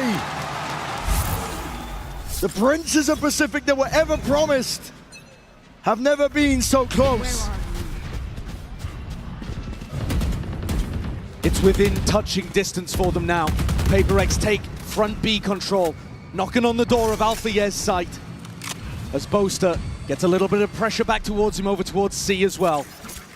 Another passive defensive line in the sand drawn from Fnatic. Not willing to fight over any of this map control. PRX winning a bit of that mental game. More confidence coming out from them. But it's all about the execution and the delivery. We saw in OT before, it went deep. No team was able to close out early.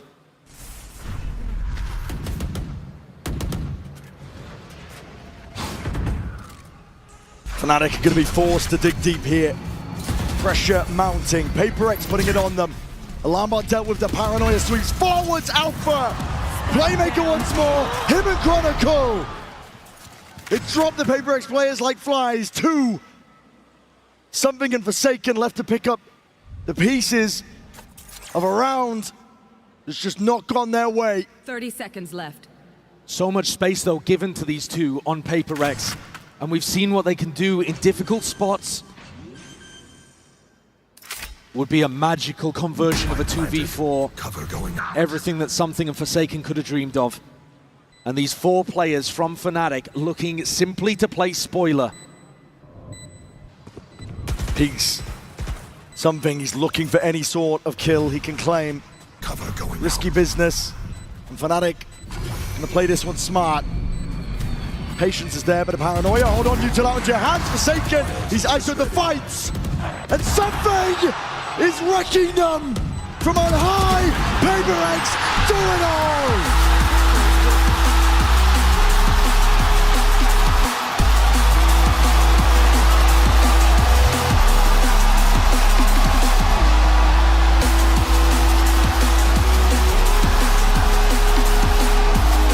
PRX, the Pacific Princes without a crown, they finally have their trophy. Denying the greatest team of all time and becoming legends themselves.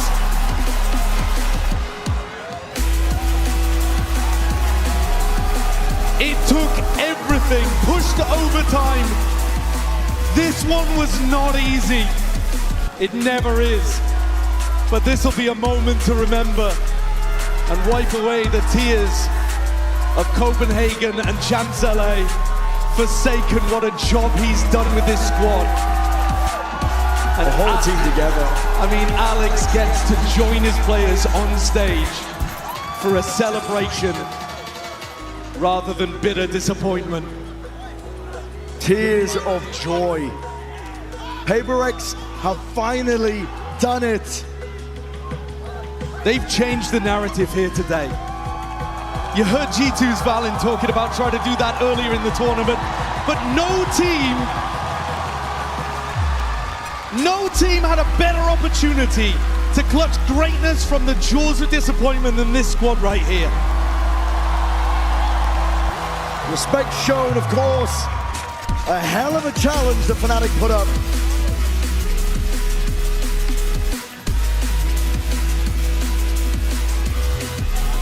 A tournament win, 2 grand finals losses, 2 finishes in top 3, a top 4 placement as well. There can be no denying at this point that the team is now defined by their success rather than their failures. For me, I think they change it completely. They change the narrative to being probably the 2nd greatest team of all time behind Fnatic. Overtaking squads like Loud and Optic NRG, of which Crashies played inside of. And flip that script. Tears of joy. And for PRX, this moment means everything. This moment right here is what all the hard work went into.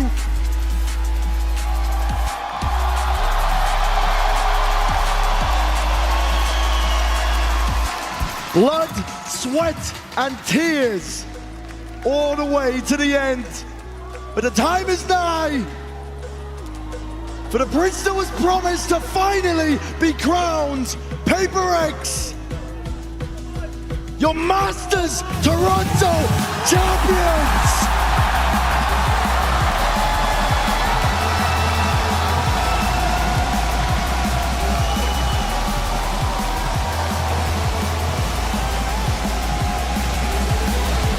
1,064 days since PRX's first chance at lifting a trophy. My God, how sweet it must taste.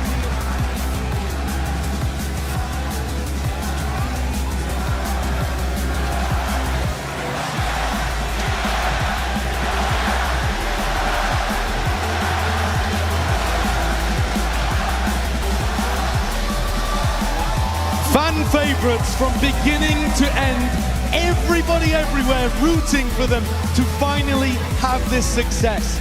And we thought it would never happen. We thought after champs that Jing might not even return to the stage. And yet here he is, alongside his brothers with trophy in hand. A moment they've dreamed of for almost 3 years. And what more could still be in store? They've showcased consistency to a level that almost no other team can claim. We're gonna send it down to the floor.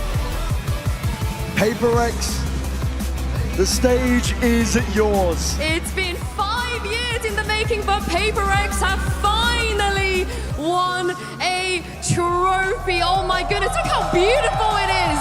It's the PRX color too, fits your jersey so well. You go stand next to JJ. I gotta get Auntie next to JJ here. Davai, I'm gonna start with you. You broke the second place curse. This is real. You managed to do it. How are you feeling? I mean, it feels unreal, you know. We've been working hard, very, very hard. Where's Pujan when you need him? Pujan, come down and make Davai smile. Where you at? We need him, we need him. I'm gonna let you take a moment because I know how big this means to you, Davai. I'm gonna come back to you.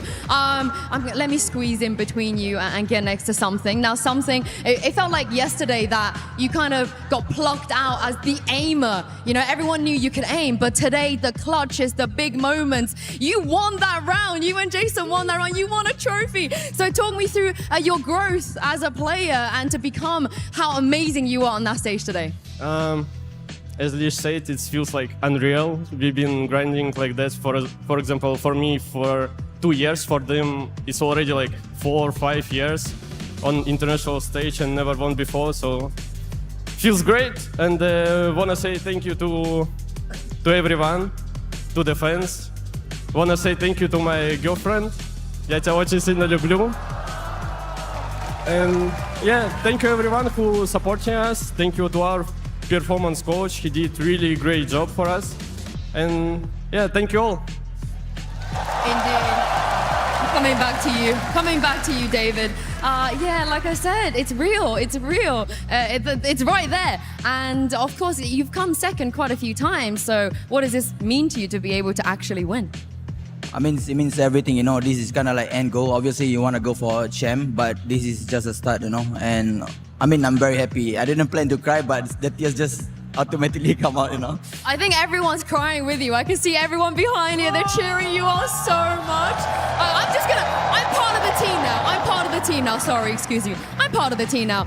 Will you let me join PRX, Jason? Can I join you guys? Sure. Yes, okay, that's what I needed to hear. This trophy looks so good. How are you feeling holding this, knowing that this man here from the very beginning, Mind Freak is here as well since 2021 to get to this place? I'm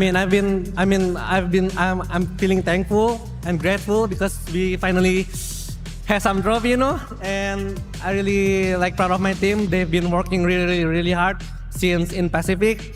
And actually, I want to say happy birthday to my dad as well. It's his birthday today. Yeah, so far, happy birthday. I think this is gonna be his best gift ever. Oh, I mean, your other brothers must be like, oh, damn it, we're going to have to get him something better. But yeah, I guess a question also for the both of you, if you would like to answer it. I think the two of you kind of embody PRX, you know, your play style, your identity, your friendship. And for a long time, other people maybe didn't respect your play style and people were afraid to try this. But now you have a trophy, so your way is the best way. How does that feel? I feel good. I just want to say anything can happen in Valorant, guys. Trust me. Wasn't easy today, was it, Jason? It wasn't easy. Yeah, will you be able to answer the same question? Jing, you know, you've been kind of W gaming for 5 years now, so how does it feel to know that this is the best Valorant right now? I mean, Valorant is like a game that is always like changing. So there's like so many different ways to play it. I mean, I wouldn't say there's a best way to play it, but this is PRX way, and we're gonna continue playing like this always. I want to also say your mom, she comes with you to everything. And how does it feel to be able to share this moment with her? I mean, of course, I'm very happy, and I'm just very thankful and grateful for my life, because like I never expected to be here. I was just like a kid that wanted to play game, and like now I'm a Masters winner. So yeah, I'm really happy, and thanks to all my friends and family for supporting us. And just because we win doesn't mean the train is gonna stop here, guys. We're gonna keep on going, and maybe we can more tournaments. I mean, they can win another one, right? They can win another one. They can win another one. And Patman, now you didn't have to go through the trauma that's the rest of your teammate had to go through the last 5 years. But you joined this team, you joined at a very critical time, and then now you end up lifting a trophy so early on in your career as well. Who or what do you credit this success to? Before I joined PRX, I mean, while I'm in PRX, I live on doubts, I live on hates. Like everyone is questioning about me, but like finally after a long time, I made it. So I'm so happy that I made it and with the team, because every night I'm crying like how to be better, how can I improve, how can I help my team more. And now I think everything is, you know, like sorry. It's all right. I mean, it wasn't easy. So were you stressed at any point? Because you didn't act like you were. Yeah. Sorry? Were you stressed at all today at any point? Because it didn't seem like you were even bothered on the stage. I mean, while we're playing, I always keep telling the boys to smile, because the smile is very contagious thing. And once we're smiling, the positive energy will come. So I just keep telling the boys to smile. I think you make everyone else here smile as well. Now, Alex, I'm going to ask you the $1 million question, because earlier this year, it didn't even look like you were going to make playoffs in Pacific. And track by track, step by step, you've taken down every hurdle, every challenge. How on earth did you win that final today? That was a crazy four-mapper.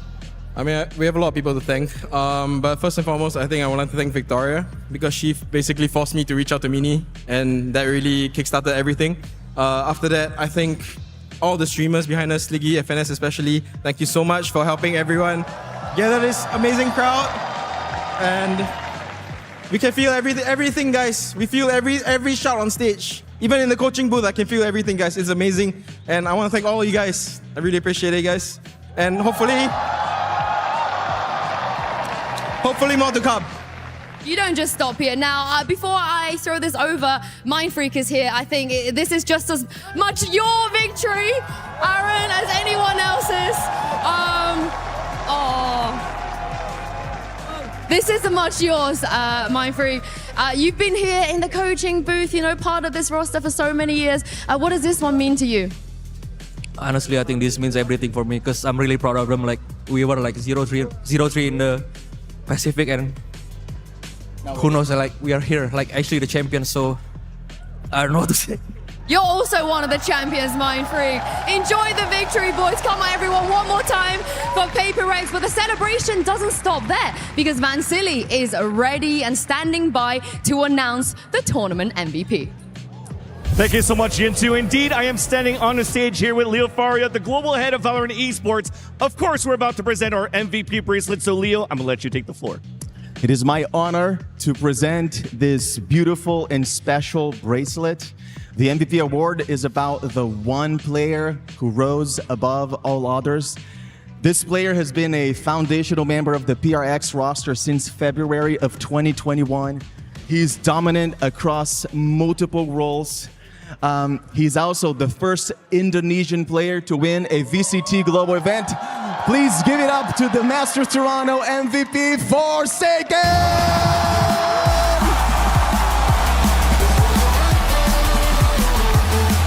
Forsaken with the MVP bracelet. Across his years of competing, playing up to 21 of the 26 available agents that Valorant has to offer. And it took all this time to now get the MVP bracelet and also his first international trophy here at Valorant.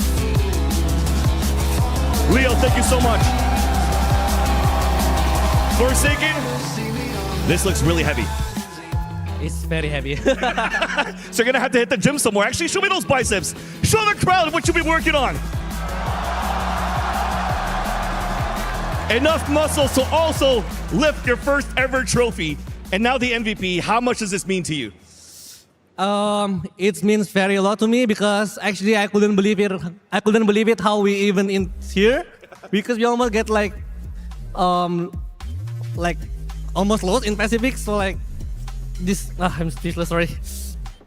Take your time. Take your time. Take your time, man.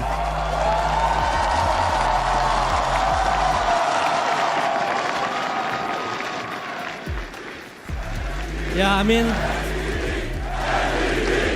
Let's take the mic. It's all yours. Tell them. I wanna say thank you for all the passengers that keep believing our train, guys.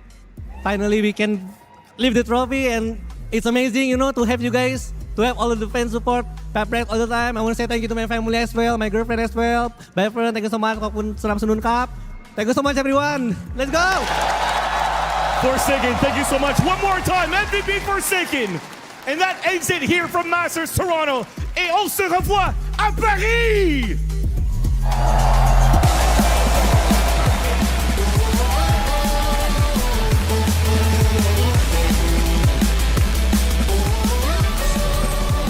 And there you have it. Congratulations. And it's been a long damn time coming, baby. PRX are finally Masters champions. Unbelievable, Kokuka. What a game we witnessed there. And of course, Forsaken being the MVP. I mean, honestly, he could have given it to anyone on that stage. They were all incredible. I think that is very important what he's referencing. It's not only the track by track that we've been living, they didn't have a good start of the season. They started 0-3, getting Patman on that week 3, and they had to fight their way here. Yes, they've had a very flawless playoffs. I think that in total they've only dropped the one map that they lost today, so they have to be extremely happy. I love these stories. Just like at the beginning of the year, we had a T1 that had to fight tooth and nail to earn their trophy. It was a long time coming, and we're super happy that finally PRX, third time was the charm. It's incredible for them. This is the year where even before that, they didn't make it to Bangkok, a Masters tournament in Thailand, the first global event we ever had in Southeast Asia for Valorant. They weren't there, but now here in Toronto, in a year that wasn't supposed to be theirs, champions, and seeing Forsaken take home that MVP bracelet, it really has been such a long time coming from being that chaotic, wild team who made it to the Copenhagen finals and lost when he was a star duelist player back then, to now playing mostly the smokes, being a leader, growing so much with this team to finally earn a trophy. I think that it resembles very well the way that PRX has evolved, given this MVP to Forsaken, because yes, it's chaotic, it's crazy, sometimes it might be too W to replicate in any of your games, but if there's one man to lead the charge, to lead all of these guys to victory, that was Forsaken. And also we've seen it as cheering the team up game after game on stage. It's incredible too for the guy on your screen there, Patman, missed out on even making it to Ascension in Pacific. Lost in his regional challenger league less than a year ago. Then gets his opportunity, gets signed after 2 games where PRX loses both in Pacific to replace a long-standing member of the roster, and comes here and succeeds, gets a trophy in his first ever global. And you know what, for me, I want to give a shout out to the guy that's on that screen right there, Coach Alex, because it was a quote that I saw earlier from the event where he was talking about how the PRX organization gave these guys the space to experiment, gave them the space to figure it out. Most teams would ditch squads, they would drop them, they would leave them behind in the dust, maybe build around 1 or 2 players. But what this team does, and I'm gonna keep it a $150. I met this squad, that was one of the first teams I met when I did my first Valorant event. And the thing that I got right away was how much of a family the PRX organization is. So it's not just a beautiful thing to see for these 5 boys, and also Mindfreak, we cannot forget about him, and Coach Alex, but for this organization too, who has stuck it out with Valorant from the beginning. In many cases, right, we see like revamps, new rosters, completely new faces, or like 1 or 2 pieces that stay. I think that PRX has been very like coy with that, you know, not changing too many things at once. I think just keeping the tradition alive. As you're saying, giving them the space, it's difficult to find someone to trust in you that way. Yeah. It was the longest standing core at this tournament, PRX. 3 of the players who won today were the same ones that lost in Copenhagen 3 years ago. That is commitment to a squad that not many other teams in this game has. It's proof of how long a project like this takes to come to fruition through so many different metas, different players cycling through. They finally done it. W Gaming. Yeah. W Gaming, baby, all day, every day, and forever. Of course, so Masters Toronto may be over, but the 2025 season, you already know, baby, it's just heating up. You got Champions Paris on the horizon, and the next stop on the road to champs is Stage 2. The field, as we now know, is wide open right now, Mimi. By the way, if there's any reason to go and watch the international leagues, it's that the team that just lifted this trophy was the 3rd seed from Pacific. They lost in the lower finals, Stage 1. We had Wolves, China's 3rd seed, go on a run as well. There is so much talent in those ILs. There's barely enough time in the day to watch them all. Yeah. But I guarantee you, any of those leagues you turn on, there's going to be some amazing Valorant to see. The winners from Bangkok weren't even in this tournament. You know, like anything can happen in Valorant anytime. It's so important, and so you're going to find various different teams across all regions. We've also, with the points that we have awarded this event, swapped things around, and we're going to be sending a lot of teams to champs, to Paris. So tune in. You literally do not want to miss out. Yeah, it's going to be unbelievable. And before we go, we do want to give a shout out to all of the incredibly talented musicians who contributed to the music for this event. And I gotta say, one of my favorite soundtracks that we've ever had here. So again, massive shout out to each and every one of the individuals who lent their talents to tell the story here today and really etch their place in history alongside everything that we witnessed here. And more than just the music, this event really was a celebration of Valorant and the community at large. We had so many artists come out and show us their skills, had the reflection of now 5 years of Valorant. So to each and every one of you that came out at any point during Masters Toronto, thank you so much. This crowd has been incredible here in Canada. Toronto, give us a round of applause, please. Give yourself a round of applause. I cannot stress enough how freaking amazing each and every one of you were here, how incredible the city of Toronto was as a guest there, as a host for us as guests, and of course for all of Canada for welcoming us with open arms. But that is going to do it for us here today, and it's a shame to see you go. But if there's one thing that we've learned from PRX and their incredible journey, is that they've always brought the joy. And in these day and age, you definitely want to bring the joy. So folks, thank you so much for tuning in to Masters Toronto, and we'll see you down the road. Peace out.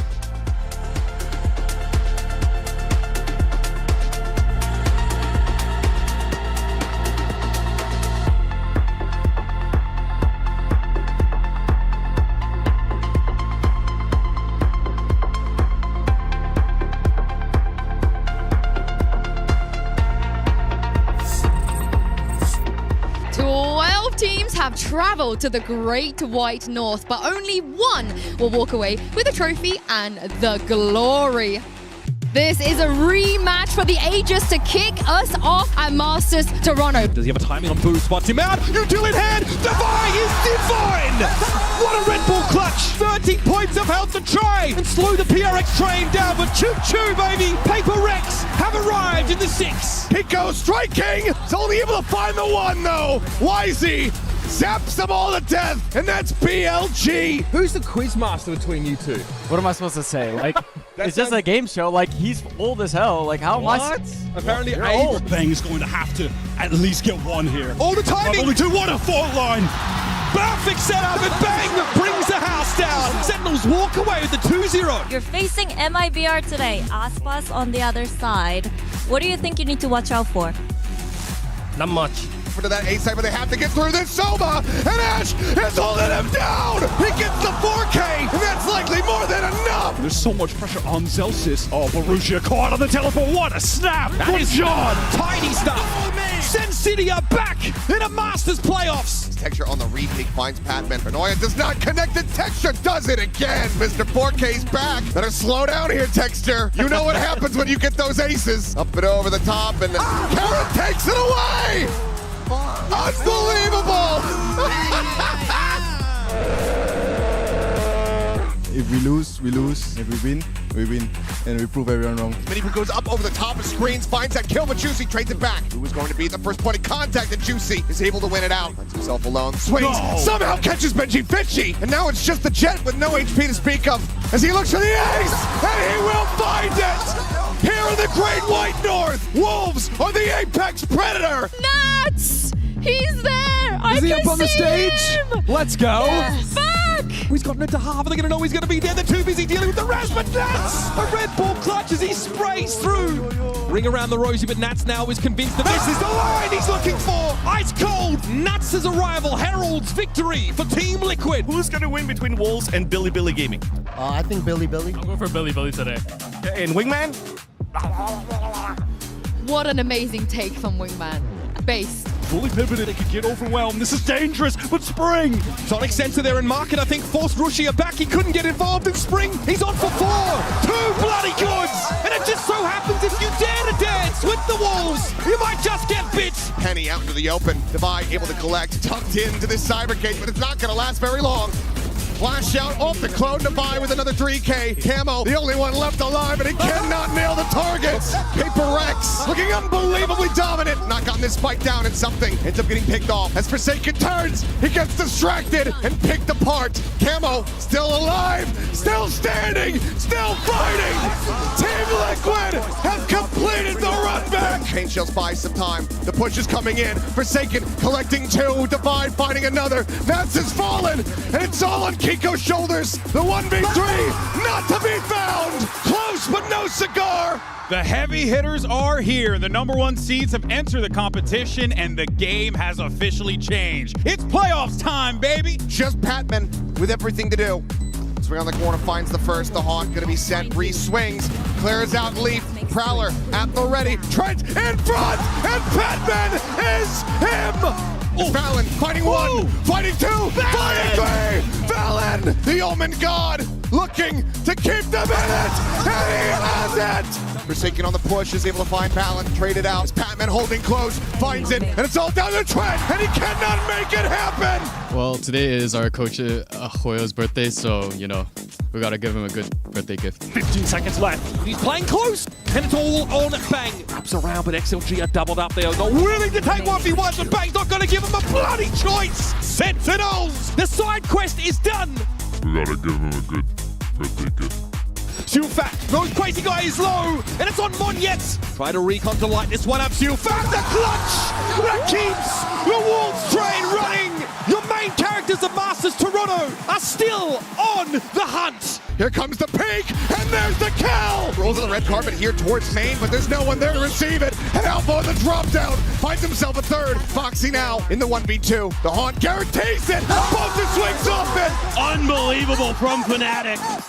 Towards that direction, and he's Scott just fighting at him with an operator. Excuse me, what is that? As he hits the follow-up. The repeat, does he got a 3rd in him? Yes, he does! What?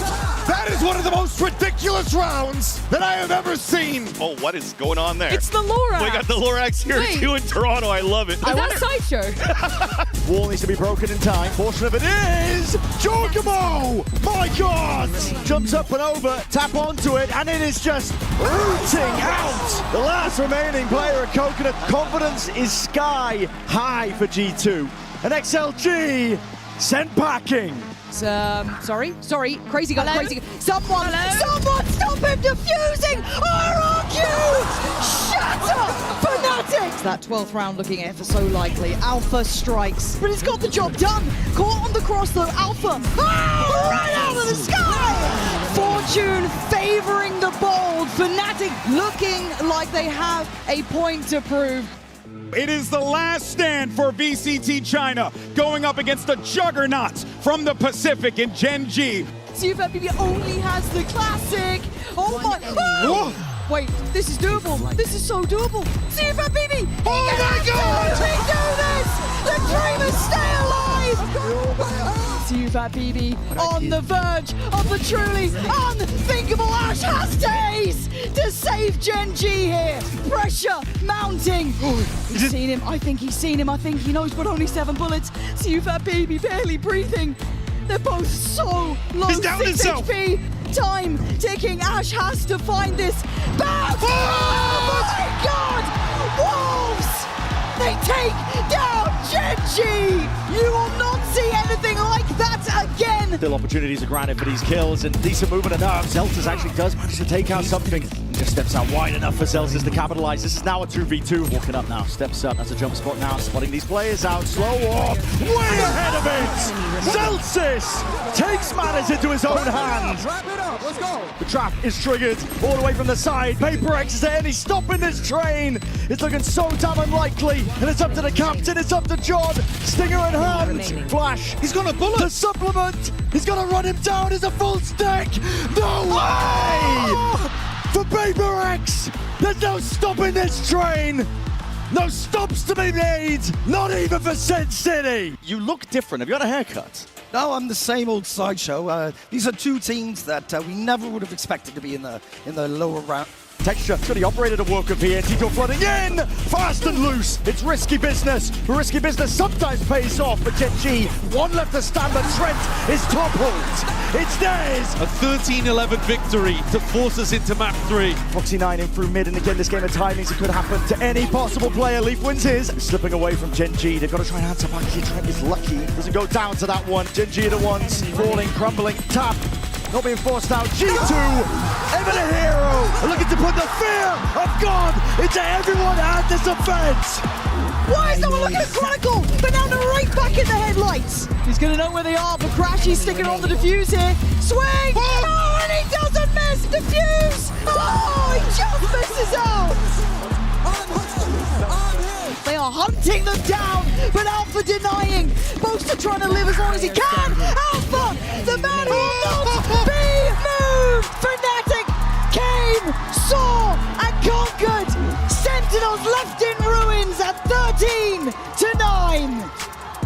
Look at them, they got the onesies out. You love to see that. I want to wear one of those. I mean, I'll tell you what, I'll sweat my butt off in there. Okay. Daddy. They don't know where he is, but they're going to hazard a guess. See if that baby does well on one. Try to play to the time, play to the tempo, play to the clock, and play him like a fiddle. Oh, see that baby!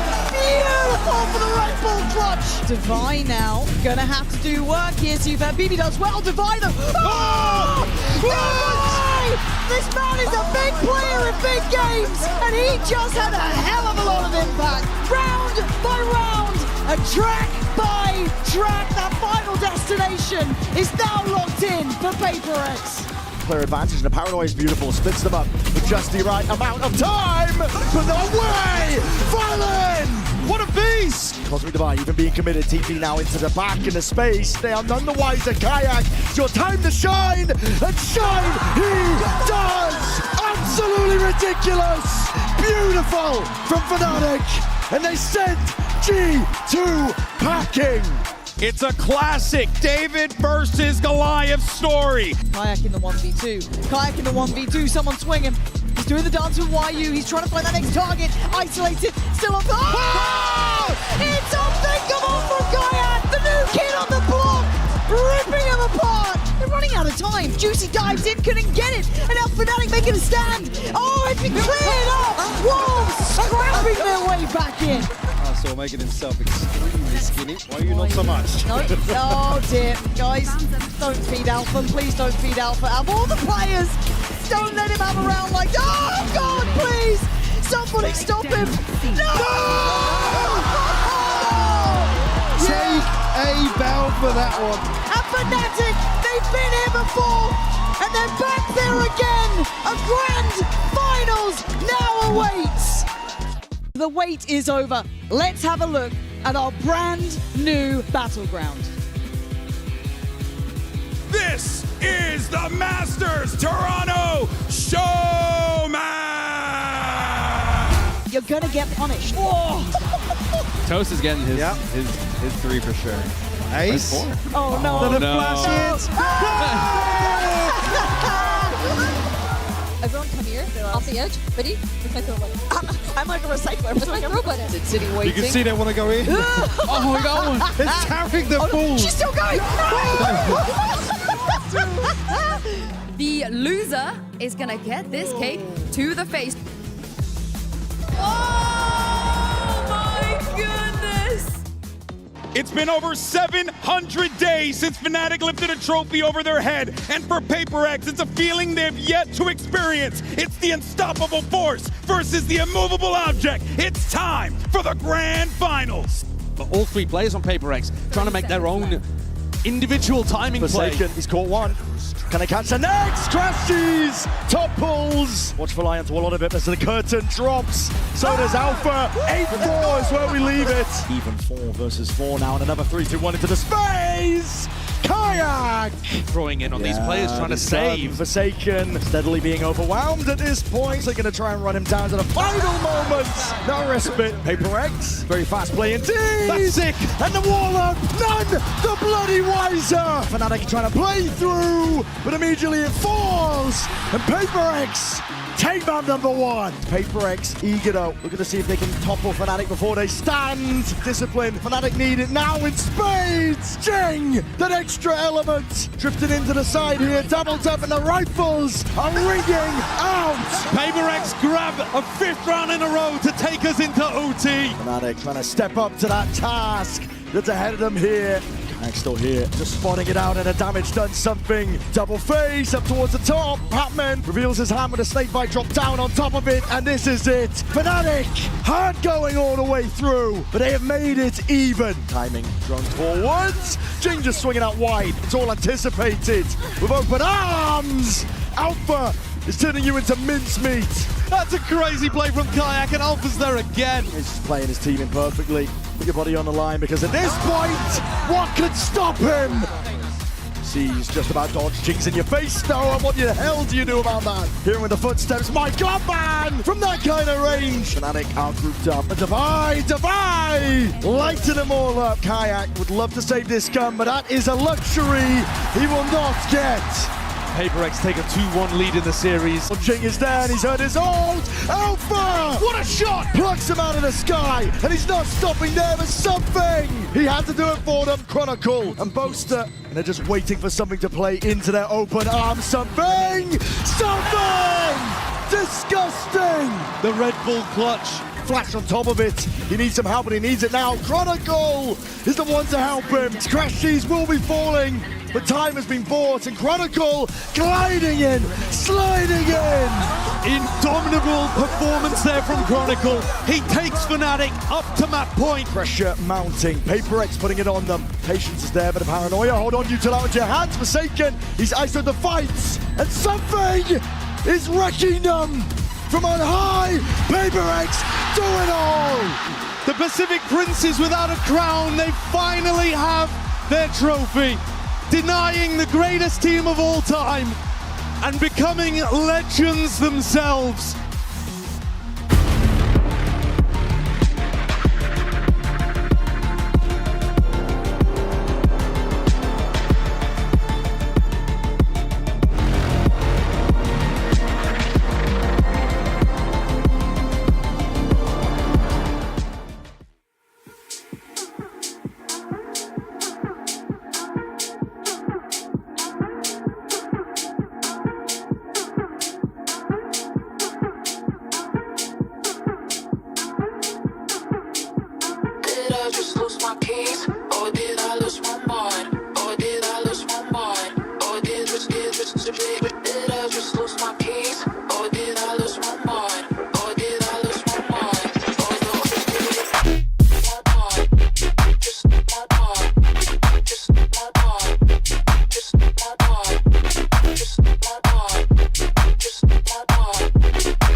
Did I just lose my peace? Or did I lose my mind? Lose my mind, lose my mind, lose my mind, lose my mind.